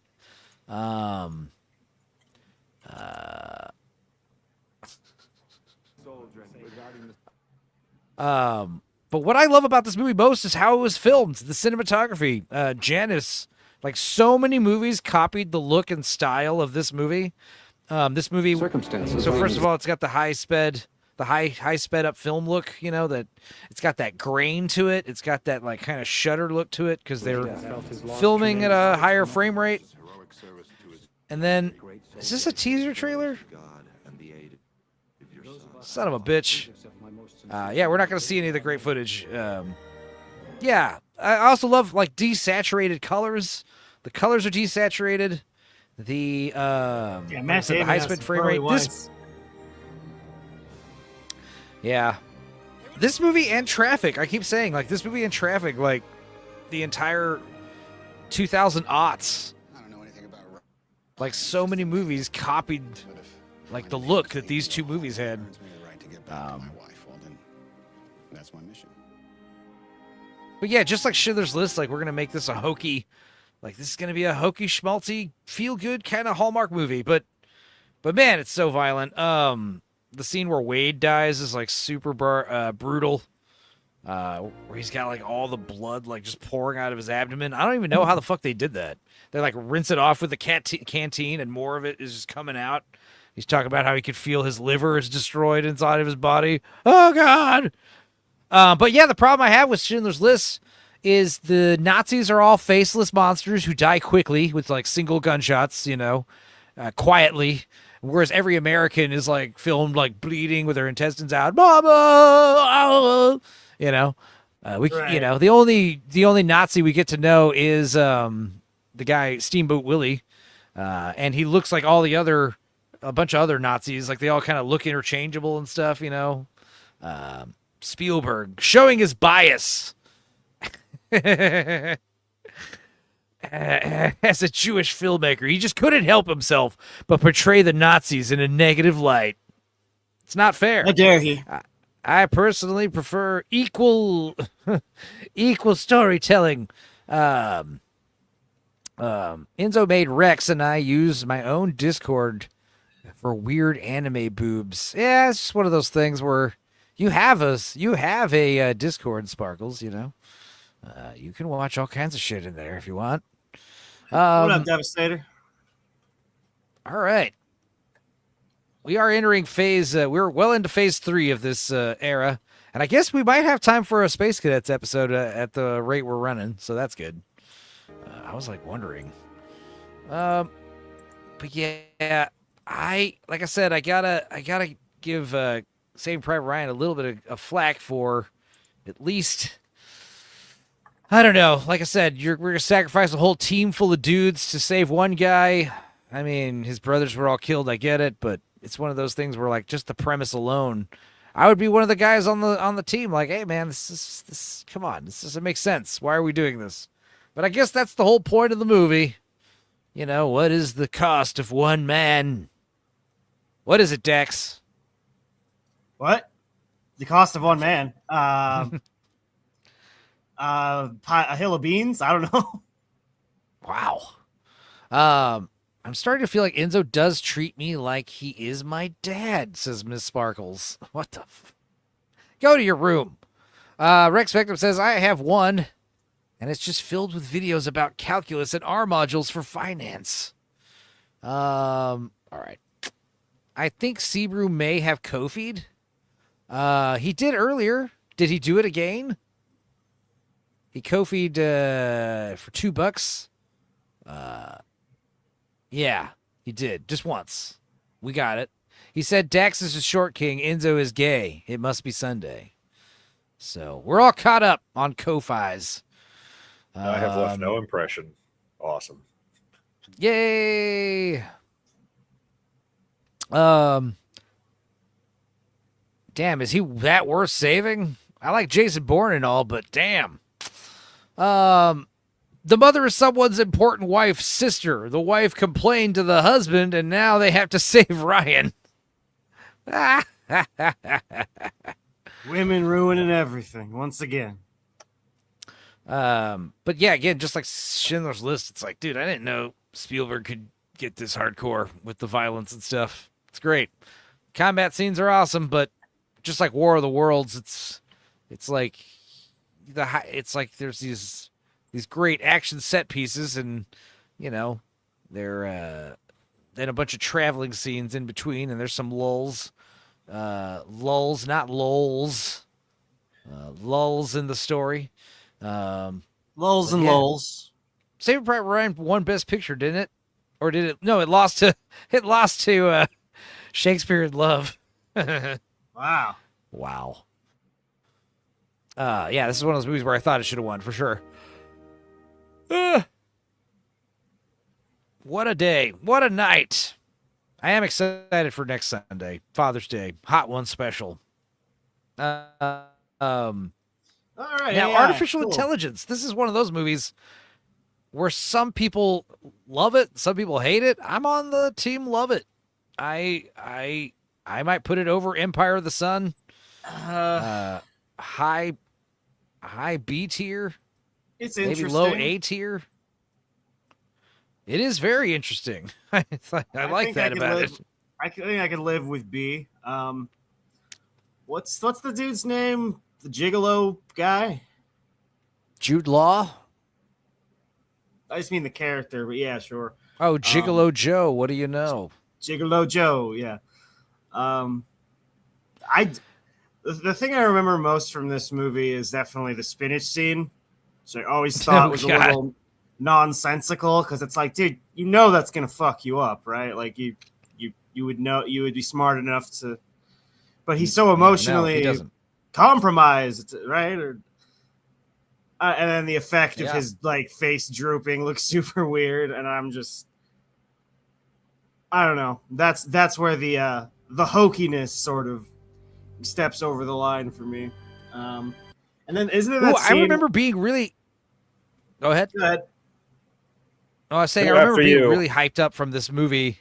The teaser trailer and the teaser poster. I remember being like hyped up for this movie.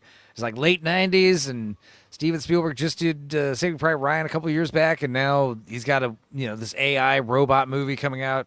I remember being hyped up from this trailer specifically. The tagline was interesting, seemed cool. But yeah, this movie is a fever dream. I think one of the reasons why it's a soft spot for me is because I watched it one time on mushrooms, and I was like, dude, this movie's badass.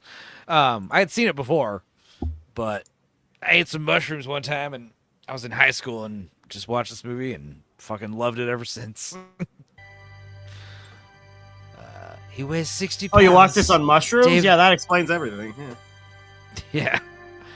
I have a soft spot for this film. Oh, and I remember I was eating a bowl of baby carrots, and they were like the orangest thing I had ever seen in my life. They were like glowing. It was like, whoa. He has brown hair. I remember the tagline. Yeah, his love is real, but he is not. Aye. It is corny in hindsight. But I remember thinking like, oh, this is going to be neat. Like this teaser specifically. I remember thinking, like, this is fucking cool.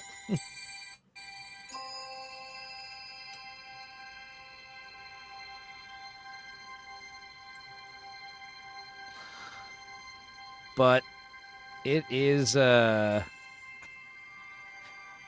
Also, I do like the John Williams score for this movie. It's underrated. John Williams rarely misses.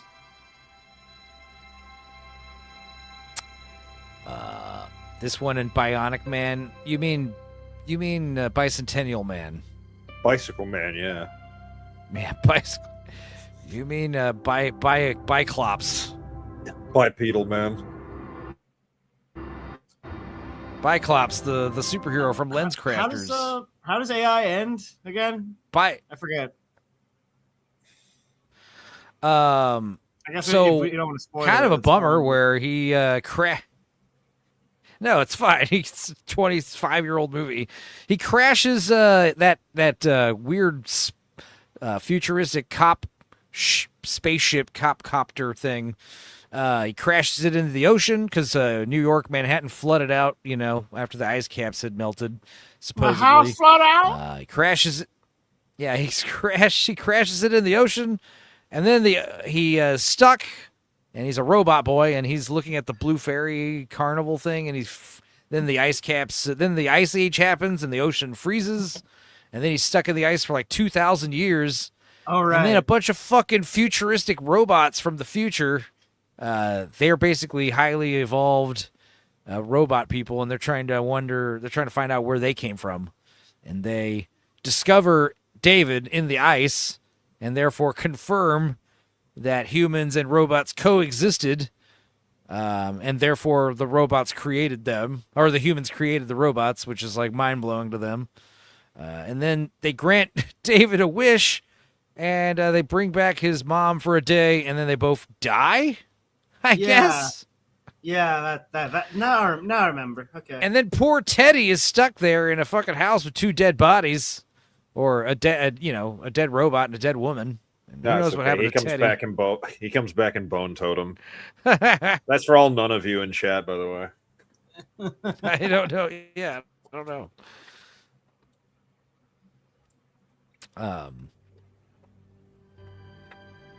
Do not activate the 7-word code if you have any doubts about your feelings. Is this another teaser trailer?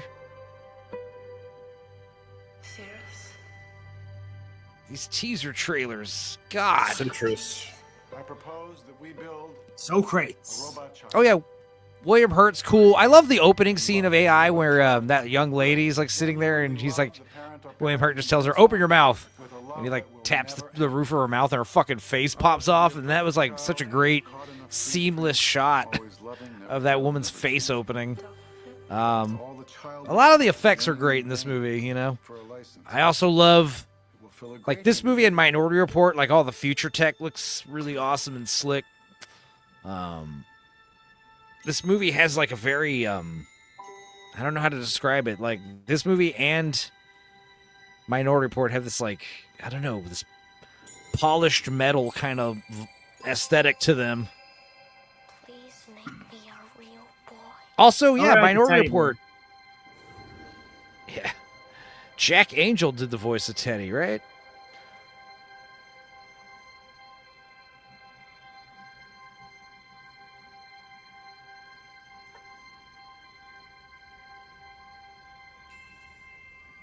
Creepy.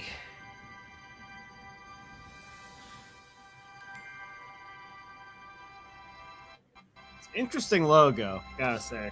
I like the logo. I don't like the little animation to get to it, but it's okay. I mean, little DreamWorks, huh? I hate the slogan is gay. I like that it's and almost also just Metal like Gear the Solid 4 premise. guitar riff. The premise is just kind of very Pizzagate coded, I'm guessing. What? You mean Pinocchio? When's your birthday? You mean it's just Yes. fucking Pinocchio again, but in the future for the 5th time? Pinocchio, Pizzagate, Right. same. They all turn into donkeys. That's what they did on the island, right? It is. I feel it. That's creepy. Whoa. Just so real. Touch the boy. I also don't like this music they keep using for the trailer is not in the actual movie, which is annoying me. But I do love, like, this is one of the first times where I really noticed, not Steven Spielberg, but yeah, Janus, this motherfucker, like so many awesome shots of like, I don't know, I mean, not computer stuff, but like just the lighting.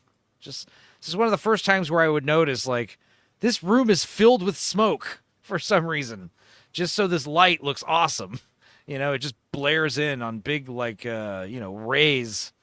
But yeah, I think we're done talking about AI. Good God. Is there another AI? No, this is Minority Report. Okay. I think I like Minority Report more than AI. Right? Yeah, haven't seen this one either, unfortunately. But I know the premise. What? I know, right? This fucking 7 movies I gotta watch tonight. Not tonight, but overall for Steven. But yeah, well, it's really funny because cool Minority premise. Report and AI are a good double feature, but then also Minority Report and War of the Worlds are also a fun double feature. Because For like, I Tom feel like all Cruise, three yeah. of those movies, all 3 of those movies are kind of also on par. Oh yeah, Haley Joel Osment's AI bot laugh is eerily similar to the girl from Possessed. Yeah. Oh, you mean Obsession? Minority Report is way better than AI, yeah. But like I still like lump these 3 together. And yeah, I would put Minority Report over War of the Worlds also. would I put Minority Report over Close Encounters? No. But I feel like, would other people? What do you think, Dudicus? You like Minority Report? Never seen it. Ah, damn. Minority Report's got a fun gimmick, man. It's a who will do it, not a who done it. I know the plot. I am aware of the premise of it.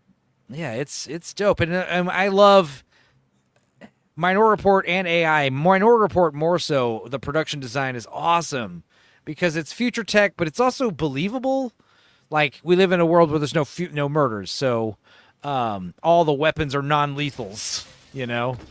And there's some really fun ones, you know. There's the 6-stick. I was about to say, you tase someone anywhere in their body and they vomit immediately. There's the anti-little gravity bombs that shoot people flying across rooms and stuff.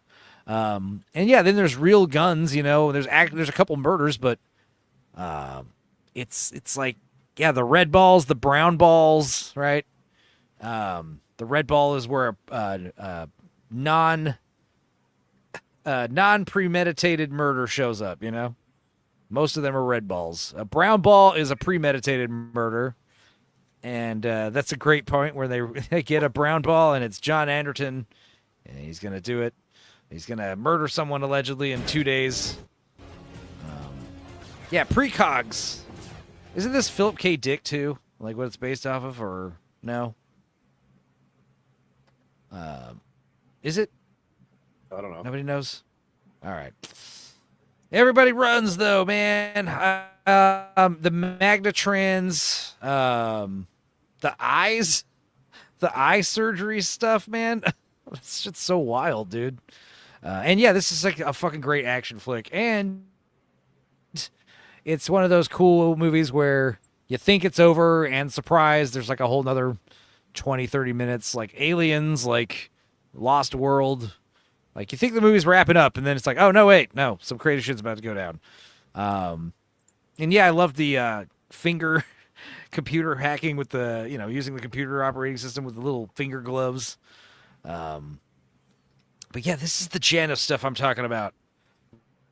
Like that. Like, why? Like, you know, just that kind of lens flare in the background. It's just, there's always like this heavenly light in these Janus shots. Give the man his hand. The future can be seen.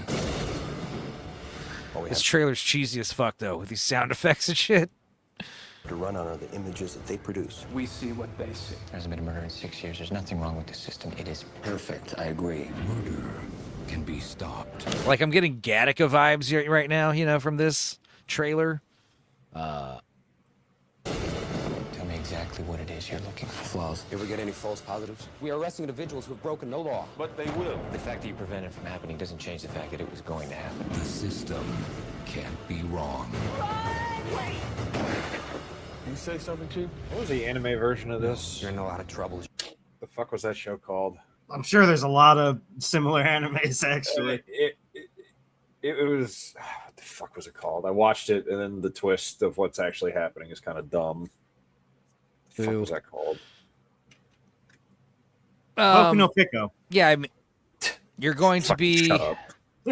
I mean, well, there's also the you know, you're going to be arrested for a crime you didn't commit. But I mean, if I didn't commit it, then why am I being arrested? You know, that kind of thing is brought up a few times. If you're going to arrest me, at least let me kill the guy first. Come on. Psychopaths. That's what it was. Psychopaths. Oh, right. Good title. It is a great title. I'm the more fucking sci-fi gun in that was cool too. Psychopaths. I'm more familiar with the video game adaptation of this, where it's Clancy Brown playing Tom Cruise's character, and in an effort to prove that he's not a murderer, he kills several police officers by throwing them off roofs. It's a great time. Yeah, Sebrew, we read it a while ago. You sent that what time? Like 20, 30 minutes ago? And Gourd King was here when you did it. Yes, I read it. Happy birthday. God. John, I have a warrant in my pocket that says murder. Don't run. You don't have to chase me. From 20th Century Fox. He set me up. He set me up. Oh, also, yeah. You set me up. I've never heard of them, but I'm. It's also weird whenever like Spielberg is not doing Universal Pictures. Like, you know, he's done Paramount a few times. He's done Fox even less. There's that period of time in the Hook when he did TriStar Pictures. I mean, Supposed to kill him in less than 36 hours. He's gonna get together. Tom Cruise I need your help. If you contain information, I need to know how to get at it. in a Steven Spielberg film. I have to know. I have to find out what happened in my life. You tell me, who was it that set this up? I don't know. How about now? On June 21st. oh, I love the eye advertisements, the identification, ident. Everywhere you're going, you're getting eye scanned everywhere, and you get custom ads, and people fucking keeping tracks on you at all times. And then, yeah, the little spiders were freaky. I loved the scene where he gets his new eyes, and he's in that freaky-ass hotel room that's all disgusting. And was it Peter Stormare? He says he's, you know, he's like worried about getting an infection because the place is so dirty. He's getting the surgery. And he says, don't worry. I'm pumping you with so many antibiotics I could sew a dead cat in your stomach and you wouldn't get an infection. That shit's That's awesome. a line. Yeah, and then the nurse like comes out of the bathroom after taking like a big stinky dump. And she's like walking out speaking French, you know, and it's just so weird. Neuroin, the drug they all are addicted to, it's like a little inhaler of like inhalable heroin, I guess. John Anderton. It has to be a futuristic sounding last name. It can't be Anderson. That's too much like the Matrix. John Anderton. Cold Iron.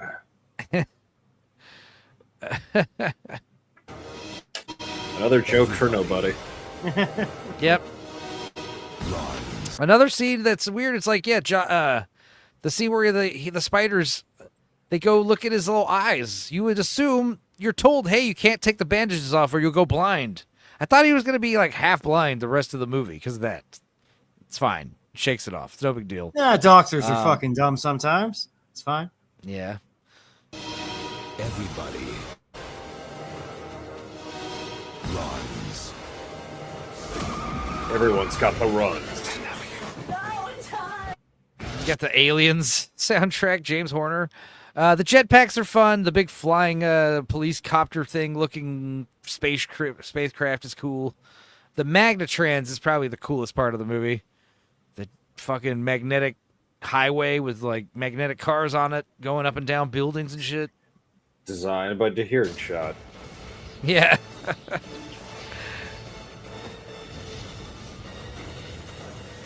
Minority Report. Aye. This music is it wasn't fitting.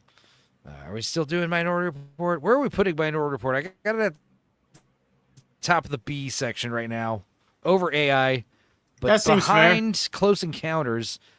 And yeah, and I would put Catch Me If You Can. I guess that's next, right? What is this? We're getting into the early 2000s. Early 2000s, the trailers get objectively worse. Those 90s trailers were awesome. The 70s and 80s ones were good too. All right, Minority Report X. Reporting minorities? Check. Good God. Yeah, there are some cool set pieces in this, absolutely. I also like when he breaks into the old lady's house and she's got like killer plans. And what does she say to him? She's like, oh, that would be the doll's eye, the vine that got you when you were illegally trespassing over my fence. Yes, I can't describe. You're probably seeing right now what can only be described as the most incredible display of blue objects. And he's like all poisoned right now. He's like, oh my God, I can't focus. Higher B tier is a good place for this. Okay. All right. I'm glad we're all in agreement. 6 years, there's nothing wrong with the system. It is perfect. I agree. I also love the whole explanation about how it works, you know, to Colin Farrell, because Colin Farrell's the fish out of water. He's getting everything explained. And he's like, catching the ball. Oh, yeah. He says, yeah. How do you know, you haven't arrested someone. You've arrested someone who hasn't committed a crime. And he rolls the ball across the table and he catches it. He's like, oh, I caught it. He's like, why'd you catch that? He's like, because it was going to fall. He's like, you're certain it was going to fall, right? Yes. It's like, but you didn't because you caught it. It's like interesting, intriguing. What do you think? I mean, I, for one, am on the side of the citizen. So I would say you would use precog to stop murder, but you can't actually arrest these people. Maybe you could put them on a list. Keep an eye on them. Probably grounds for immediate divorce if you were going to red ball your wife, like the guy in the beginning of the movie. But also, I love the pacing where it's like, we got the first scene where we see how it's supposed to work, and then we see the second scene where it isn't working because he's got himself, he and then he goes on the run. And then, once he kidnaps Samantha Morton, what's her name? Agatha. He kidnaps the precog, and she's like got super psychic powers, and it's all from the Narrowin use. Doing Narrowin while pregnant creates psychic precog babies. I mean, that's fun. How much are they picking up those people with fantasies versus the future? I don't know, Grave. Lock them up! You think lock them up? Yeah, what do you guys think? Dex? Shit. I mean, the idea that you can see the future with perfect accuracy because your mom did drugs is pretty wacky to begin with, but like it calls into question free will and a bunch of philosophical shit that's way over my head. So I don't know. I guess at the very least, yeah. Let's put it this way. Like, let's say you were under arrest because you were going to kill your boss. And you're like, what? No, I wasn't. Yeah, you were. You're going to kill your boss tomorrow. I didn't know that. Like, how? I mean, yeah, I hate the fucker, but I wasn't going to kill him. It's like, well, according to us, you were. So you would think, oh, it's not fair that I should be in prison. But what if, like, hey, Daxonar, we've arrested your boss. He was going to kill you tomorrow. Oh, well, thank God you got rid of that psycho. Yeah, thank God you got rid of that person who was a threat to me. Oh, thank you. Crack babies have superpowers in real life, so it tracks. I kind of agree. Indigo children, they're called. Okay, then. You don't have to chase me. I also love the simplicity of the slogan for this movie. Everybody runs. It's great, even though it's not true. And some people are too fat to run, so. Like, I'm not. You're too fat for the diving board. Yeah, some people do give themselves up willingly. Rex says that's the same thing someone from the 1000s who didn't know about cameras yet would think. Let's see. Hang on one second here. What can you prove I was traveling?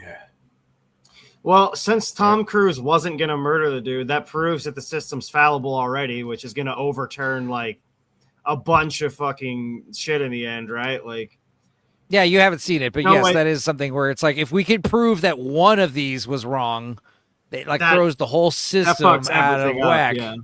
Yeah, like if we put away anybody that was actually innocent, like they were not going to kill somebody, or if there was a chance, like there's an alternate reality where you don't kill the person, like that's a whole nother can of worms. All right, scrap the sci-fi future. Let's go to the fucking Blade Runner universe. Come on, let's restart it. Here, let me play this real quick. Still alive out there? Good. This is Max!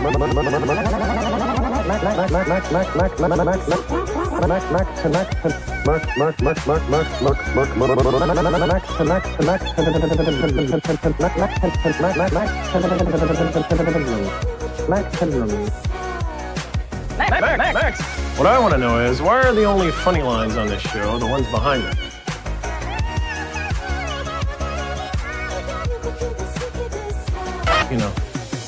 People can be really nasty. Only the other day I heard someone say, he's nothing but a robot, covered in makeup. Talks a lot of nonsense. What a way to talk about the President of America. Bruce Wayne says, if we believe there's even a 1% chance that he is our enemy, We have to take it as an absolute certainty. We have to destroy him. God, was that that movie from? sucks. Was that It's from Dark Batman Knight Rises? No, it's from Batman v Superman. Oh, The legendary court God. case. I forget. His justification for going after Soups. So he might decide to kill us all. I hate that movie. I forget that movie exists. I hate it. It's unwatchable to me. A So 1% fucking terrible. chance? Really? Like what? What? There's a 1% chance of a lot of things happening. You know, nothing. There's very few things that. Very few things are 0%. You know. Well, Bruce is a fucking clown in that movie who brands criminals and does stupid shit. There's above 0% chance that every atom is replaced by a beluga whale. Right. It could He must happen. destroy all the whales. All right. So Minority Report. Let's see here. Hi B. Yeah, I put it right now. Oh, whoops, not share on. No, share screen. Yeah, I got it at the top of the B, over AI, over Empire of the Sun. The next one is Catch Me If You Can, which I think is A tier. I would go as far as to put it over Duel, but below the indie movies. I think that's a good spot for it. You guys have seen Catch Me If You Can, right? I saw it a long time ago, but Sorry. I'm useless. It holds up. It holds up rewatches for sure. Also, Elizabeth Banks. My favorite part of Elizabeth Banks is like, yeah, she was in a Spielberg movie. Dude, my favorite is like, yeah, her Color Purple thing, where she says on the awards ceremony honoring Steven Spielberg. Any films with female leads, Steven. The Color Purple.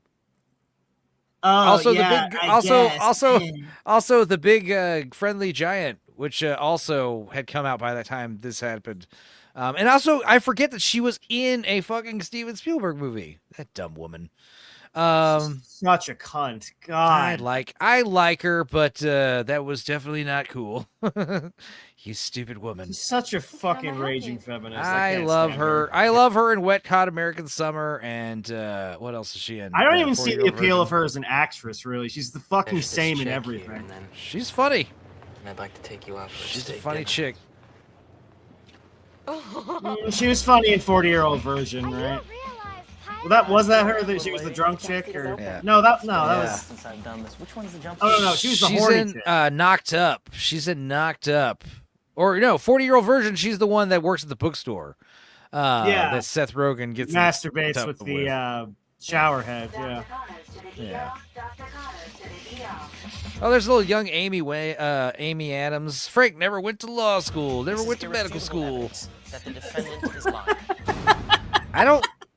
I don't like this like swingers style like music for this, you know.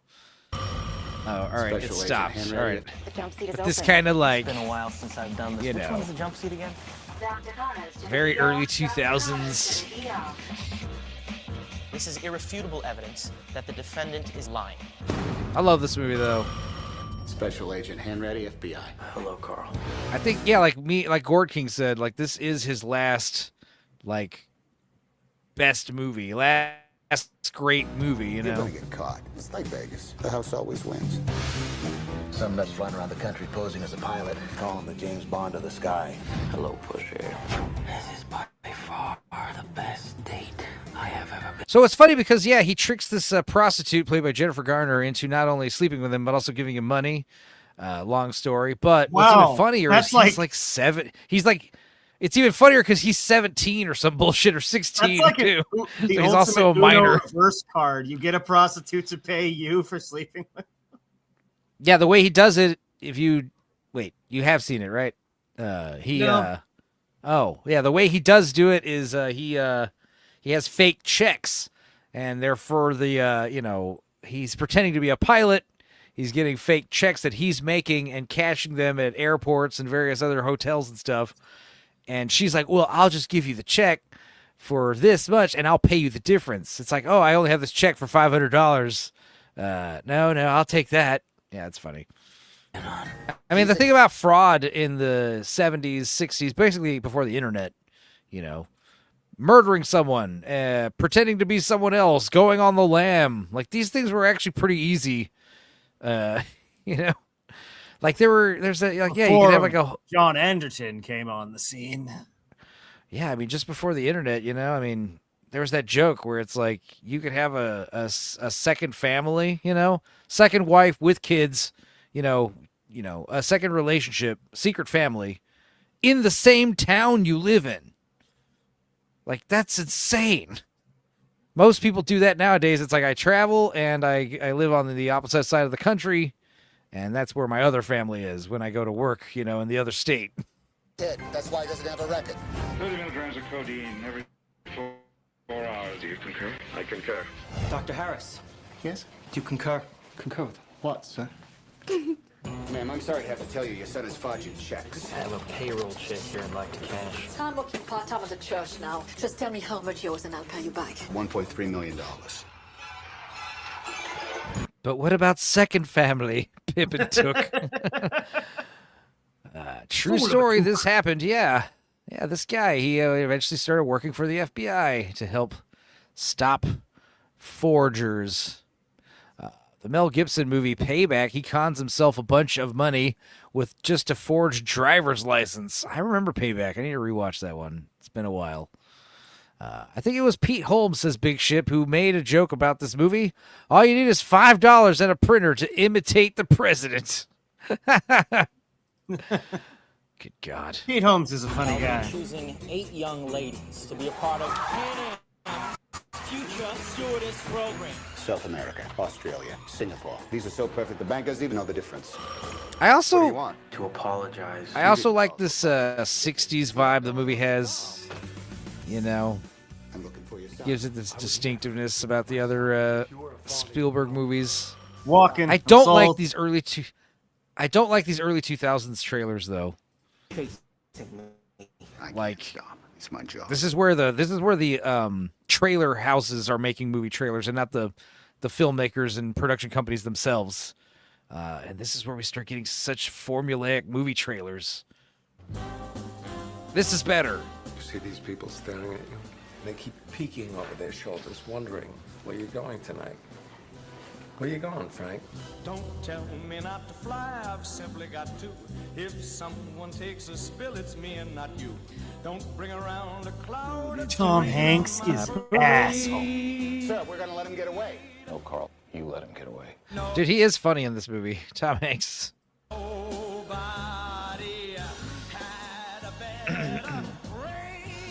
Yeah, and Leo's good in this one too.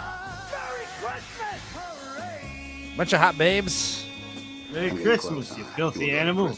You're gonna have to Yeah, and it is kind of a Christmas movie. I mean, several scenes take place on several Christmases. So who's a greater fraud, this guy or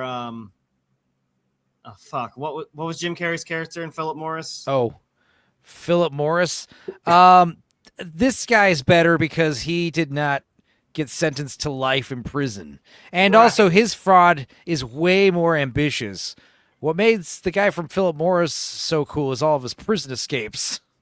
His fraud was actually pretty, he got caught pretty quickly and, he was, stupid. And then he kept trying to kill himself every time he got caught.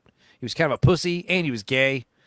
This guy, Frank Abagnale, was way more prolific fraudster. He also kind of, he was like a revolutionary when it comes to check fraud and things like that. Like he was like, that was the thing is, Tom Hanks works for the FBI and, they're in the forgery department and, they're constantly coming up with, they find new ways to catch these bad guys who are doing fraud and forgery.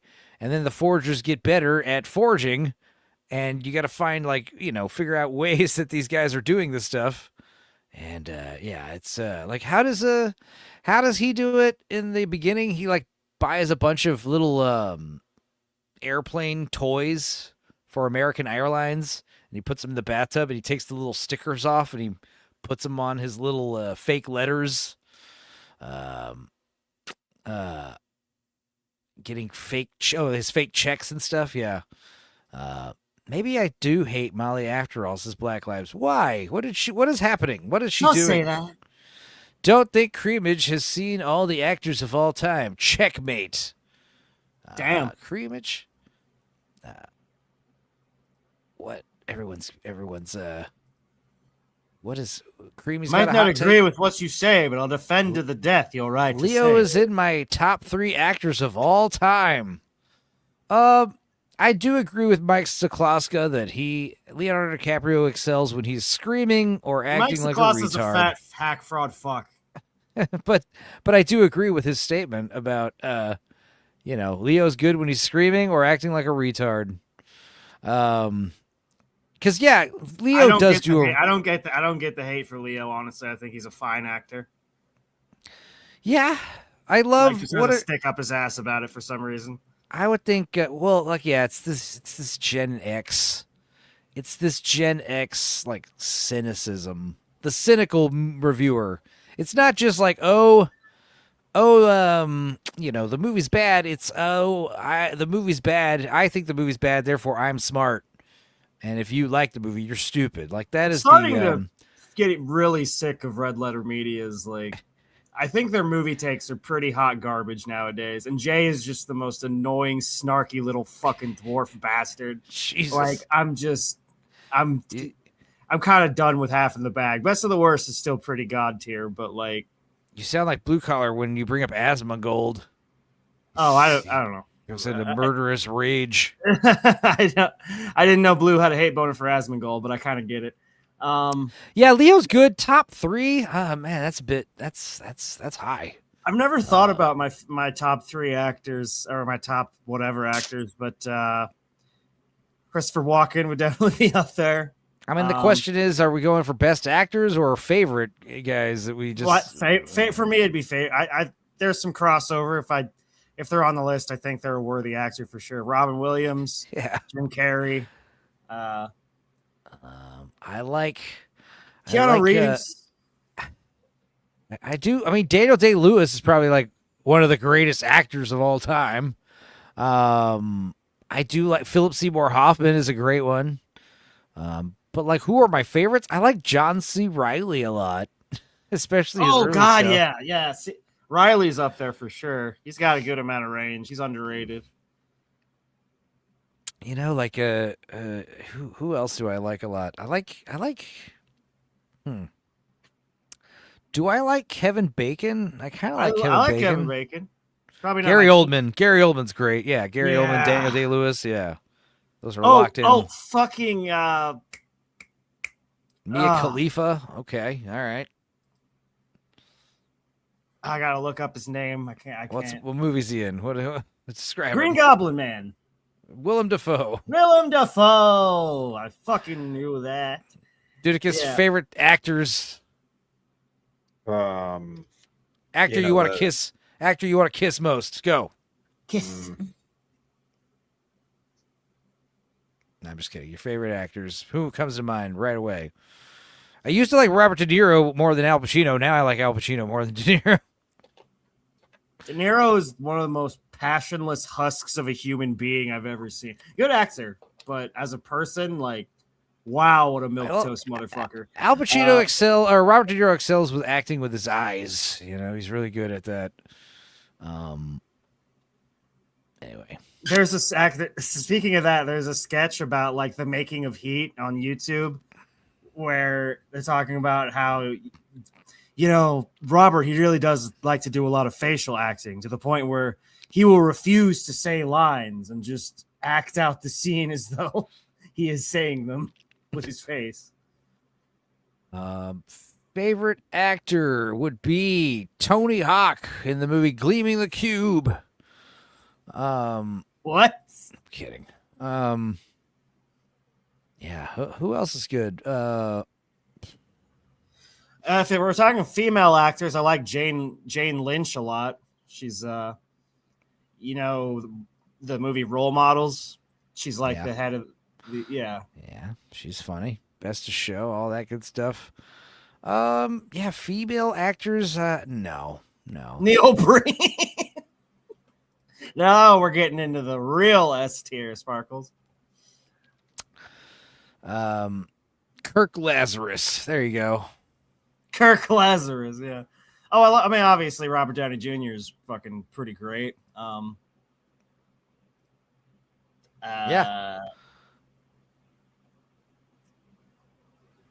All right, just was thinking something. Tom Hanks. Like I said, Tom Hanks in this one. So Terminal is very schmaltzy. I got a soft spot for it, but it is like probably C tier. But I mean, it's not as good as Catch Me If You Can. No way. But it is a good like double feature. Kind of like how I was saying, like Minority Report leads into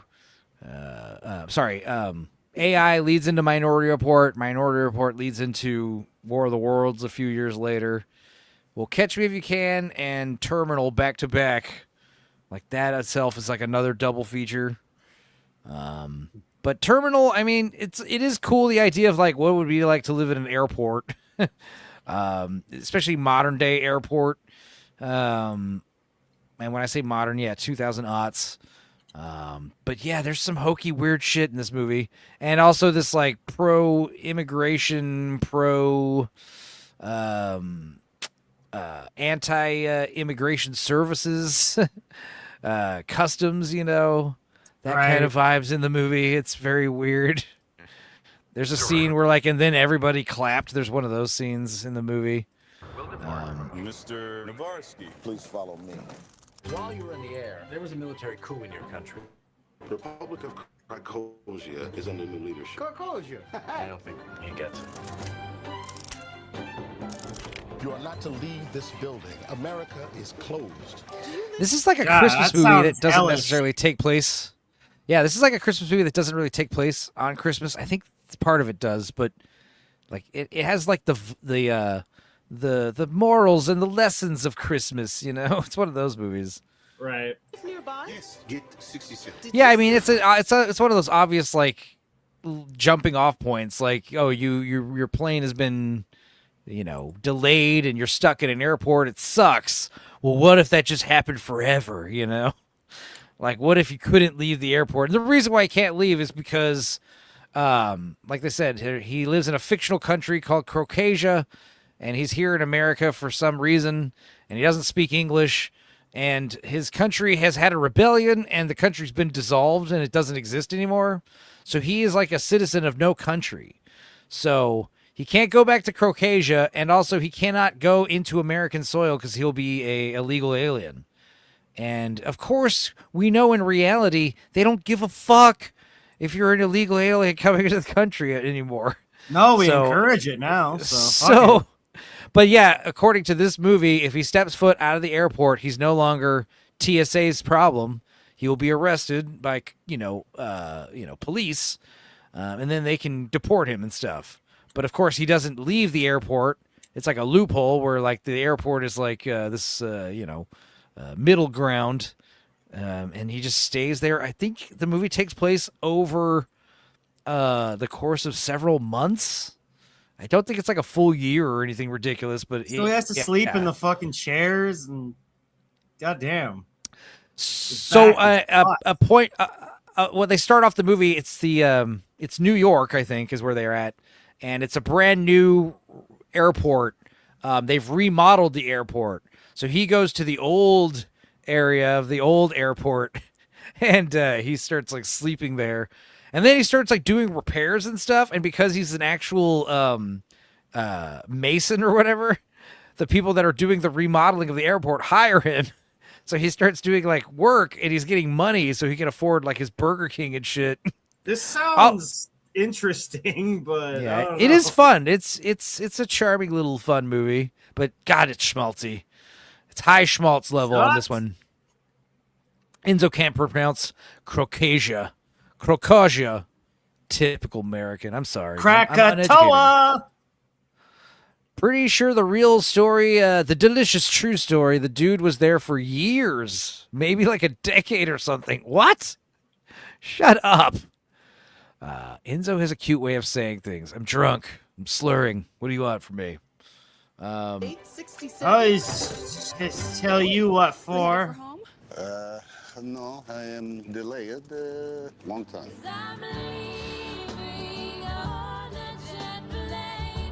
There's a man walking around the terminal in a bathrobe. You know those flight attendants, they're always ready for sex. Why do you think they can't stop somebody? Oh yeah, this is something I'm noticing in the Steven Spielberg, Tom Hanks movies. Is like he's got a hot, much younger wife or love interest or whatever, Catherine Zeta-Jones, and I think he doesn't really. Does he actually end up with her? I don't think he does. I think they kind of have this whole "you're a nice guy, maybe in another universe" kind of thing. I'm pretty sure there are multiple weird Eastern European guys living inside LaGuardia at all times, says Rex Victim. You might be onto something. Another movie with Chi McBride in it, says Grave. Yes, we watched The Frighteners with Seabrew. Remember that, Dudicus? That was fun. 18 years is how long the guy was in the fucking airport. Which airport? Was it New York? No way. Was it LaGuardia? No way. How? And the airport knew about him? I mean, they had to have, right? Because, I mean, that's the point about this movie. It's like he starts to get to know everybody. Everyone knows him, and he's like becomes one of their friends. You are the kind of woman who can get any guy. Heathrow. Wow. That's something a guy Heathrow like you Airport. could never understand.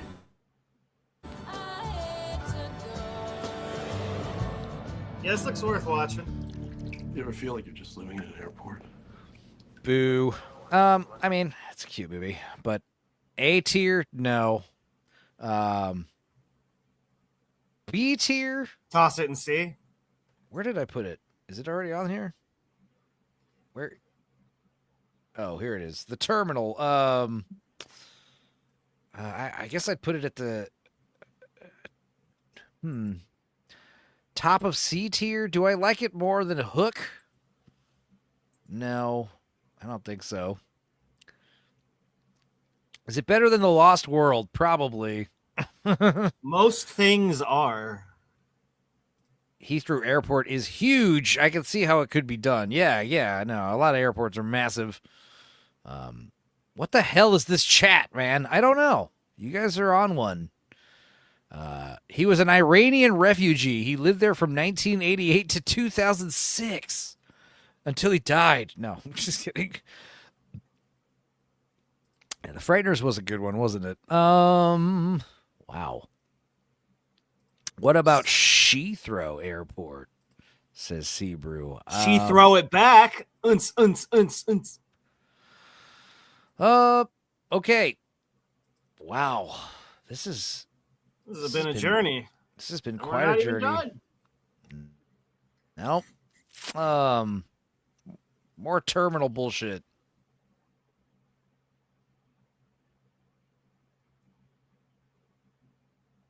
That's never going to happen, and you know it, Creamage.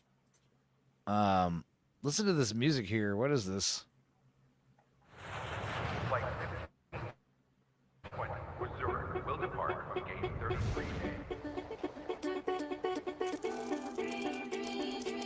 This is like Dorkside opening intro music.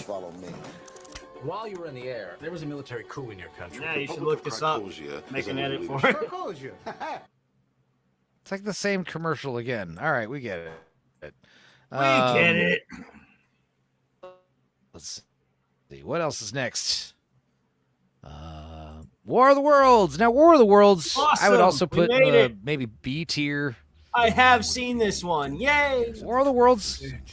Yeah, War of the Worlds is cool, but it's like got these cool set pieces and then a bunch of weird problems. Themselves about their various concerns. But again, I guess this is still in the early 2000s when, we believed the hype machine that Hollywood said. Hollywood would say, hey, Steven Spielberg is making another alien movie, War of the Worlds. And you're like, okay, sick, cool. I'm into it. I trust them, Observed and studied.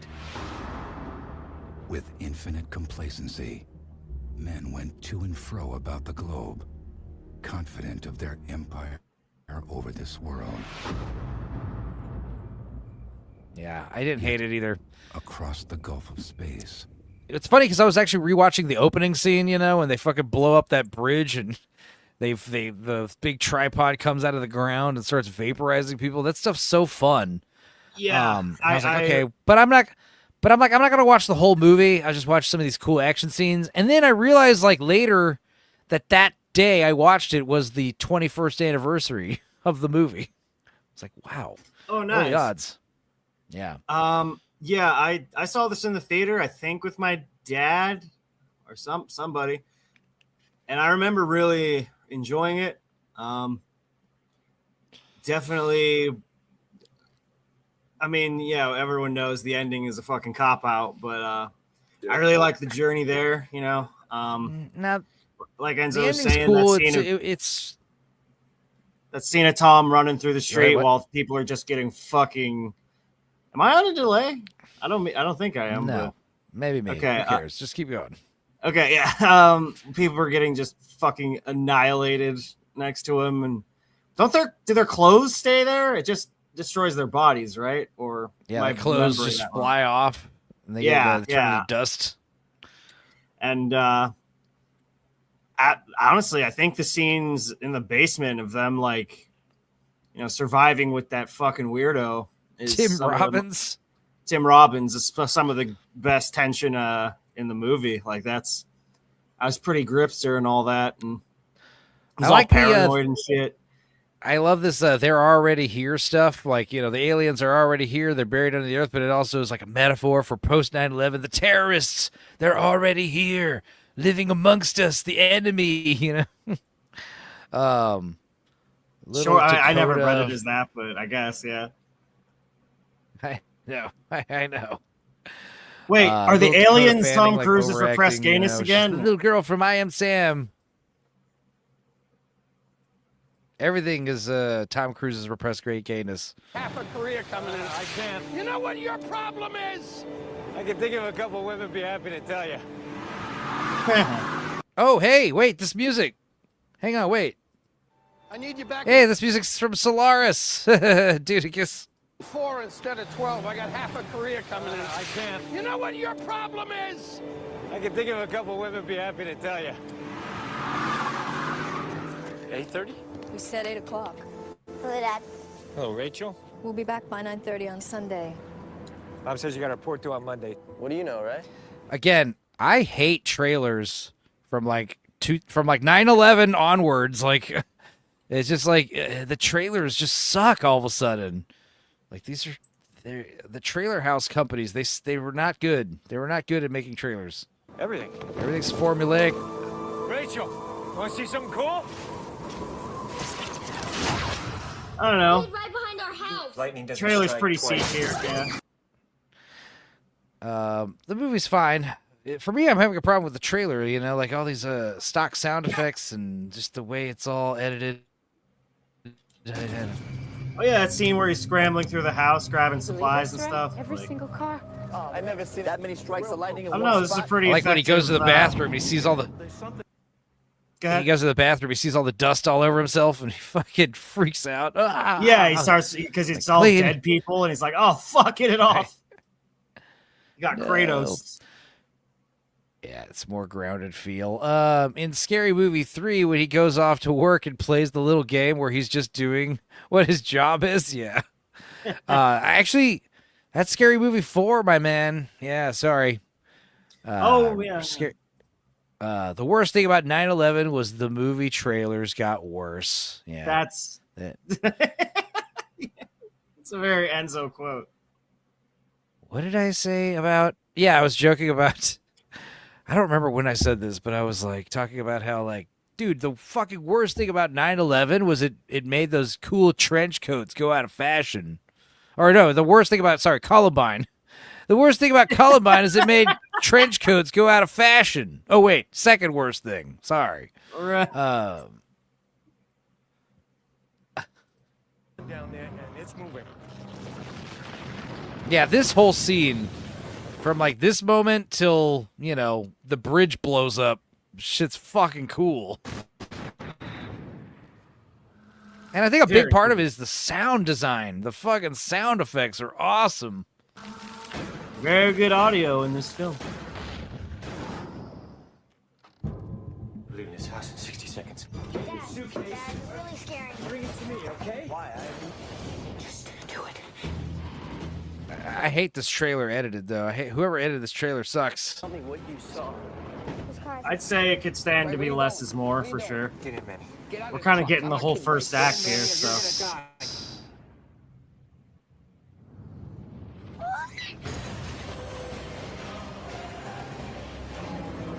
It's like every choice they make for this trailer is so generic and dumb. Yeah.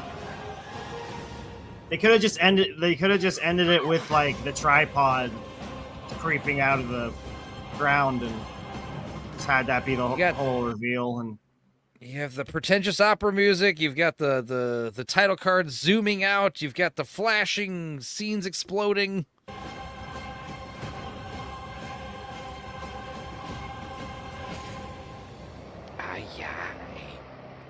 Okay, so War of the Worlds. Where am I putting it?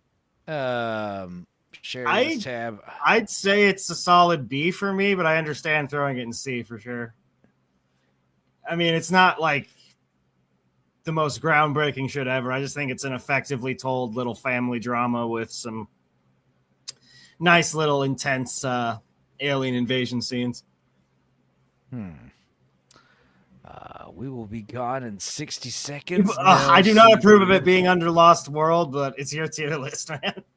No, I mean, I don't know. I'm asking, is it better? Yeah, I was like, maybe it's better than Lost World. I mean, yeah, makes more sense. Is it better than The Terminal? Maybe.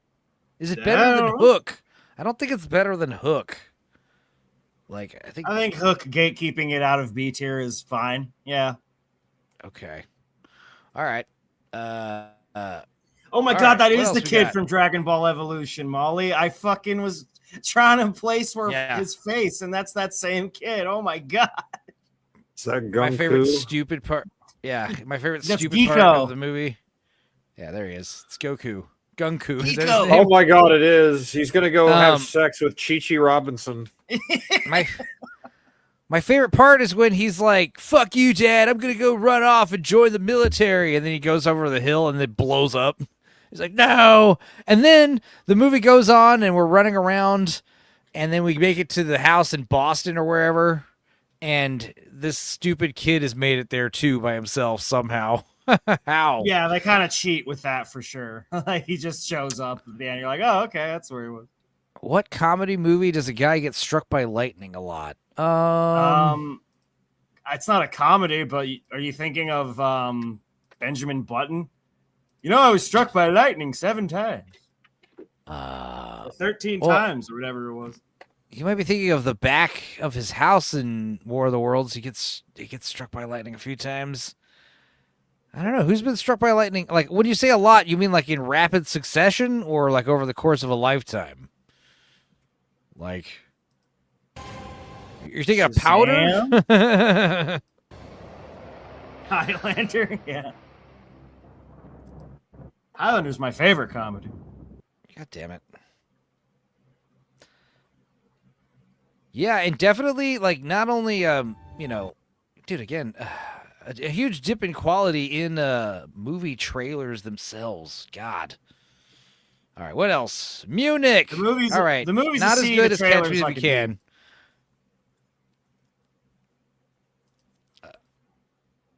And with that, I think that is the last movie on this list that I have actually seen. In Munich, West Germany. At this moment, Jesus. 9 athletes Yeah, I know, right? All right. I'm a sheltered. It's a comedy little where someone furball. gets struck. Molly says maybe it's Bruce Almighty. Someone gets struck by lightning a lot. Is that it? I don't remember a scene of like someone getting repeatedly lightning struck in Bruce, but it's been a while. They're all gone. The Great Outdoors, says Grave. I don't know. Ask Rock. This movie, Munich, is another one of his hardcore movies. It's, you know, it's not as hardcore as Schindler's List or Saving Private Ryan, but it's up there. It's pretty dark, and it's about the Jews going for revenge. What was it? They were joking about it in, what was it, 40-Year-Old Virgin? No. Is it that? It's Knocked Up. They're joking about Munich. Like, the Jews are badass, bro. It's the only movie where the Jews are, like, fucking kicking ass and taking names. Every civilization finds it necessary to negotiate compromises with its own values. We want to ask you, will you undertake a mission? You will have And to yeah, that's the thing about Schindler's List and this movie. You know, because like I said, Color Purple, Amistad, like, he's not a black guy. And he felt like he didn't really know if he could make, you know, The Color Purple because he's not black. But Schindler's List and Munich, like, yeah. Dude, Mr. Spielberg, he's very Jewish. He's into it. Like I said, Who would have thought with a name like Spielberg? He loves having the alien movies make Christians question their faith. He doesn't want the chosen people to be questioning their faith, right? leave the country and your family. Apparently it didn't work because I have heard nothing good about Disclosure Day. Yeah, I mean, it didn't make me question my faith. In fact, there's like a scene in the movie where they're like ham-fistedly talking about it, you know? And you know, she says, well, if they find out that they're aliens, we're gonna stop worshiping God and worship them instead. Why is that? First of all, why is that a dichotomy? Why is that like a binary? Why would that be how it works? Wouldn't it just be like, well, God created aliens too? Obviously, it seems like that's like the most easily explainable thing by someone who's like a hardcore religious person. She says that, and everyone disagrees. Like everyone immediately is like, no. You know, like that wouldn't be a problem. I don't get the logic there. I don't see how extraterrestrials throws off God's plan at all, or whatever. If they see Hamtaro talking, it'll disprove God entirely. Each had a hand in planning Munich. You're going to kill them one by one. Oh, hey, it's the Hulk. It is. Oh yeah, it is. Yeah. Why do I write that terrible movie? Excuse me. No. Oh yeah, Daniel Craig's in it too.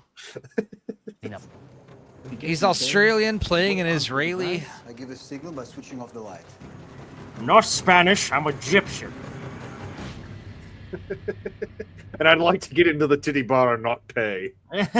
Oh, is Thunder Queen thinking of fucking Gone Fishing with Joe Pesci and Danny Glover? That could be it. That could be the one you're thinking of. Holy shit, that might be it, dude. Or it could be the great. It could be the Great Outdoors. I love how Queef asked this question and then left. He hasn't told you if you're right or wrong. Who has seen Queer? Oh, with Daniel Craig? I haven't seen it. I know about it. Does he suck a dick in it? Ang Lee's Hulk is the only Hulk. I'm not gonna disagree with you there. I do like the Ang Lee Hulk best. I hate that movie. Why? I hated that movie when I saw it in theaters as a kid, and I hate it now. Why? It's Is long, it because it's obnoxious? It's pretentious, it's fucking boring, and whoever decided to have those stupid ass comic panel like edits, I love it. dude. I didn't like it the first time I watched it, and then like I got it on DVD for like when all the blockbusters went out of business, and I watched it a few more times, and it's like the more I watch it, the more I like it. I do enjoy it, and I know common people might be. I don't even know if he's joking, but I'm just like, you know what? I agree.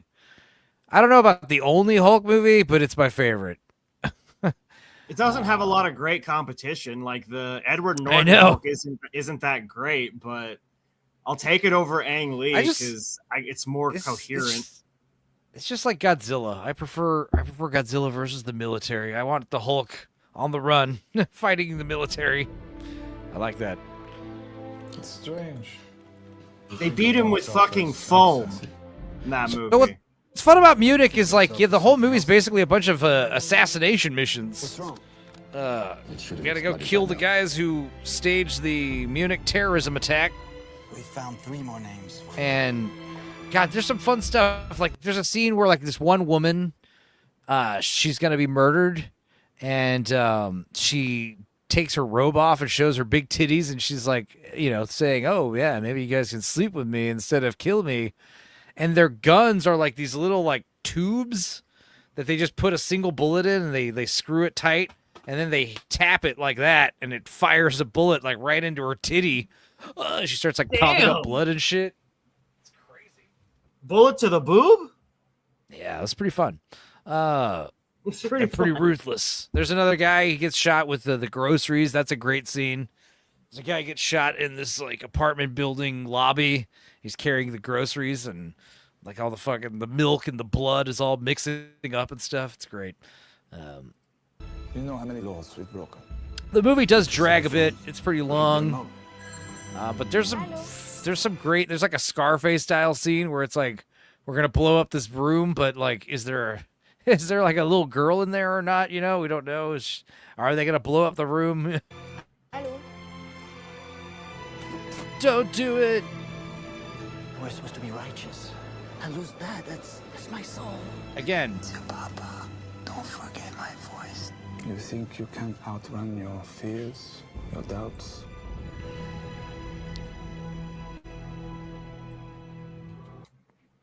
This stream right here could be such a great example of how movie trailers just fell off in the 21st century. Like, up until the 21st century, all the movie trailers we were watching were like, oh, yeah, this is neat. The trailers themselves were not annoying. Like, God, this trailer's gay.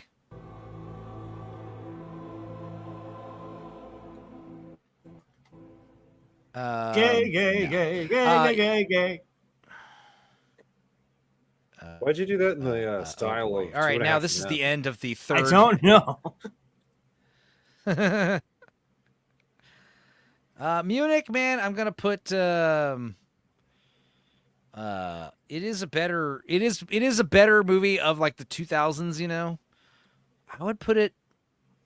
Maybe I'll put it. I want to put it, but I like Minority Report more than Munich. And I like AI more than Munich, but like, I don't know. I don't think that's the general consensus.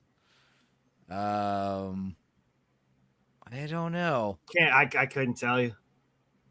No. Anybody else have any thoughts? Probably not. Just whatever. Hurry it up. No. So I now forgot we get about to Crystal Skull, so I will have things yeah. to say about this next one at least. Yeah, we get to Crystal Skull. I mean, that's gonna go in the low D for sure. Yeah, I think it deserves an F, frankly, but yeah, it's like the first 40 minutes of it are really solid, though. You know, like up until like there's the scene where he has the chase on the school. You know, that's fun, and I guess like once they start going on the globe trotting, it's all stupid up to there. I don't know, like it's fucking 22 years too late when they made this. It's got like, I don't know.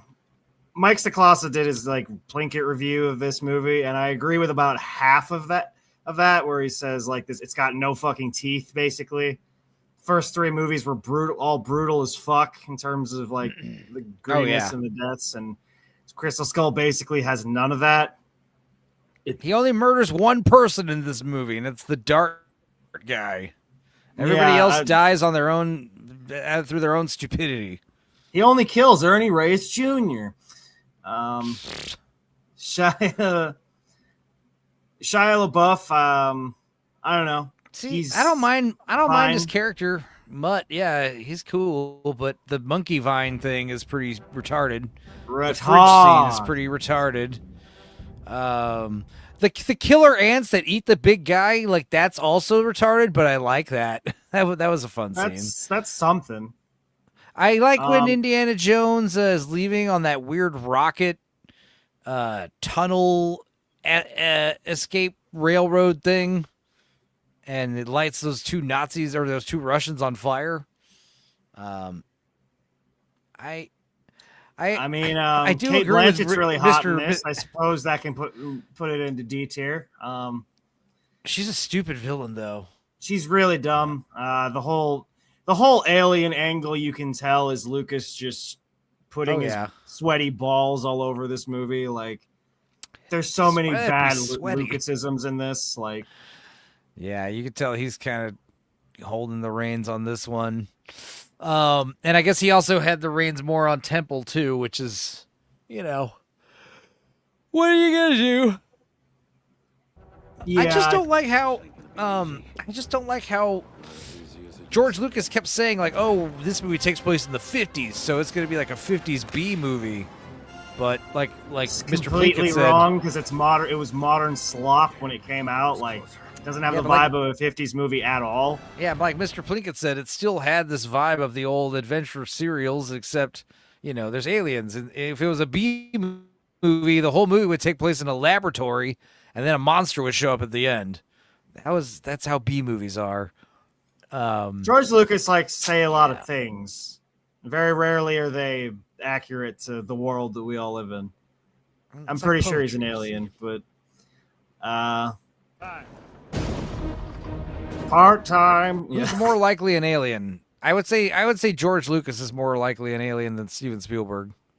Yeah, see, They're Spielberg. probably both aliens. Spielberg seems pretty normal. I mean, he's a Hollywood elite, so I don't know what the fuck he's been into, but Well, the thing about Spielberg is he wasn't always Hollywood elite, and I guess neither was Lucas. You know, like these guys like broke into the scene, you know, which is admirable. Like no nepotism for Spielberg, right, yeah. Yeah, I definitely respect both of their career paths to get to the accolades and all that.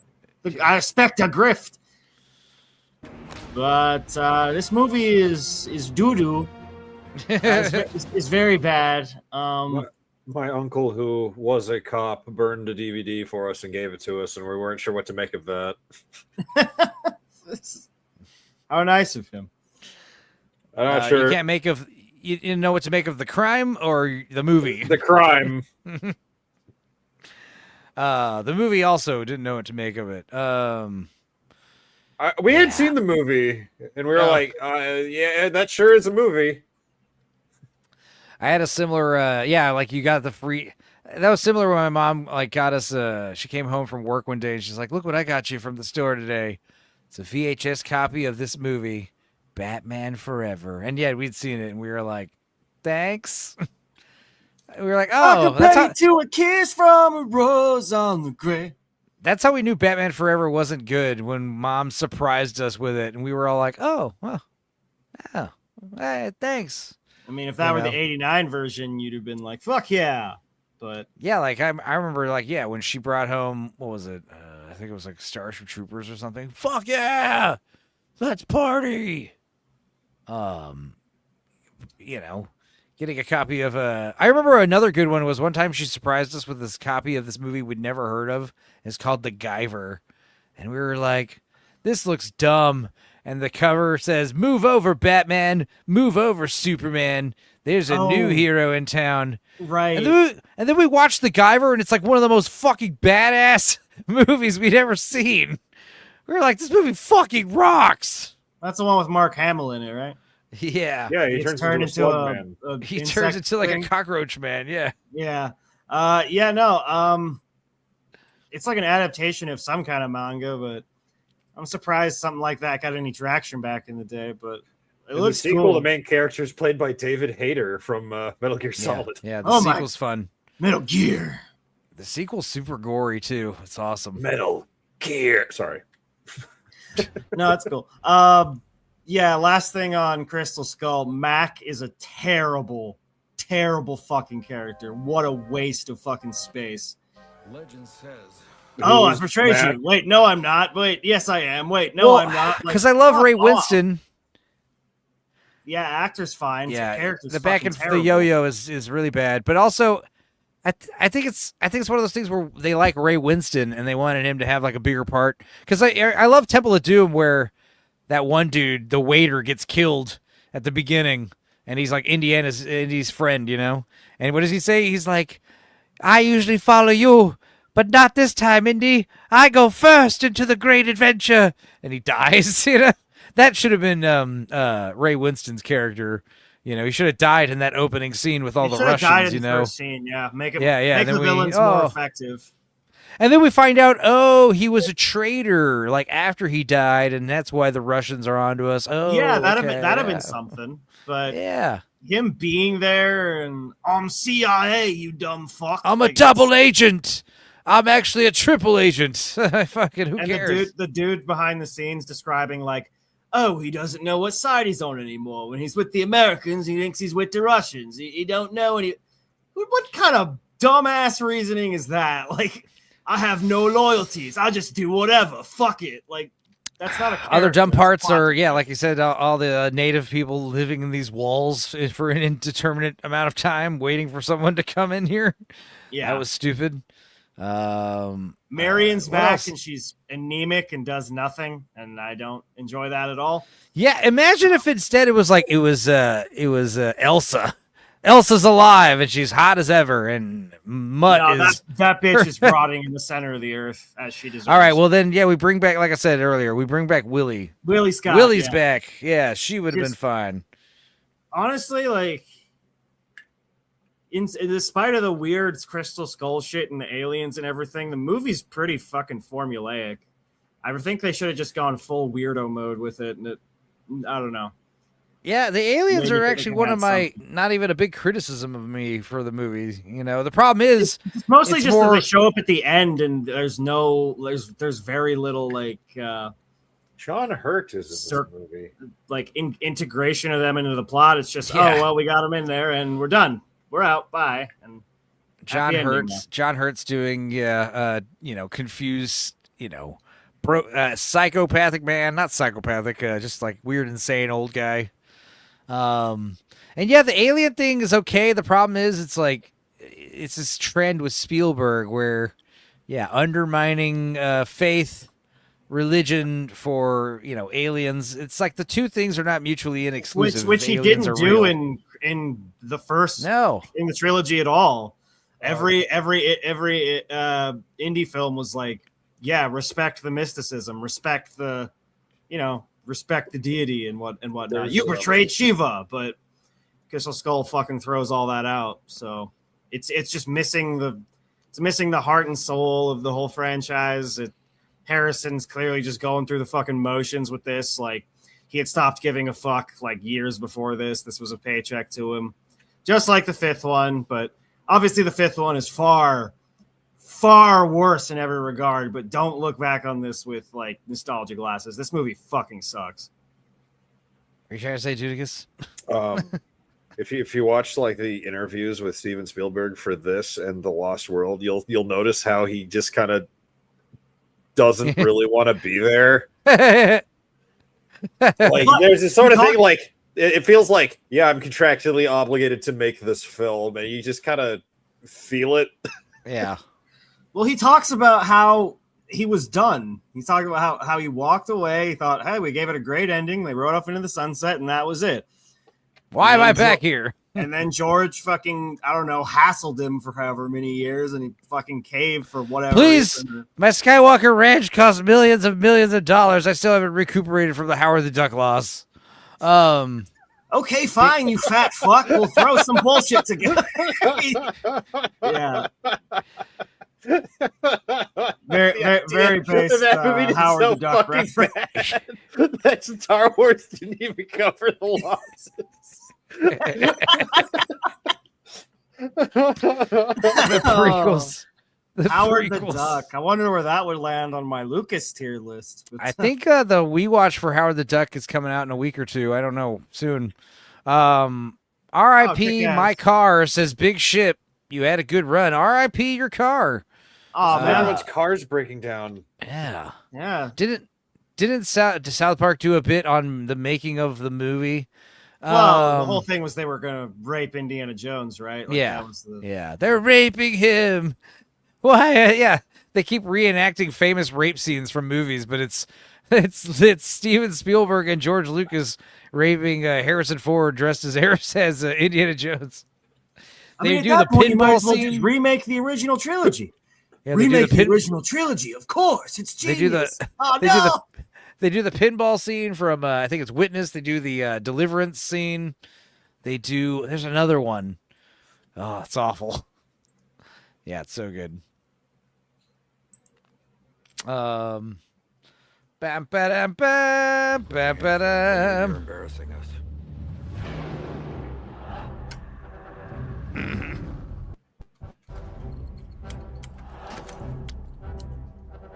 Don't touch anything.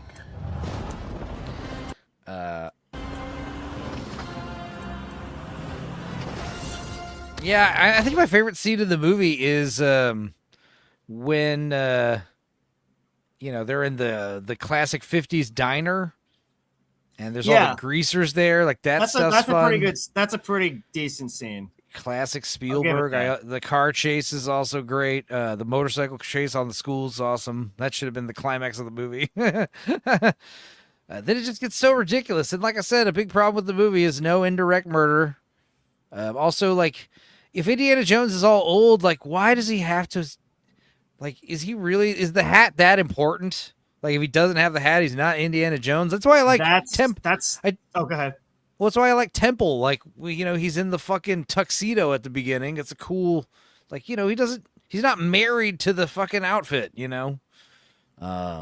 I like in Last Crusade where he's wearing the Nazi outfit for a while. You're allowed to change costumes. Yes. That's something in Mike's review that I vehemently disagree with, which his whole premise is basically Indiana Jones isn't a character. He's just a vehicle for the men watching the film. And that's just blatantly untrue. If you actually watch all three movies, he's got very distinct personality traits and he's got desires and values and is consistent. And he's got a case of the not gays. Of course, he's super straight as an arrow. But, like the idea that, you can't do anything with Indy because he's not a character is just a fucking completely flawed premise. I think he's completely up his ass with that statement. What up, Patrick? What up, Demon? I think it's also cool that we're doing these chronologically because, like, this isn't just Spielberg's career. Like I said, we're already talked about a bunch about how the trailers are way worse. But, like, I feel like this is the point in the late 2000s where we're starting to realize, like, hey, like, movies are not as good as they were, like, 10 years ago, And we're starting to realize that because everyone's phoning shit in. Like, I'm just looking at this production still. The credits listed here on this fucking lame, digital light backdrop. And I'm thinking of, like, the Drew Struzan poster for this movie. We had a raid. Who's raiding us? Yeah, Bad Dragon Raid, Demon says. Oh, well, thank you. Thank you for the raid. Cinevere raided us. Oh, okay. Oh, I didn't realize Cinevere was streaming. Is she better? Is she feeling better? She only streamed for like an hour. I thought she'd be going way longer than that. But yeah, thanks, Cinny. Okay, appreciate it. We're almost done. I mean, we're in the third stretch of the Steven Spielberg career. But yeah, like, that's the other thing is, like, when I think of the Drew Struzan poster for this movie, it feels like he's kind of phoned it in. Like, everyone's phoning it in, Yeah, she's still funky. All right. Well, glad you guys are here. Please leave my 2000s alone now, please. Well, the early 2000s were on fire. Like, 99 was the peak year. And the few years before and after that, it's, like, still awesome stuff. But, like, yeah, by the time we're in the late 2000s and the early 2010s, definitely by the 2010s, we're realizing, like, there's something going on. And then by the 2016, by the late 2010s and early 2020s, like, shit was as worse as ever. And I think things are turning around now since, like, 2024.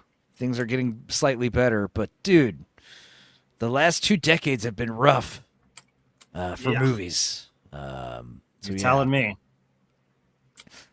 Patrick Roxon says, dude at Dax, what would you be doing after stream? I need help with Guilty Gear if y'all have any time. I can help you out with that, Pat, but it ain't gonna fucking be tonight. I'm tired and pretty faded on vodka, so just we've been streaming up on what? Yeah, we've been streaming for like almost 6 hours, and almost we still have like another dozen or so movies to go over, but I might not make it to the end of the tier list, but yeah, well, this is the end of phase 3. We're entering phase 4, the final phase of Steven Spielberg, the grandpa phase. The final fucking. Yeah, this is the millennial age, or I guess no, the grandpa age of Spielberg, and it's gonna be rough. This is the roughest. This is the worst, I think, era. Because like the TV stuff is fine, but there's a learning curve there, you know. And he's also doing like the rogue stuff, you know. TV shows haven't been doing well, says Malthus. Saying they're not doing well either. Look what happened to Doctor Who. It's pretty much dead. Yeah, everything sucks now. It's far past fucked. Pretty much dead doesn't cover it. No Christmas special. What? And then Russell T. Davies huffing massive copium, being like, "Oh no, we aren't cancelled. We're just not making the fucking show anymore. It's totally different." Fuck off, you foppish fat fuck. Here's an interview with Steven Spielberg for Indiana Jones and the Kingdom of the Crystal Scroll. This is the Connery issue. There really wasn't any room in the script for the Dr. Jones character to return, and we had to tell Sean that we loved what he did. What the fuck is going on with? Oh God! This is a joke. This is a meme. Oh God! Back and the AI is so I told Steven if he didn't include me in his picture, I'd shit on his lawn. Well, he had a sudden change of heart, let me tell you. Sean insisted on being involved in the production, and he just wouldn't back down, so we had to essentially shoot 2 different movies. One would be the actual Indiana Jones movie that you'll see in theaters, and then we had to do kind of a mock-up set that was a pretend movie that Sean could participate in, and I think to this day he thinks he's in the movie. And not to swing my own dick, but I think it's some of the best work I've ever done. So I was thinking in this scene, Steven, that I'm surrounded by a gaggle of pygmies. I didn't see a props department, Steven, so I'm just going to use my fingers. I feel like I should be giving a sonogram to a monkey. We had to beef up security and even had mental health staff on standby, which was ridiculous because it wasn't even a real set. You know, it was something that we had manufactured to appease this creepy old man, and he was making everyone feel uncomfortable, and it was very sad. I do recall one time asking Steven if I could beat up a bunch of little boys. I don't know what that was all about. I'm not sure where I was here, you know.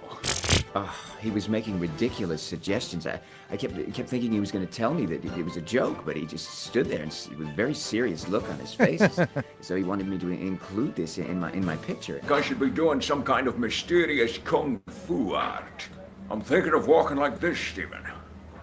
They're powerful fingers, and I shoot finger bullets. Now, I'm sure it was just a mix-up in the post office, but I never actually received the script. Now, I've been directing for a long time, so I've worked with some pretty strange actors, and I've been in some odd situations, but I've never actually feared for my well-being as much as I did on this fake set.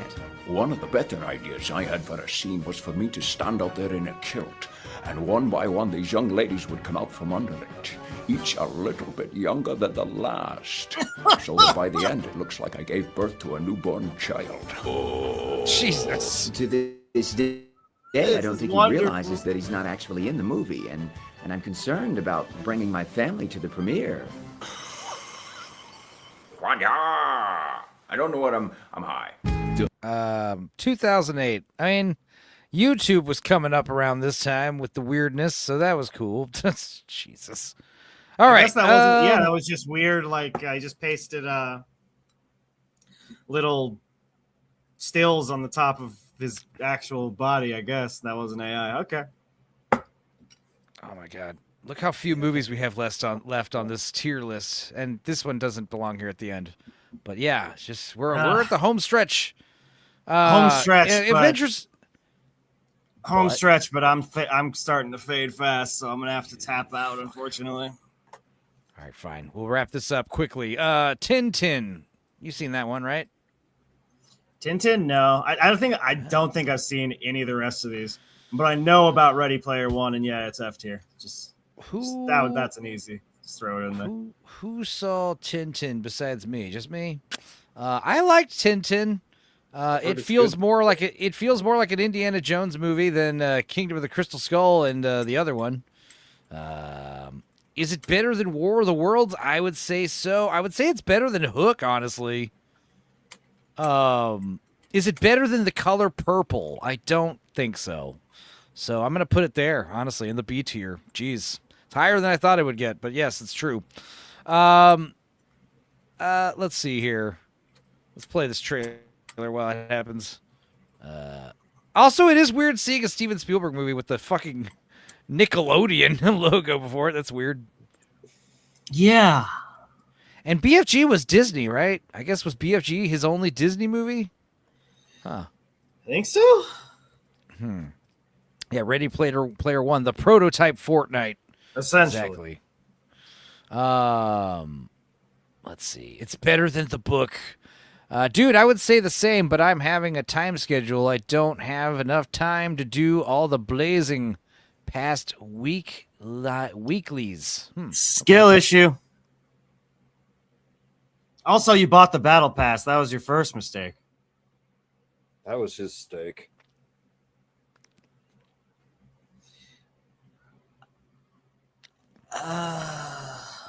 Also, you know, kind of like with West Side Story, where you wonder, like, why the fuck didn't Steven Spielberg direct a musical before this? With this one, it's like Tintin. With the Tintin movie, it's like, why didn't Steven Spielberg direct a animated movie before this? You know, He produced a lot of them, so why didn't he direct one? All right, I'll check this out. Right.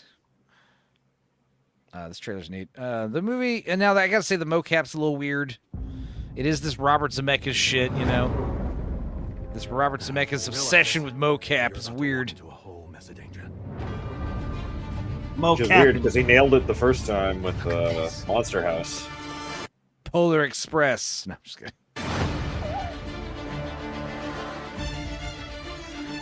The unicorn.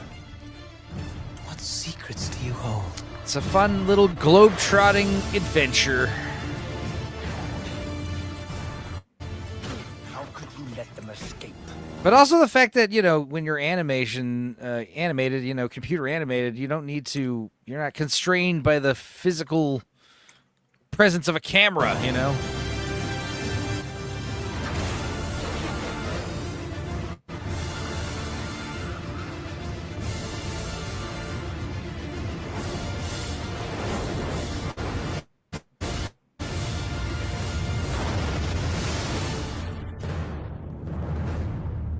Okay. What's a Tintin? Fun.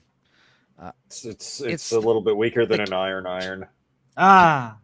Kid's name. I mean, it's one of those. Well, like, it's just weird because, like, the biggest comic strip that we brought over, imported from Europe, is the Smurfs. Is that true? Sounds like, about right. Like, why, you know, Tintin, I think, probably had more potential. And for some reason, America doesn't want to read Obelisk and Asterisk. I liked the Finding Nemo stuff. Oh, this looks like shit. You mean Little Nemo? Little Nemo. Shit. That could have changed the course of history. This looks like butt balls. It was fun, but yeah, it's the motion capture face stuff that is, you know, it wasn't great then, and it's not great now. But all the other stuff looks great. The ship was carrying a secret cargo. But no one has found a clue. Looks okay. Until now. But yeah, the character models. The Ugh. model ship conceals a clue to one of the greatest secrets in all history. I'm warning He you. is fucking John beating that Williams. kid with an iron. These people do not play nice. I will find that. Yeah. With I hate it. your help. Thanks. I'm Tintin, by the way. Oh, Someone's opened the door. yeah. Andy Serkis loves his mocap. The sandwich. The keys.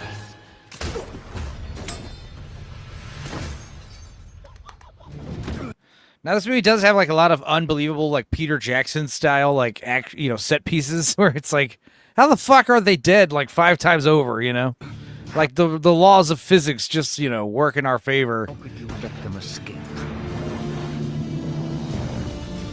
If Sakura finds the ship before we do, it's over. This isn't just a ship. It was vengeance. That fucking schnoz is legendary. This may sound crazy, but I've got a plan. Excellent. Did you hit anything? Oh dear. Run! We're not there yet! No! Okay. After rewatching the trailer, Let's just throw it in remembering F. most of the movie. I think I am going just to to put be it safe. under. No, it's in the C tier. I'm going to put it in the C tier under for Terminal. this? I think I do like the Terminal. I think I like Terminal more than Tintin, but I think this is better than Lost World. All right. Yeah. It's funny because Tintin is better than Amistad, according to our list we're working on. War Horse, I might put it in F tier. I've watched it twice. It's boring. Lincoln is also all right. But this one might be the third worst movie he's done. War Horse. It's not good. I don't know.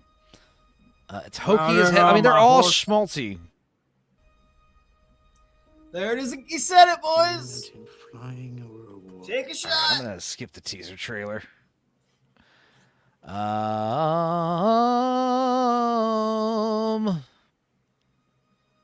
I actually don't want to take Lincoln any says more shots. Rabnad.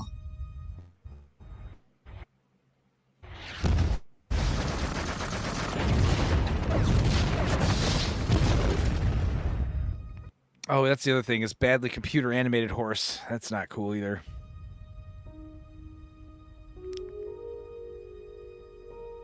What is it? It's a horse they found wandering about in no man's land. What kind of an horse? I like Ready Player One more than War Horse. Like Wow. I do. I mean, this movie's a this piece was of such shit. a. Kind of an horse, be my guess.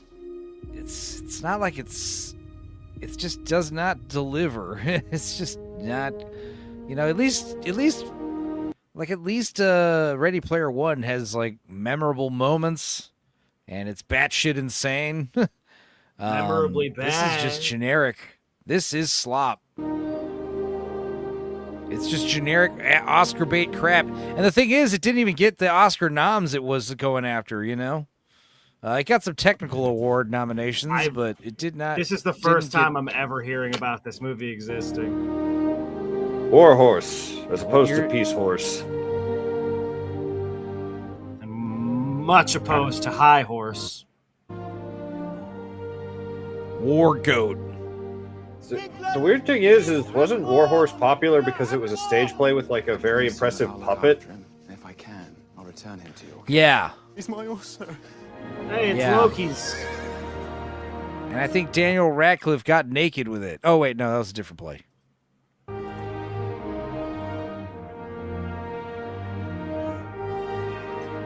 I need to make sure this horse gets hit with mustard gas, sir. To make sure it's finally seasoned. Touched by kindness. Flying over a war. Oh, this is also the beginning of, I guess Don LaFontaine is past. Don LaFontaine is no longer alive at this point, so we are retiring, movie announcer guy. This is like the beginning of like phasing that out. And you can never look down. You have to look forward. Oh my god, the You'll never one get tier. home. This Christmas, eat a horse. Let every man make himself and his country proud. Be brave. Horse survives. Hope not so much. Be brave. Be brave. Be a horse. Seabiscuit 2, World War I time.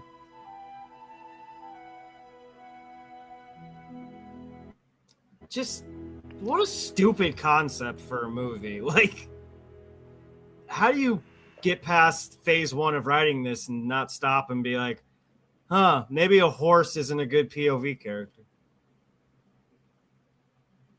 Unless you're making like and as far as Spirit or something. Lincoln and Warhorse, like these are also.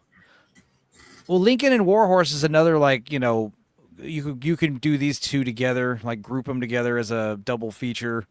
I also found Lincoln kind of boring, although it is better than Warhorse. The thing about Lincoln is it's not really a movie about Lincoln; it's a movie about passing that amendment. And it's about I think I did see this Lincoln movie. Daniel Day-Lewis is good, he's all right. It's just more schmaltzy Oscar bait. Shit, this came out in We here highly 2012. resolve. I know.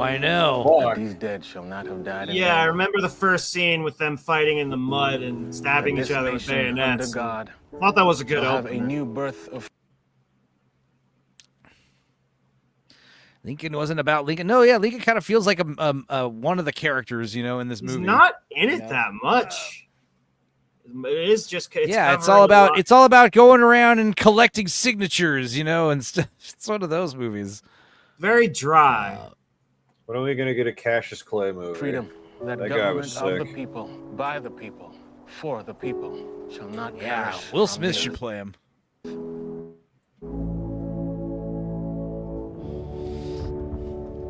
We can't tell our people I don't know how to respond to yes that. on abolishing slavery unless at the same I'm not time referring to the boxer. This is oh. I'm referring to the guy who was named after. Yeah, and this is also like similar to Amistad as well. It's a bunch of movies of dudes in fucking powdered wigs doing speeches in antiquated giant studies and courtrooms. we can tell them that you're seeking a negotiated peace. It's either the amendment or this Confederate peace. You cannot have both. How many hundreds of thousands have died during your administration? Yeah, most of what Lincoln does in this movie is just look conflicted. Yeah, that's kind of. And also, I remember being weirded out when you hear Daniel Day-Lewis talk as Lincoln. He's like, "Hi, I'm Abraham Lincoln, and I talk like this." It's like I didn't think you talk like the Family Guy pervert neighbor. Like that's what Lincoln sounded like. I hope not. Bring your fat ass back here. I know. Leave the Constitution alone.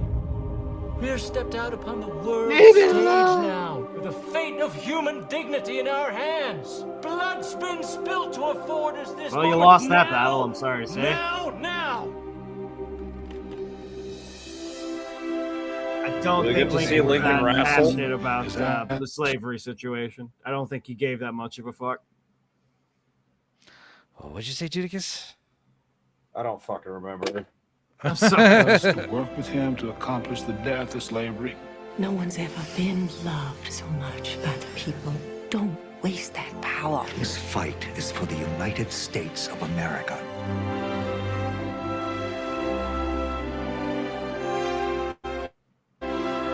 Can we choose to be born?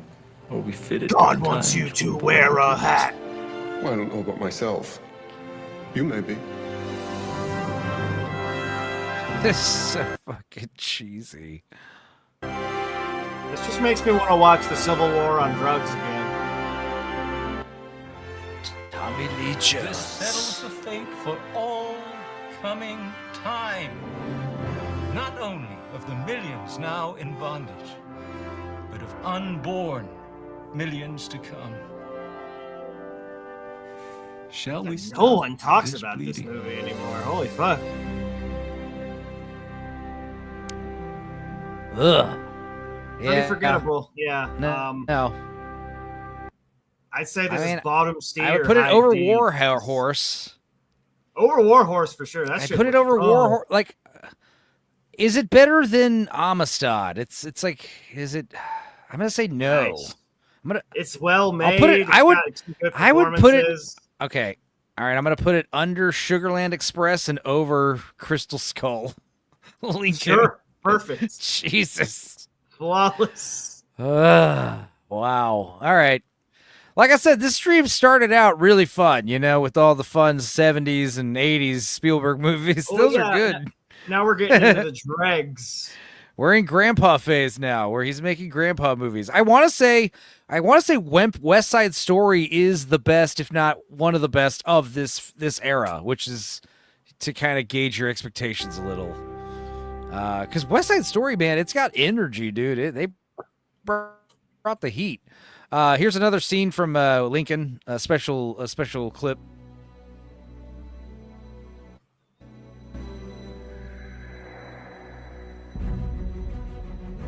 Oh, God damn it. Oh, wait, no, this is the extended TV spot. No, this is the stupid TV spot where we're going to see, this man had a dream. This isn't it. Hang on.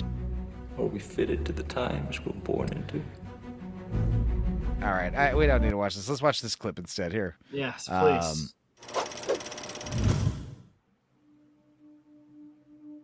Mr. Lincoln, I suggest that we put a halt to this 13th Amendment business. Yes, indeed. Leave the Constitution alone. Now is not the time, Mr. President.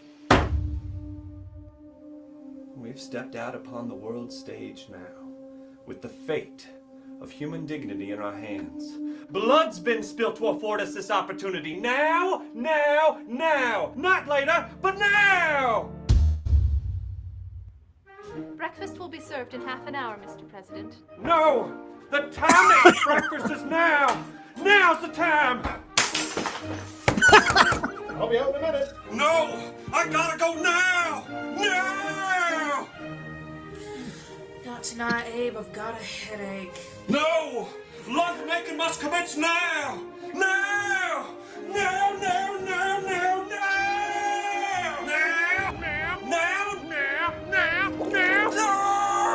It's not the time for Sesame Chicken. I want a General Tso's. The German word for woman is proud. I love playing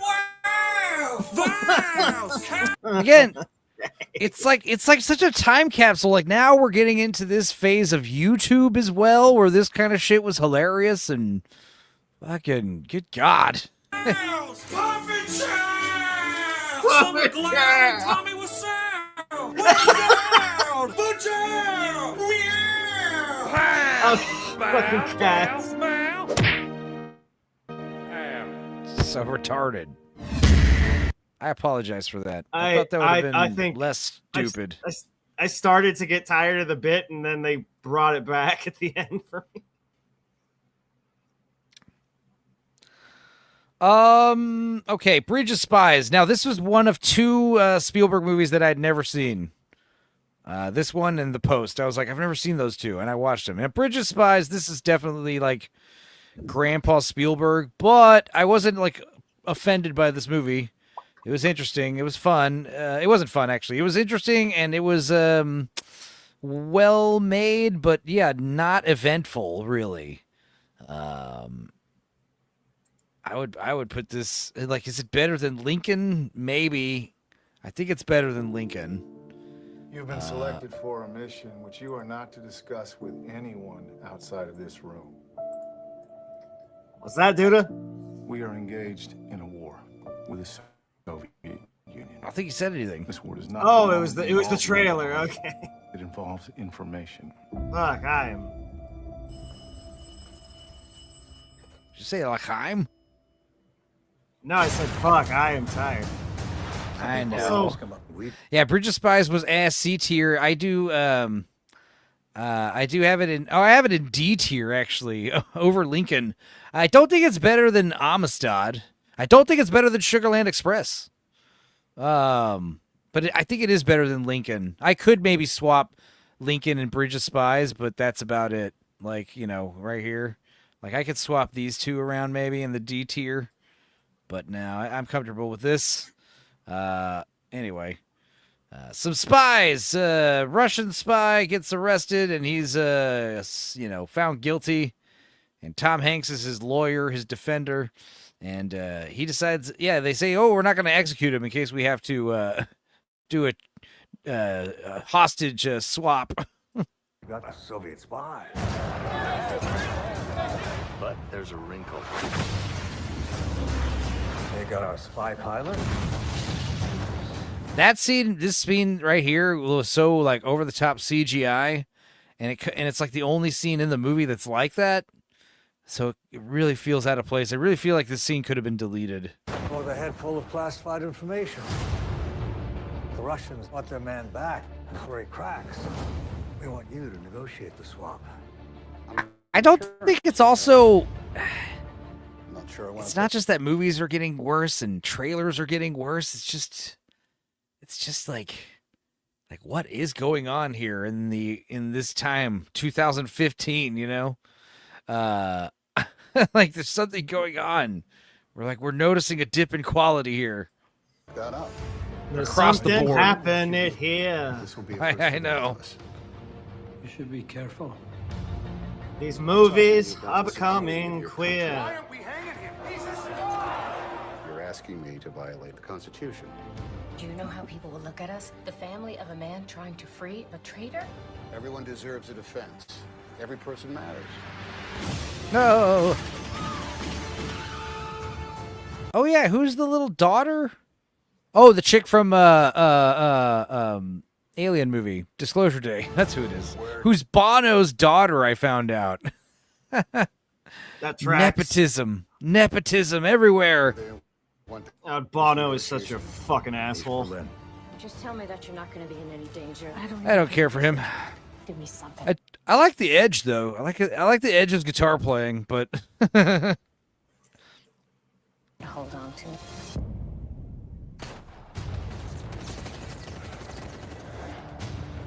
yeah. Big Ship says we swung too far after the early 2000s. Trailers used to show us nothing. Now they ruin the movie. We got to find a middle ground again. Yeah, those 90s teaser trailers we were watching, like the teaser trailer for Hook. That was so cool. Yeah, Bono can do no wrong-o. I added that rhyme part, but U2 is one of those bands that is definitely good, but I just can't bring myself to like them. Yeah, exactly. Good. I don't know about all that. Yeah, like I do like the Edge and his guitar playing style, and yeah, they got some hits, but yeah, I agree. Like it's just, yeah, in the name of love. If we get to karaoke song, I don't think we will, but if we do, I'll do a U2 song. One more in the name of love. Sunday, bloody Sunday. Like if I were to sing a U2 song, what would it be? Like what are the other good what's Bloody the best? Sunday's okay, I guess. Wait. What's the one with like the hardcore edging with the awesome edging? Which one's that? I've been hardcore edging the past few hours. People in my country consider this an act of war. You can call it what you want. Let's be clear. Nobody is... U2, The Sweetest Thing was released in 98. Good year. Could you turn the trailers up a little bit? I'm having trouble. Yeah, thank you.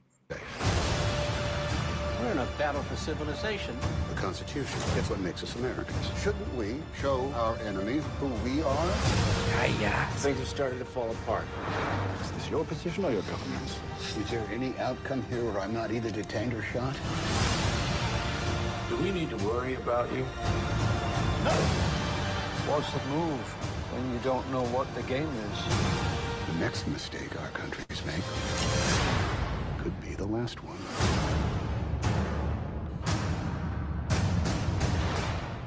Ugh. Yeah, like I said, D tier. Yeah. Safe placement. No, we don't. All right, we don't. Okay, The Post. Now, this one, I think this one was better than Bridge of Spies. I would put this one in C tier, maybe. What's the smaltz level on this one? Under. Not too high. This one does have like the feminism, and the problem I have with this movie is like, okay, so 2016 I think is when this came out. The Post 2017. Oh, I guess technically BFG should be before this. There's no BFG trailer here. Where's BFG? Did I miss it? Did we skip BFG? No, Bridge of Spies again. There should be a BFG flaming trailer. gaze. BFG should be right here. I gotta say, BFG might go down in the F tier. I might. All right, BFG, man. I might put it. It's better than War Horse. Is it worse than Crystal Skull? It might be. I don't like BFG. Can you name one cool thing that happens throughout the movie or anything? I mean, there's like a lot of fart jokes, and one of the giants F-tier. gets like hit in the nuts. F tier. There's like a bunch of giants. The big friendly giant is not big at all. In fact, the big giants are big and scary. They're pretty big. But yeah, it's like I don't really remember much of the movie. I remember like they send the big giants, bully giants, off to an island, and they don't explain how. It's better than War Horse. F tier. It's worse than I don't know. Are we gonna put it in the F tier? Okay, maybe. Yes. Yeah. Just based on that description, that's sounds like garbage. All right. So back to the Post. The Post, I think I might put in the low C tier. Let's see here. This was not bad. Oh, we just skipped to BFG. Yeah. I skipped BFG trailer. I'm sorry. Whatever. Fuck You guys it. know Fuck it. Big friendly giant, I would assume Rex, but I would hope for the former. All right, so the problem with the Post is it's feminist shit where Meryl Streep runs the paper. Why, dude? She inherited it from her husband. Yeah. She inherited it from her husband, and she runs the paper how she wants, but in the beginning of the movie, she kind of takes orders from other guys who are technically her subordinates. And the big problem with the movie is it's all about Nixon. He's not going to be a damn dictator, and it's very obvious that they're going for the Trump metaphor. Trump's not going to boss us reporters around. I mean, Nixon's not going to boss us reporters around and tell us what he can and can't report on. So, can I ask you a hypothetical question? Oh, dear, I don't like hypothetical questions. Well, I don't think you're going to like the real one either. I do like the acting, though. Meryl Streep's great. Meryl Streep has some great scenes with Alison Brie, who's her daughter. Like, those two play off each other well. Tom Hanks is playing kind of like an asshole in this movie. Also, this movie gets points because Mr. Show, Bob and David are both in this movie. Although Bob has like a much bigger, more substantial role. Bob Odenkirk. David Cross is also in the movie, though. To see Bob and David together in this movie was a trip. There's a lot of like comedians in this movie and like serious kind of, roles. Duda left. I knew he would. He would. He isn't easily controlled like some of you. No, Dudicus is a free Duda spirit. moves to the and beat he's of his probably own sleepy. drum. He was also goddamn doing road tripping. I mean, he literally drove home just in time for this. I mean, and he probably hasn't seen any of the remaining movies, so who cares? He'll be fine. He'll be here next Sunday when we do the Hot Ones Father's Day Challenge. We'll watch plenty of weird crap then, guys. We'll go back to the roots. Will return. Do you have the papers? Not yet. This is a devastating security breach that was leaked out of the Pentagon. The most highly classified documents of the war. The Times says 7,000 pages detailing how the White House has been lying about the Vietnam War for 30 years. The way they lied, those days have to be over. Hey, people are concerned about having a woman in charge of the paper. That she doesn't have the Sad, resolve to Molly. make the tough choices. Of course you can come. Thank you, Arthur, for your frankness. Let's do our jobs. Find those pages. You're talking about exposing years of Can we government. play Eminem's Dudicus song? Yes, sure. Just for you, Ship. Where? So many delicious choices. Where is it? Do to come back to the porch light. Do to come back from the long night. I'm waiting, I'm calling, I'm screaming your name. Everything is different, nothing is the same. Do to come back, please come back. Search parties in the woods, looking through the neighborhoods, under the bridges, over the ridges, past the cold river, giving me a shiver. I found your jacket by the fields. None of this makes any sense. Where are you? Where are you? Where are you? Do to come back to the porch light. Do to come back from the long night. I'm waiting, I'm calling, I'm screaming your name. Everything is different, nothing is the same. Do to come back, please come back. Just walk through the door. I can't take it no more. Do to. Ask me, please. Do to. Cool. Beautiful. Secrets. Is that legal? What is it you think we do here for a living, kid? Ben, I might have something. It must be precious cargo. It's just government secrets. The New York Times was barred from publishing any more This looks classified documents decent. dealing with I mean, the the cast looks good at least. War. Yeah, it's still pretty, formulaic and hokey. I mean, the whole movie's like, are we going to print the story or not? And then they're like, go for it, print the story. And then it's like, okay, are we allowed to print the story? Yes, we are. The end. We'll be at the Supreme Is Court there next week. more to it than that, or? Well, it's mostly about like this woman taking control of her company. It's one of those movies. Ah. And also, the current government regime, they will not stand. It was Meryl Streep giving a finger to the Trump, to the Orange Man. Well, when did this come out? It's had to be pre-Trump, right? 2017. So it is like never a response. Never it is a response to the administration. Then fuck this movie. I mean, it is better than Bridge of Spies. If the government wins, the Rich Washington lies. Post will cease to exist. If we don't hold them accountable. Yeah, I would say it's better than Amistad. I mean, it was decent. We can't hold them accountable. It was okay. if we It was don't have a C-tier. newspaper. Nixon will muster the full power of the presidency, and if there's a way to destroy you, by God, he'll find it. Yeah, great acting. Again, these trailers are so lame. They make the movie look stupider than it really is. But yeah, great acting, and also it's not too long. Something also I liked about this movie, it's like an hour and 40 minutes, I think, if I remember correctly. It wasn't too long. I'm asking your advice, Bob. Oh, also a lot of more visually interesting than Bridge of Spies. There's some good stuff like in the newspaper press production, assembly line. Your permission. You can't do this. The legacy of the company is at stake. What will happen if we don't publish? We will lose. The country will lose. Man. If I were AJ or Sammy, I'd be done for right now. I know.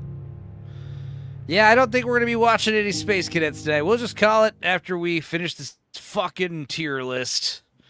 Let's see. All right, Ready Player One. No time for space. Now, this one's debatable because, I live here in Columbus, Ohio. it is a bad movie. In 24. But is it enjoyable? Is it enjoyable bad? Like, I would put it over... I would put it over BFG. Like if anything, I could put it at the top of the F list. Do I like it more than? But the thing is, I think I do like it more than Crystal Skull. But maybe I don't. I don't know. Maybe I don't. Like, I don't know. This is a tough one. Again, I'm pretty set on Always being the worst. Always sounds like the best. I don't know what you're on about. Richard Dreyfuss ghost cucking himself? I'm sold, man. I'm also on board with the Jurassic Park and Schindler's List being tied at the top for just like the significance. Schindler, and I would put those are the two movies that allowed him to make all this crap. Yeah, I would say Saving Private Ryan closely under that. I would put Saving Private Ryan over Jaws, maybe. I don't know. Maybe I'd put Saving Private Ryan under Jaws. No. Nah. I don't know. But this list so far is pretty like solid for me, at least. I don't know. And everything's getting pretty bunched up here. I mean, he does have more A and B tiers than anything, which is good. It is staggering a little bit. All right, let's see. But yeah, Ready Player One. What did I like about it? I do like this this weird future of fucking RV skyscrapers, and everyone's doing virtual reality in the middle of the fucking street. Like, that stuff's so stupid. I do like practically, like logistically, I do like the idea, like in the future, like resources are finite. So wouldn't it be cheaper and easier and more awesome to do all school in like the virtual world? You know, all the stuff you could ever want is at your fingertips in the virtual world, you know? Yeah, this I only know it for being an IP crossover slop fest, but even in terms of the premise, it doesn't seem like this is something Spielberg really is ready to tackle, because he's a boomer ass. And like, yeah, the big problem with it is like, yeah, it is boomery because like all the references are 80s movies. And then also another big problem that's boomery is like there's a scene where, so he's got all of his VR friends, right? All of his virtual reality friends. But then there's a scene where we got to go take on the evil corporation, and all of his friends live in the same area. Like, how why very don't they, convenient. Yeah, wouldn't they all live in like different fucking countries and stuff? Like, Very imagine least if like different states in the U.S. That could be fun. Imagine Going if on a like road. six of us in this chat had to meet up right now. Like, The logistics would it's be easier said than done. Yeah. I mean, even if just like you got the people in Texas to meet up, we would all have to drive at least 2-3 hours. That's stupid. Nowhere. Dumb as hell. Except the Oasis.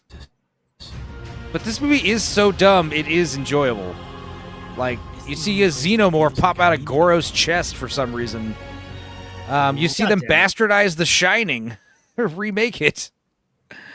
I know it's funny that they all live in the same area and they could have been in different countries, and that would explain why they are all different races. Yeah, exactly. They're like ethnically diverse group of friends too, but yet they all live in Ohio, I think is where it takes place. Yeah. I'm all What alone. A crock of shit. You're not alone, Miss Sparkles. I think, isn't Jamalama up where you are? Where the limits Or what about Doberman? There are other people in your area. of reality are your own imagination. Tony can't even fly to us for some reason. Fucking Willy Wonka, Iron Giant. Ugh. Yeah, there's so many references. Just in like the first 20 minutes, it's retarded. Remember the Iron Giant? We don't, which is why we're going to totally ruin him in this. Are there any movies that were made after 1990 something? No. According to this movie, no. Yeah. Well, that's just jealousy, Miss Sparkles.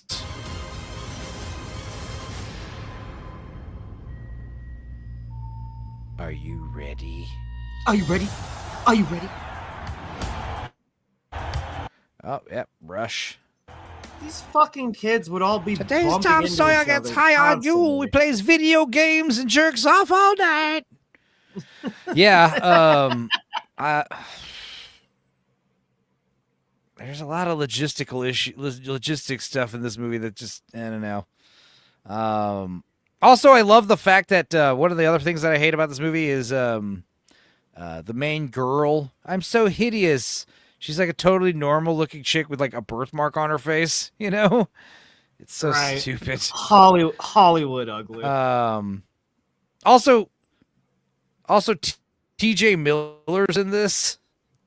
Well, nowadays, like, they would totally cast an ugly bitch, you know, and just a few short years later, they would totally cast like some ugly chick, and they she's supposed to be a beautiful woman, you know? Yeah. She's supposed to be gorgeous. Sounded like a superhero's alter ego, like Peter Parker or Bruce Banner. But he died when I was a If kid. everything's so My mom garbo, said- how does everyone have time to fucking jerk off in VR for hours on end? Wouldn't they be like working in the mines or factories? So or... I guess like if they talk about how like they're working in the Bitcoin mines in the virtual world, I don't know. Like, yeah, everyone just lives in the virtual world because it's better and it's easier, and there's like a lot of like digital resources in there, you know. A lot of Bitcoin. That's stupid. Oh, and the actual premise. So the actual premise is this place is called the Oasis, and the guy who created the Oasis, it's like Roger Rabbit with Marvin Acme leaving Toontown to the Toons. The guy who invented the Oasis, he wants to like. There's like a way to get the keys to the Oasis and become like president of the virtual world. And you know, something, there's a very similar Roger Rabbit kind of thing where, you know, the guy wants to give the virtual reality world to them, the players, but the corporation that runs the Oasis, they want the keys to the kingdom. You see, here's how it works. The corporations, see, they sit in their corporation buildings, and they're all corporation-y, and they make money. Tim Robbins. And what's his name? He's the bad guy. Ben Mendelsohn from Rogue One. He's good. For all the things they can do. He was good in it. But yeah, all the dated 80s references are stupid. It's 2024, it's 2045, and all we care about is like 80s shit. But they stay because of all the things they can be. Can you feel this? Yeah. It's the only place that feels like I mean anything. The Oasis was the brainchild of James Halliday. Also, I don't understand why, like, yeah, Steven Spielberg just started working a lot with this Mark Rylance guy. If you're watching, he's just in a lot of Spielberg movies all of a sudden, and I don't really care for this guy very much. He's all right. I'm dead. I created a hidden object, an Easter egg. The first person to find the egg will inherit $500 billion and total control of the guy itself. Who won the egg was just like a total like chud weirdo who then like just crashed this shit into the ground? This is a terrible idea. Yeah. And I'm going to give you $500 billion.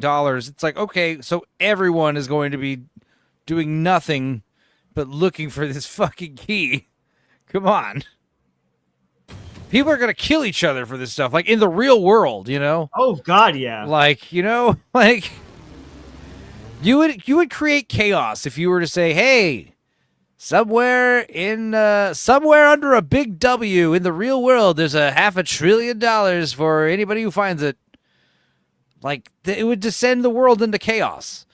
It would, you know, where's the W? You know, where in the world could the W be? You know, it's under a big W. Find it. Dude, people would start, like, you know, joining factions with each other. You know, the 10 of us can split the $500 billion in 10 ways. You know, it's just nuts. Who is this? That might be more interesting if they got into the nitty-gritty of how fucking terrible that would be, but nah, it's weird wish fulfillment bullshit. I'm talking about actual life and death stuff. The Oasis, the world's most important economic resource. It's nothing less than a war for control of the future. Let it explode, Dudicus. See, he didn't leave, guys. Wait.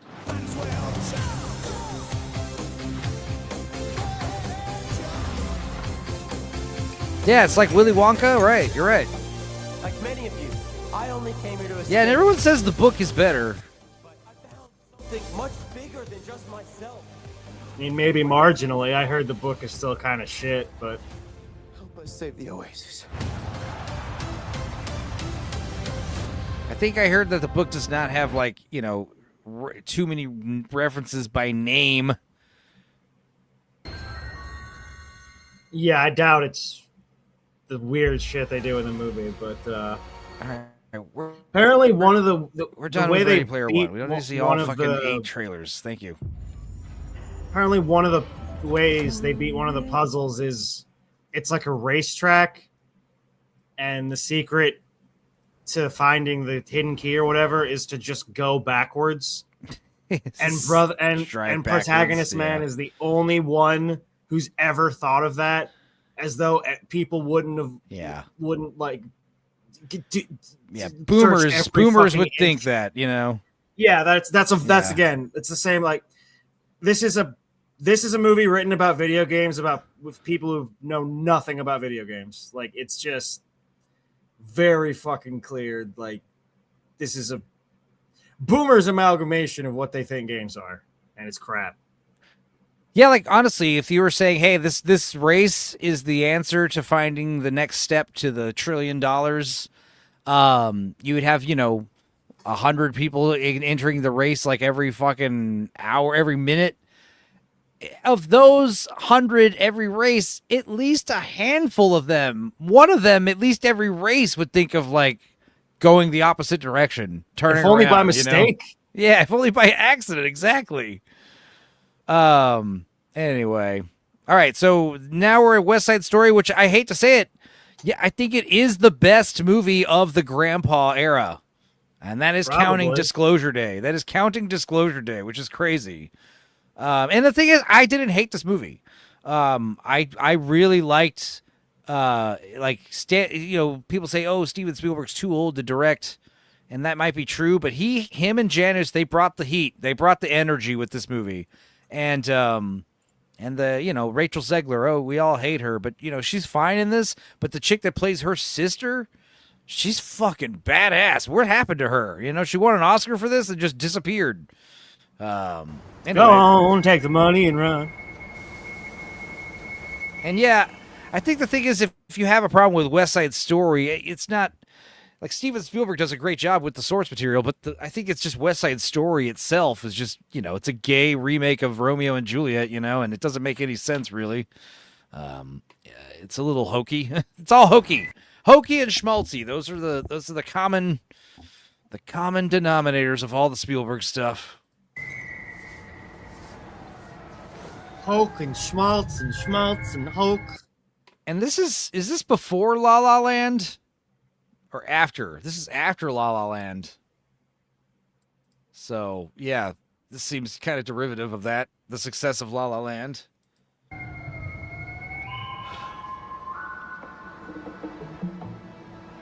But yeah, like I gotta say, like I said with Tintin, like why the fuck didn't Spielberg do more animated? Like this movie makes you think, like why the fuck did Spielberg never do a musical? Like he is really cut for it. Yeah, he's really cut out for it. Like if you're gonna like this movie's definitely worth watching for the music numbers. I mean, it's fun and gay. Don't forget gay. Yeah, La La Land was 2016. This bitch in the yellow, she like stole the show, dude. I know a lot of people were complaining that like the Spanish parts didn't have any subtitles, but I understand Spanish, so it didn't really bother me. And it's not like you. But it's also not like you're like, Steven Spielberg does that a lot. Where there's like a lot of people having cross chatter. There's a lot of people having like talking over each other, like there's 2 or 3 conversations happening at once. He'll have scenes where there are people speaking non-English lines, no subtitles. You still kind of understand what's happening, He's good at that, This kid, yeah, he was pretty good in this movie. Why is he licking his lip like that? He's like asshole boy or whatever. I don't. Yeah, it's the Jets and the Sharks. Is that the gang names? It's yeah, silly. This one's definitely put through a much more heavy racial lens. The Puerto Ricans versus the Whiteys. Critics never gave Spielberg the credit he deserved for perpetuating gang violence more than Boys in the Hood and Menace to Society. Spielberg and Spielberg out homes. Yeah, Eclectic Goats here, morning, and I got rid of Jill. The early risers are here. Yeah, and I'm going to be on Goat's show later today in about 14 hours to talk about the first 2 episodes of a very unknown show called Harsh Realm. Enzo, you understand Spanish, huh? Translate an entire episode of Naruto, then. I like saying it like that. Naruto. That's not the same. What? God damn it, Creamy. Yeah, all you guys have been saying bangers. You guys are funny tonight. I don't think Spanish has a proper translation for date bayo, but then nothing does.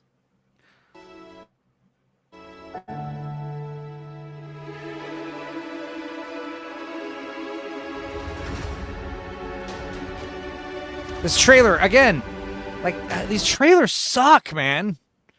Like, this movie, this trailer is not capturing the energy this movie has.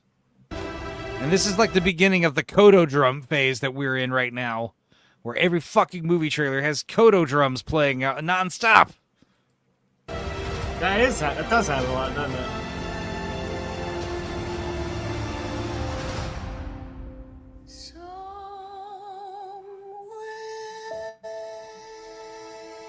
Oh my god. Maybe this trailer will have some actual funness to it. Nope. Now, if you had told me back then, like, this chick's gonna play Snow White, I think everyone would just be like, no. Like, this is one of those things. Like, you know, I like to give people a fair I'd have shot. believed it given the landscape, but I don't think she's like a particularly like bad actress or anything, but no.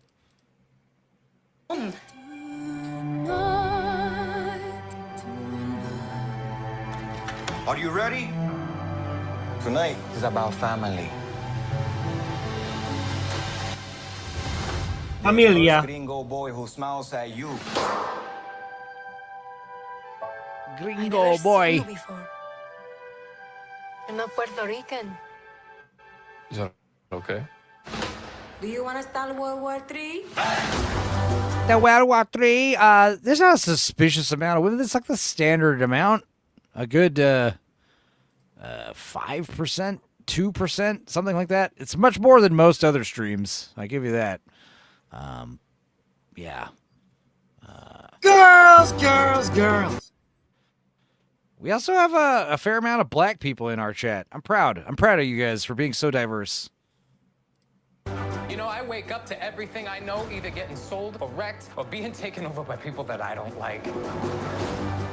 You keep away from him as long as you're in my heart. Racism is a bad. No. I'm a grown up now, Bernardo. I'm gonna think for myself. Tony, we need you if we're going to war.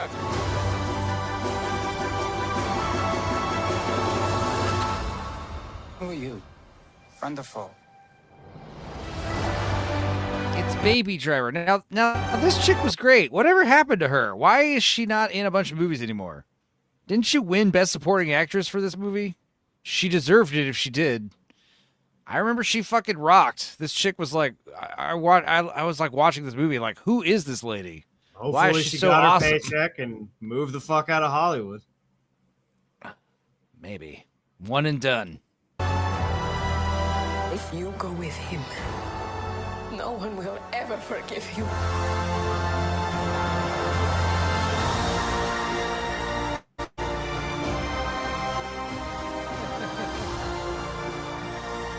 Yeah, this was a great scene. This number right here. This was a great music number. Like, just if you don't want to watch this movie, just watch that scene. Watch this dance number right there. This whole music number. It's great.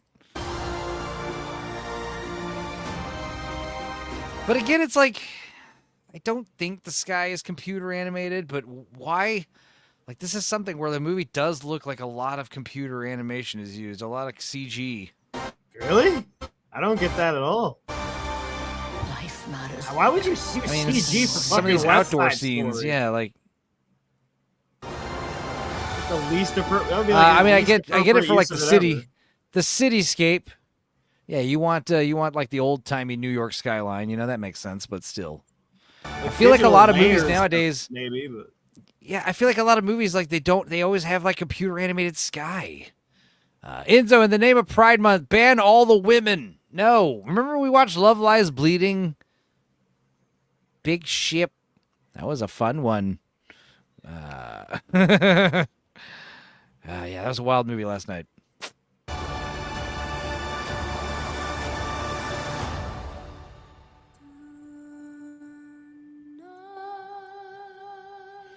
Also, I think this is weird how, like, in West Side Story, like, they only know each other for, like, 2 days, you know? That's Like, correct. in Romeo and Juliet, don't they know each other longer than that in Romeo and Juliet? There's some, I don't know, I haven't read or watched any of the many adaptations of Romeo and Juliet in a long time. Especially not the greatest version, Romeo Must Die, starring Jet Li. Wow. Bro, we're at the last 2 movies. The Fabelmans and Disclosure Day. Once there was a way. Most of my movies have been a reflection. Oh, God. Yeah, this is like Steven Spielberg just sucking his own dick. You know? Sammy Fabelman, a.k.a. young... Need some chicken strips. Yeah, young Steven Spielberg, a little whippersnapper who wants to make movies, and he's got a dysfunctional family. And, yeah, I mean, this movie, like I said, it reminds me of the Weird Al movie. Weird. It's like, how much of this is true? How much of this is total bullshit? I don't know. But the problem I have with this movie is, like, a lot of hokey in the third act, a lot of hokey, like, anti-Semitism. I was bullied for being a Jew, but I was nice to my bullies, and they felt bad, and everybody clapped, you know? Yeah, that doesn't work that way. Those awful Christians. It wasn't about metaphor, it was about memory. Once there was a way. Sorry I'm late. I picked up Mrs. Fabelman. Where should I put her? Fuck off, Seth. So it's funny because Seth Rogen is fucking Miss Fabelman. That's something. Spoilers. But yeah, like, you know, his dad is a scientist. His mom plays piano. And then their uncle, Seth Rogen, he's like always there. And yeah, it turns out that those two are hooking up and the parents get divorced. Seth Rogen, you dick. I'm late. I picked up Mrs. Fabelman. Where should I put her? Go back to fucking ruining Ninja Turtles. Hack fuck. Oh my God. One of the most impressive, enlightening, and no, it isn't. They say vital movies? It was pretentious. I mean, the thing is, I typically like movies about movies. But this really isn't about movies. It's a movie about a young kid with a camera. It's more important than your hobby. Can you stop calling it a hobby? That has been nothing but... Also, this kid, he was in a fun movie called Snack Shack. That was a fun one. I recommend that movie. I was watching it, and I was like, where do I know this kid? Oh, yeah, he was in that Steven Spielberg movie. There's too much estrogen in this chat, to be honest. It's fine. Let's see. Where have we landed on it? On what? Carnival. Yeah. I need to watch Carnival. Hobby. That has been nothing but disrespect from you. I'm your mother. This is the Ben Folds version of this song, too, which I don't mind. I like this version. I don't know what else to do. This song was made for the I Am Sam soundtrack, if I remember correctly. Can you help me?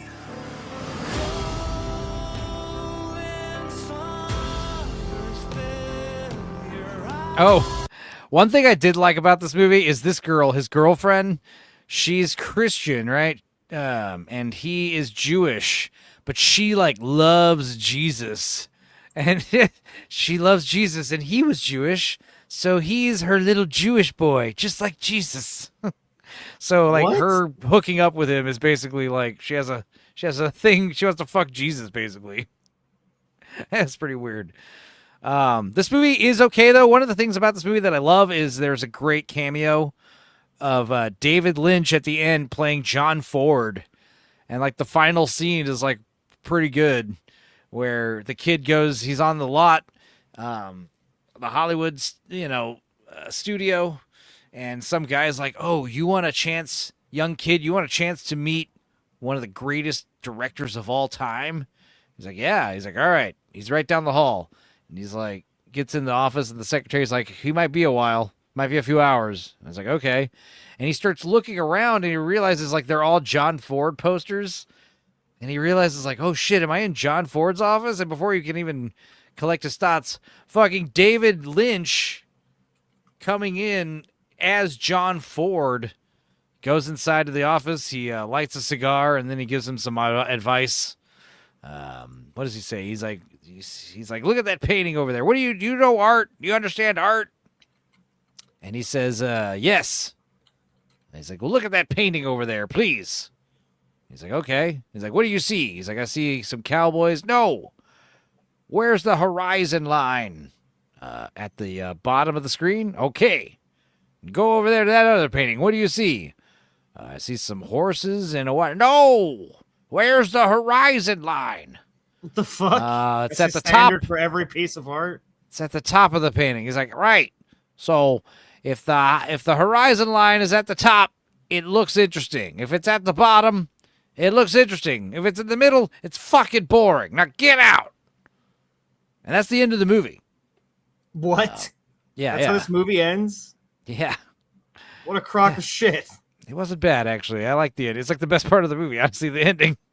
But anyway. The Fablemans, man, I don't know, man. I'm going to put it... I would put it under West Side Story, honestly, which is crazy.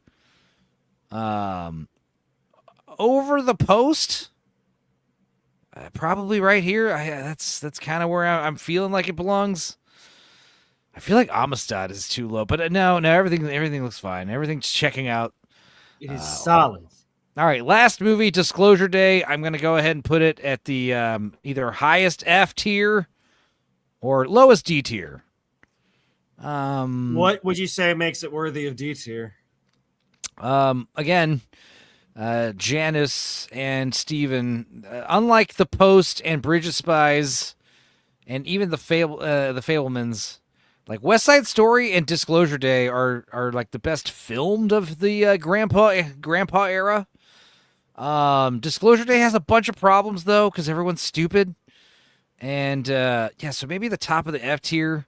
Is it better than, like, that's the thing? Maybe I might like Ready Player One more than Disclosure Day now that I think about it. It's definitely better than BFG. I like Disclosure Day more than BFG. I mean, Disclosure Day was just like this crazy chase scene, and the problem with it,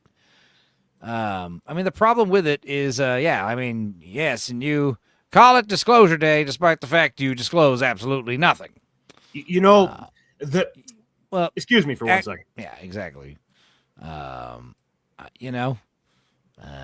don't understand like the vitriol. Like, I mean, it was disappointing. Disclosure Day was very disappointing. If you liked it, it was still disappointing. If you hated it, it was very disappointing.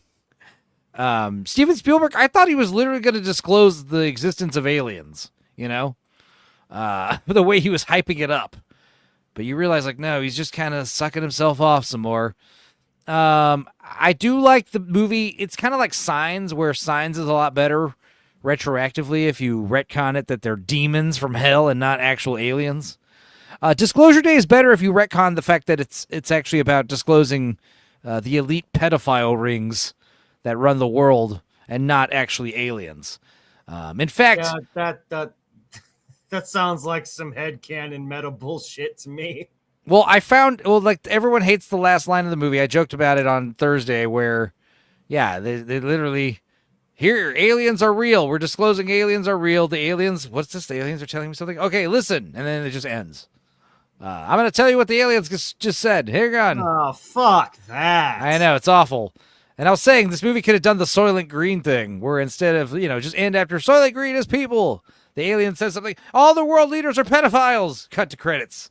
Like, then it would shoot right up to A tier, but exactly. And just inserting shit, right? I could add one line to the end of this movie and make it A tier. Yep. You know what I mean? Like, that'd be insane. A fucking fake wizard, though. 145 minutes for pretentious overacting in scenes intended for Oscar nomination clips. I don't think this movie's going for Oscars, to be honest. It's going for some kind of critical acclaim, though. I think it's more like Steven Spielberg is he's doing his swan song movies, like The Fabelmans. And this, he might have one more in him, but it's all like, look at me, remember me, I'm the best, I was the best. He says, Disclosure Day was made by people who enjoy sniffing their own farts, and boy howdy, did this movie shit the bed. I agree with this last part of the sentence. It did shit the bed.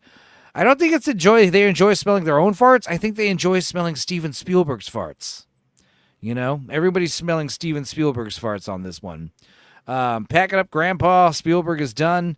I gotta say though, Janice, he's still got it.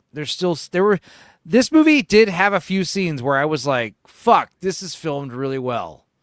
Like where I literally have to like take myself out of the story and be like, God damn it, Janus, you're doing great. I did not think that when I was watching The Post or Bridge of Spies. I was like, honestly, when Bridge of Spies started, I was like, is this a different DOP? Is this a different cinematographer? No, it's Janus. Janus is the cinematographer for Steven Spielberg. He's responsible for like the modern look of the Spielberg movies. But yeah, at least this movie did, you know, I did kind of step out of the film when I was watching it and think about like marvel on it on a technical level. So it's gotta get points for that.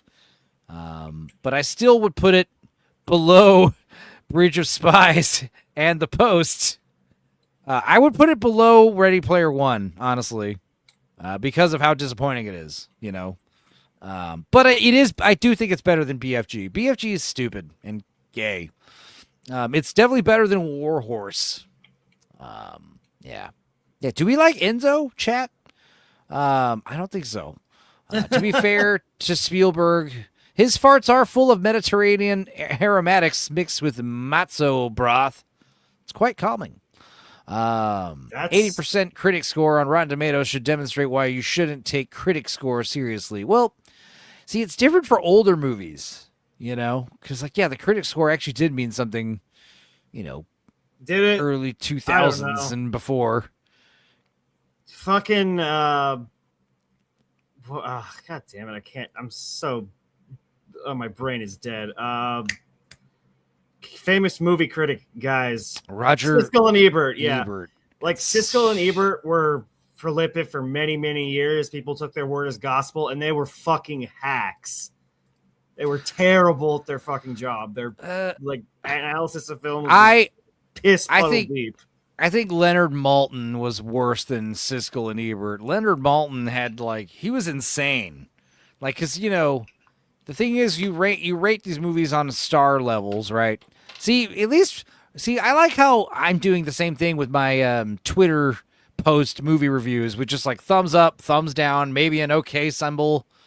But I don't want to expand on it. I would just say up or down. The star rating system is a problem because like with Leonard Maltin, you know, you would find out that he would rank, you know, like when you look at other, like he gave this movie 2 stars, 3 stars. Okay. But then you look it up and you're like, wait, you gave fucking Citizen Kane the same score as this. Wait a minute. You gave this movie a higher score than this. Like, how does Batman Forever get a higher score than, you know, Braveheart or whatever? Like, it doesn't make sense, you know, because he's not, he's not really remembering what he's rating. He's just like rating stuff how he feels. No, it's all vibes. It's all fucking bullshit. Like, yeah, there is no consistent scale. At least it's like critics. I like it, didn't like it. Like those ratings seem to be more consistent. You know, I liked it, didn't like it. You know, where it's like when you're rating stuff, yeah, it starts getting muddy, especially when people start pulling up the notes and the transcripts of what you've said previously. It starts throwing out the equate. There's no like formula. There's no mathematics here. And yeah, I guess we're not going to watch the Disclosure Day trailer because we've already been watching those recently. Fuck that. Yeah. Also, anyway, Siskel and Ebert trash Police Academy. Okay, I'm doubling down on my hatred for them then. My favorite was like, you know, there'd be movies Siskel consistently liked, and then Ebert would not. Those were the best, where they would just be like, "What's wrong with you?" But yeah, wow, this took 7 hours. Hated this movie. This took 7 Listen to hours. the passion in my voice. I was thinking, maybe we could get this done in like 3 hours or 4 hours if I hurried. Yeah, fuck that. I mean, I wasn't 7 really hours hurrying, later, to be baby. fair. But the thing is, it's easy in the first half because the first half of his career is awesome. Yeah. And yeah, it definitely starts. He rapidly descended into it C, is, D, and F after. So yeah, like I said, let's see. It's specifically Indiana Jones, Crystal Skull. This is the beginning of the downward trend because even in the early 2000s, he still had some good movies. But for me, yeah, I mean, this period before Schindler's List, from Schindler's List all the way up to, or all the way down to, Sugarland Express, like his fucking, that was his heyday, man. Yeah, he was killing it for a long time, and you can ass. You can only kick so much ass for so long before yours is the ass that is kicked by yourself. All right, well, there you go. I gotta tie Jurassic Park with Schindler's List up at the top, so it doesn't matter really. I mean, it depends on what mood you're in. They're both great. Schindler's List is a close trailing. Jaws is also close behind that, and then we got a little bit more space with the rest. Duel. We got the Indiana Jones, Last Crusade, Raiders. Catch Me If You Can, Duel, and Close Encounters. I still want to keep Close Encounters in the A tier. I really want to check out Duel. And I really want to check out Always. Badass. Those are probably the two from this list that I'm most curious about. Yeah, and I am firm that Always is the worst movie. I know a lot of people say 1941 is his worst, but they haven't seen Always. Always sucks. And it's crazy because, like some of these other movies, the newer ones, they're terrible too, but they get a pass because it's grandpa era, and also those movies are more watchable. Always sounds batshit insane. It sounds like one of those movies I gotta watch because it's gonna be so bad it's good. No, it's actually so bad.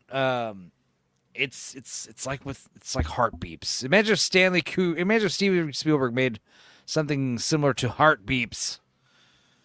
Heart Beeps. Don't worry about it. It's a full-length commentary on my channel. Andy Kaufman, he's a robot. It's a terrible movie. And John Williams did the soundtrack, and Stan Winston did the makeup. So, Heart Beeps. I'll put it in the Discord. I'll remind you guys to watch it. And yeah, all right, so... We did it! We did do it. Steven Spielberg has been defeated. All right, so Sunday we'll do a return to form, Dorkside stuff. We got a lot to go over. We'll probably try to go over the bricks and minifig stuff. We got some cop videos. We got some movie trailers and some funny news and memes. We'll watch some Space Cadets. We'll try to finish Space Cadets so we can move on to season 1 of Baywatch Nights. That'll be fun. Oh, God. That's like finishing your vegetables before your dessert. Let's go. No. I will be on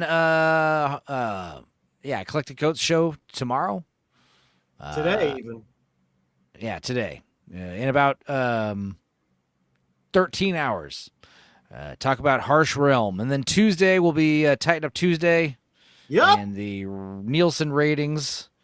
And then Wednesday's movie is either going to be Island of Terror with Peter Cushing or it's going to be, what did I say? Howard the Duck. I'm still waiting on the copyright dispute for Speed to come back. It might expire, which would be awesome. I hope they don't wait till the last minute and deny it. That would suck. Have you watched the first 2 episodes yet? No, I'm about to. Goat. That fun point after a stream where I wait for all the copyright claims to come through, that's always fun. Find out if the stream's getting blocked or not. I don't think it will today because we watched nothing but movie trailers, but who knows? Who knows? If it picks up John Williams' score, you might be fucked, but who knows? No, I mean, copyright claims I don't give a shit about.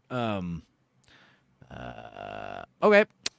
All right, and here's the list. I'll try to get a screenshot of it, put it on the Discord, put it on Twitter, so you guys can look at it and disagree with it.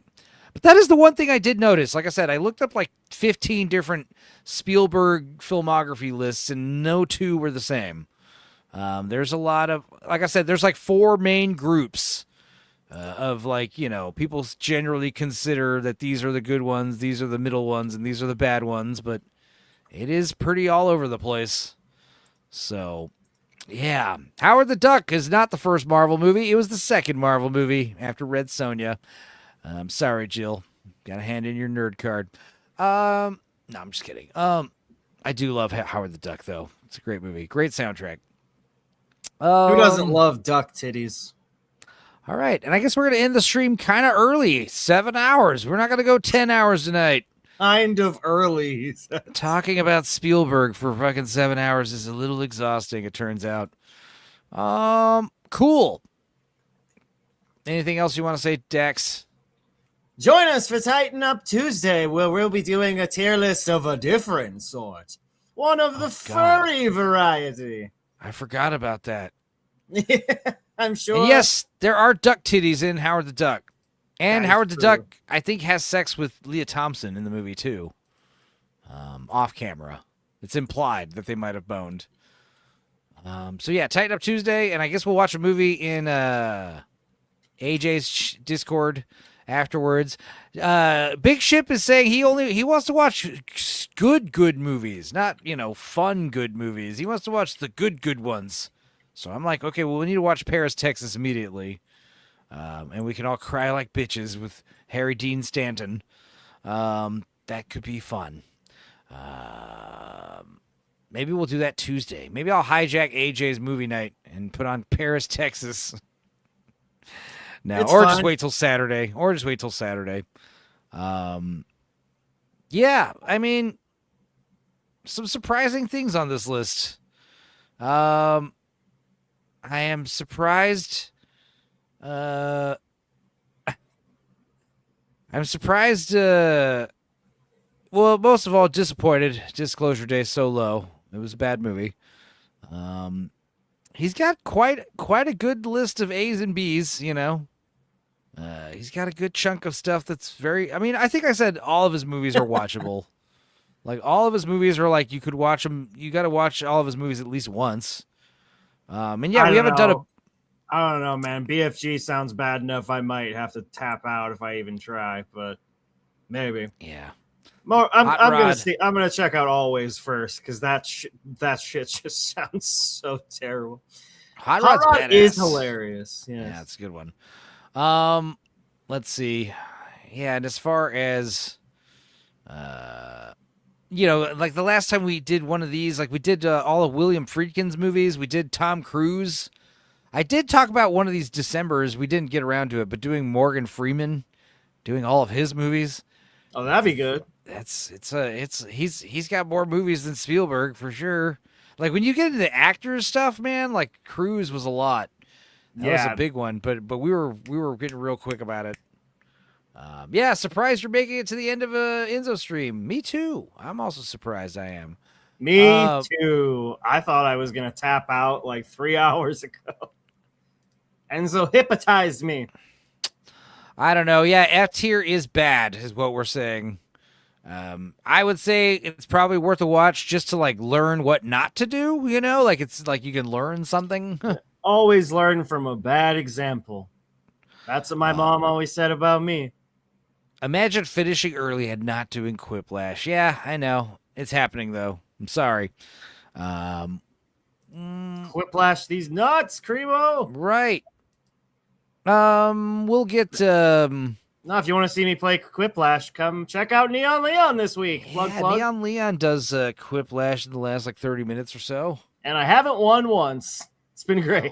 Well, no Thursday stream this week, but Sunday for Father's Day, we'll be doing the Hot One special.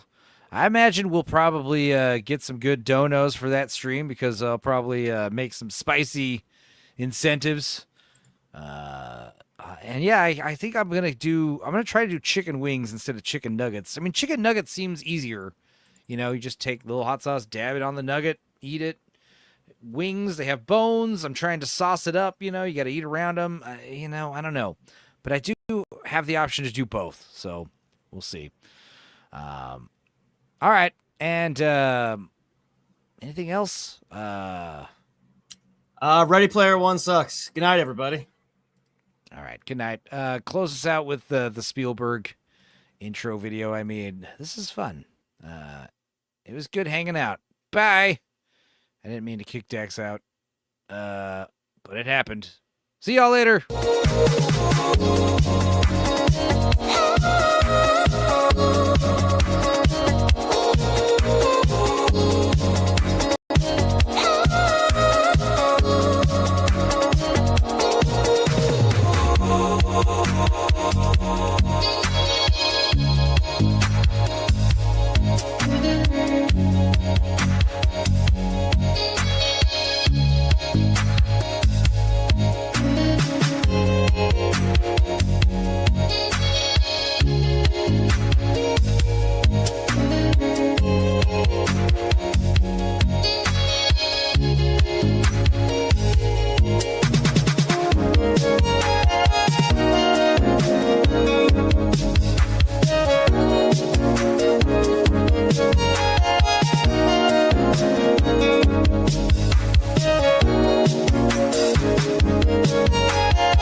Thank you.